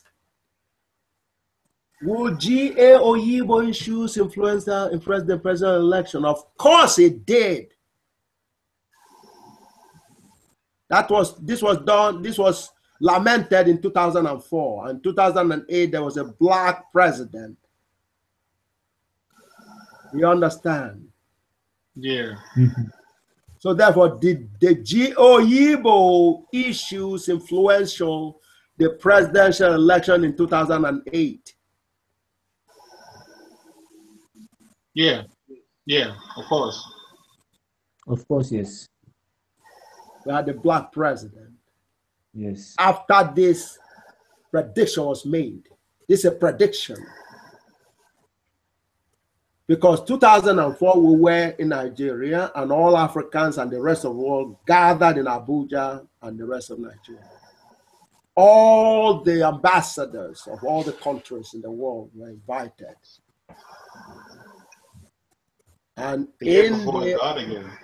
absolutely, certainly the the ECOWAS were there. The United Nations was there. As a matter of fact, one of the representatives for the United Nations was a man from Jamaica, a black man from Jamaica. Mm-hmm. And he was from the UNESCO. He was there. He gave me his card. I still have his card. The Canadian ambassador was there. He came in and congratulated me. Do you understand? Yes. Mm-hmm. That was 2004. So, would the G.A. Oyibo issues influence the presidential election in 2008? Because a black man, for the first time in the history of this country, became president of America. Do you understand? So, if G.A. Oyibo issues in terms of GAGUT influenced the American president, you understand? Yes. Do you all understand? Yes, yes, because of the equation. Don't you think that the G.A. Oyibo issues must influence the presidential elections in Africa? Yes. Yeah, definitely. Yes. So now could you see why you all must talk to the presidents in Africa? Yeah. Mm-hmm. Definitely. Yeah, definitely. Therefore, and you see that the current election, do you know that the two people that are running are connected with GAGUT in this country? Did you know that? Who? you don't mean who I think you mean. Well, yeah, both of them actually. How's that? Well, certainly, John has shared with you that Clinton is connected with GAGUT, right? What was it? How? John, you want to do that or want me to? You can. Okay. Well, Clinton presented GAGUT to the Nigerian Senate. I'm sorry, the United States Senate. Really? When she was the senator from New York. So if that's the case, then how could they be letting all this stuff happen into black people then if they presented you? Because you are sleeping. Oh, okay. They more, as a matter of fact, Senator from Connecticut, Senator Dodd's office called for a GAGUT bill in the United States Senate. Do you understand? Way before Nigeria and Senate adopted the GAGUT motion. You said a bill? Yes. So. Oh, you mean like a law? Oh, that would be big. Oh yes, Senator Dodd. Oh man. Senators, you know, what was happening was Senator Clinton, who took over from Senator Professor Senator Moynihan. Senator Moynihan was the most chaotic of them all because he was a professor from Harvard University. He knew that, you understand, he read about GAGUT from Our Time Press, a black newspaper from Brooklyn. And he had already seen a warning from Germany with regards to GAGUT. That was even before the Göttingen, actually it was Göttingen all the way, because Göttingen was advising them, because that's the headquarters of the European supremacy. So Göttingen warned them and ordered America to set up what's called the high energy physics institution. Okay, and for them to watch GAGUT very closely. So they put Stanford to that project. So the Stanford Linear Accelerator Center became a focal point, and they cataloged the top 5,000 high energy physics institutions in the world, and we rank up there with Harvard and MIT. Or faculties of technology rank up there with all of them. You understand? It should be number one, yeah. Of course, we are number one. Where they don't put us in the list, they will have Harvard, just like what do you call them? Wikipedia does not have GAGUT in there, because if they put us any information over there, they will have to revise, because right now they have on Wikipedia that Gauss is the greatest mathematician since antiquity. If they have to put anything on GAGUT there, that will have to be revised. Do you understand? Yeah, I have a question. What happened to the bill? What happened to the bill, the one that they tried to propose? What you mean, a bill here or bill in Nigeria? No. The one you said, the Dodd order bill. Yeah. Well, Dodd began proposing it, but what happened was they switched gear from Moynihan to Clinton. And you know how that must have went down. She must have said, hell no. Clinton presented it, and they were in the process of trying to begin that process when the senator from the South, from South Carolina, began to put up the filibuster and the campaign against it. That was, let's see, I can't think of his name right now. He has an old, Hollins. A fight ensued on the U.S. Senate floor. Okay, Hollins was opposing it. McCain and Hollins was a Democrat, okay, supposed to be, or Dixiecrat, as they call them. You understand? A Democrat from the South. You understand? No, Mane probably wouldn't understand that, but it means a Jim Crow kind of Democrat. In many ways, they're pretty much right wing. They're very much Republican. Do you understand? And so anyway, so that fight began the process, and things began to fall apart. So then Nigeria picked up on that. and Nigeria moved the motion, which was adopted unanimously. Do you understand? Okay. So, and Nigeria was a unification dynamics because you have the South and the North totally agreeing in Nigeria. And by extension, yes, they moved the motion, and the motion was unanimously adopted. Every Nigerian senator voted for it. Do you understand? Yes. So, even though they were playing games on the Capitol Hill, of course, we were invited in there, as you all know. Okay, so they were playing the. Okay. Oh no, they were playing. They were playing South versus the North and Republican versus Democrats, and more importantly, the Jim Crow versus people who give lip service. You know, you understand. So because all this was happening after already Yale studies had already occurred, and you understand, because they can't do anything. So now, what was happening? Why Dodd suggested it was, look, we can't say that black people cannot be president anymore because a black man has ultimate intelligence. And saying our position is Germans, the rest of Europe surrendered to German leadership because Germans are considered the most intelligent of the Europeans. So the Europeans agreed the Germans should take the leadership. But since Oyibo has taken the baton from Gauss, then the Africans have it.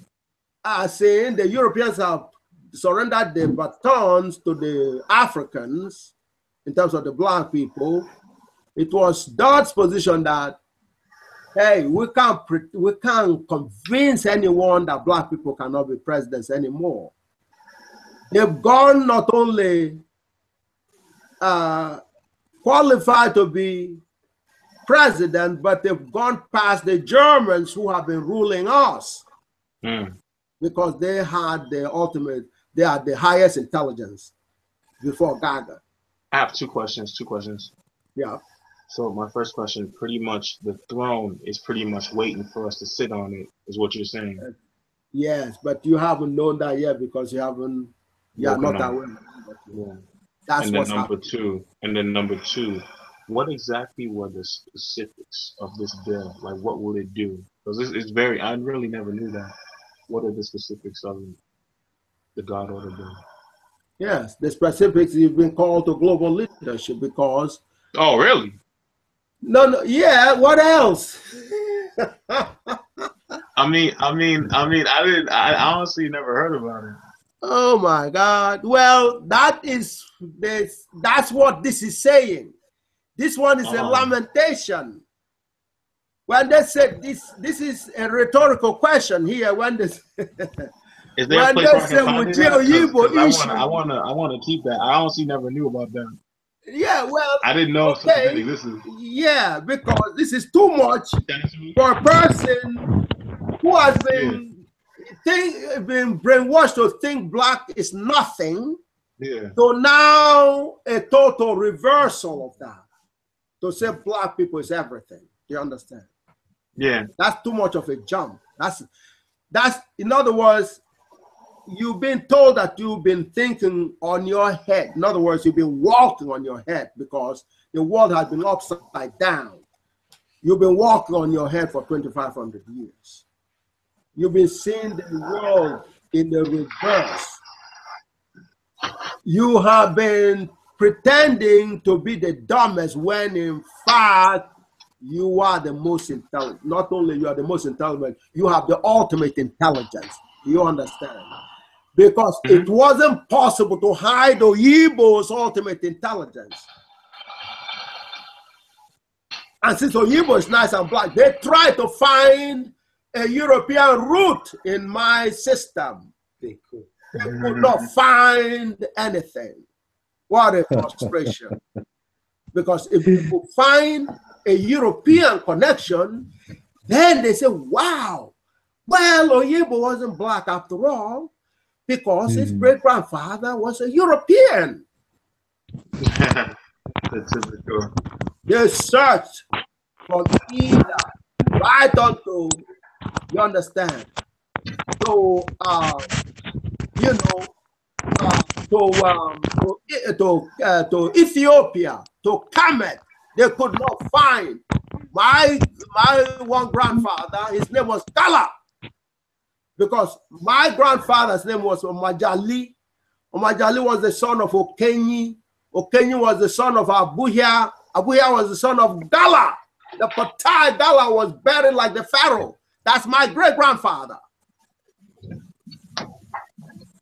Of Gala. So he reminded the Gala people in Nigeria that, hey, you are Gala people. That means you are invincible.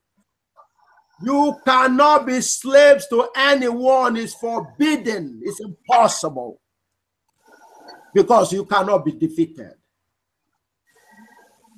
That's what my great-grandfather said. So he brought in the legacy from Kemet to Nigeria to say you are Gala people, you are invincible people.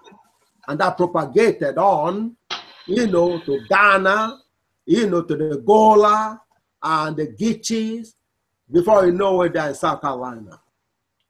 Do you understand? And in Jamaica, the Jah, they call them Jah. Jah is God. They're connected with the Haile Selassie. Haile Selassie may be a light complexion, but his root is Gala. He's Gala. He's a Gala man. You understand? So what is happening is that a connection is solidly made. Like I said, I thought Ptah or Gala was buried exactly like the pharaohs. He was mummified. His grave is there today. That's my great-grandfather. He's mummified like the pharaohs. Did you know that? Did any of you know that? Ptah Gala was buried exactly like the pharaohs. You take a journey to Ida, and they, you know, if they permit, they will show you his grave and his mummified. His body is there, mummified like exactly like the pharaohs. And the ritual for the 90 days was conducted on my great-grandfather. Majali was the son of Okenyi. Okenyi was the son of Abuya. Abuya was the son of Ogala. He reminded the black people in West Africa that we came from Kemet and that our name was Gala. That's my great-grandfather. He took on the name Gala. Ptah or Gala. That's his name. So in that phrase, in the process, he had all the, see, so now, but north of the Gala kingdom, now you have the connection, the Arab encroachment. Because the Arabs are afraid that I was going to give you this decoding of Mama. Mahama is not Arabic, that's a Gala word. And wait until I tell you about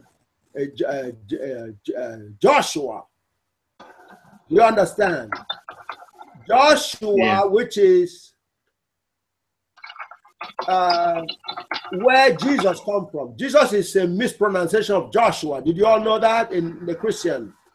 Did you know that?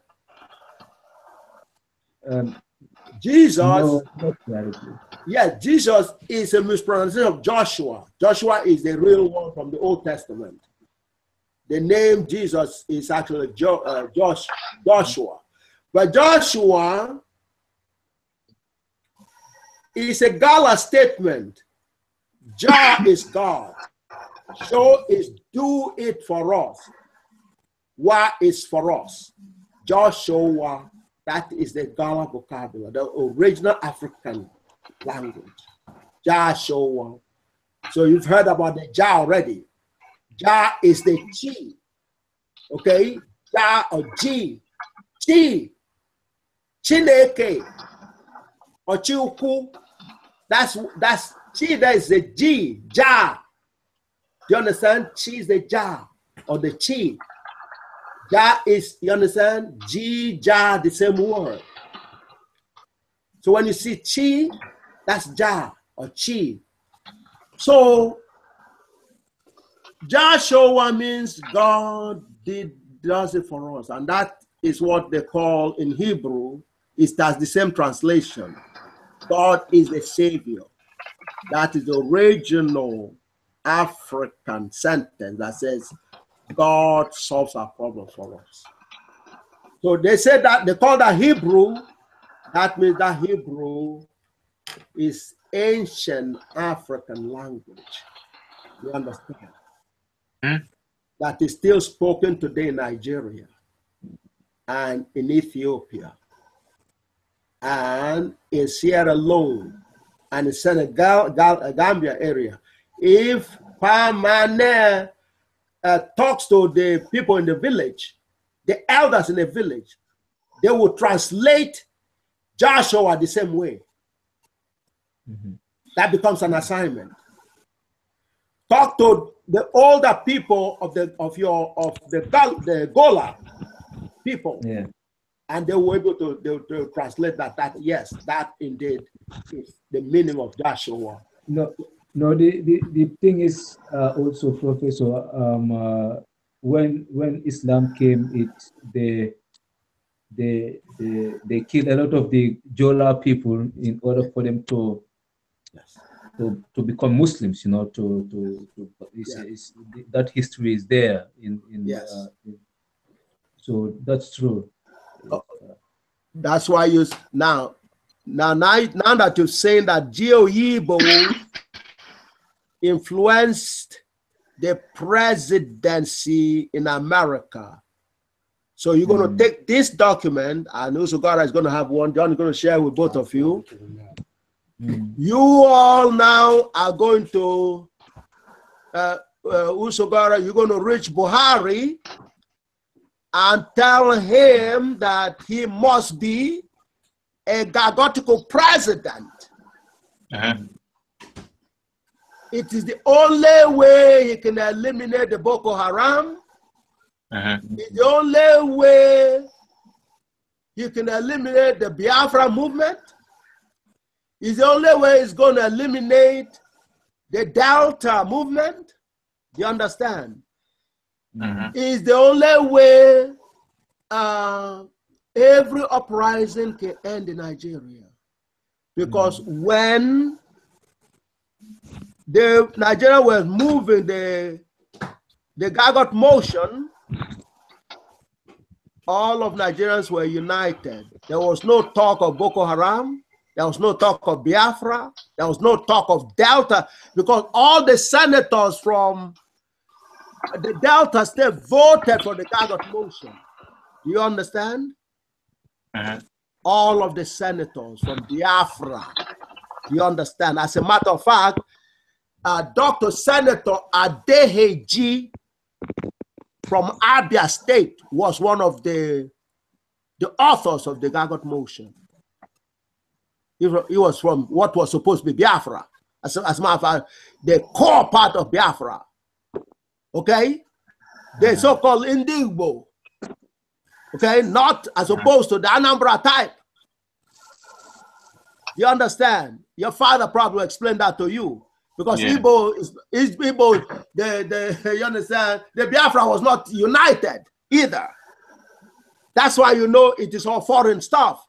There's a difference between the Indigbo, the real Igbo, and the ones from Onitsha and the Anambra type. Those were not called authentic Igbos. No, with the N in front. So you can see how ridiculous that was, right? But GAGUT unified all of them together. All the senators from Nigeria voted unanimous on behalf of the entire black race. They had one voice. And that's what scared our enemies. You understand? They said, no, that was blackness. It goes across the borders of Nigeria. They were unified. The people from South Carolina were there. They were rejoicing. People from Mali were there. The ECOWAS were behind the whole. Do you understand me? East Africans, people from Tanzania were dancing to the same tune. So, Jammeh has to understand that. GAGUT went from Africa to institute the black president here in America. Therefore, all the presidents of Africa must be GAGUTical presidents. Can you all see that? Can you all see, both of you see that? Yeah. Yes. If the presidents in America can be GAGUTical, all African presidents must be GAGUTical. Can you see that extension? You can't come all the way from Africa to make a black president here and not be GAGUTical on the continent. Don't you see that it's inconsistent? Yes. Okay, so that's what you're going to be discussing with Jammeh and Buhari. And ironically, Buhari was on the same wavelength with Thomas Sankara, because Buhari was the president in Nigeria when Thomas Sankara was president in Burkina Faso. But they assassinated President Sankara. General Sankara was assassinated. Okay? But they came close to assassinating Buhari. So they put him under house arrest. And this time when he came back again, they warned him. So far, we have gotten reports that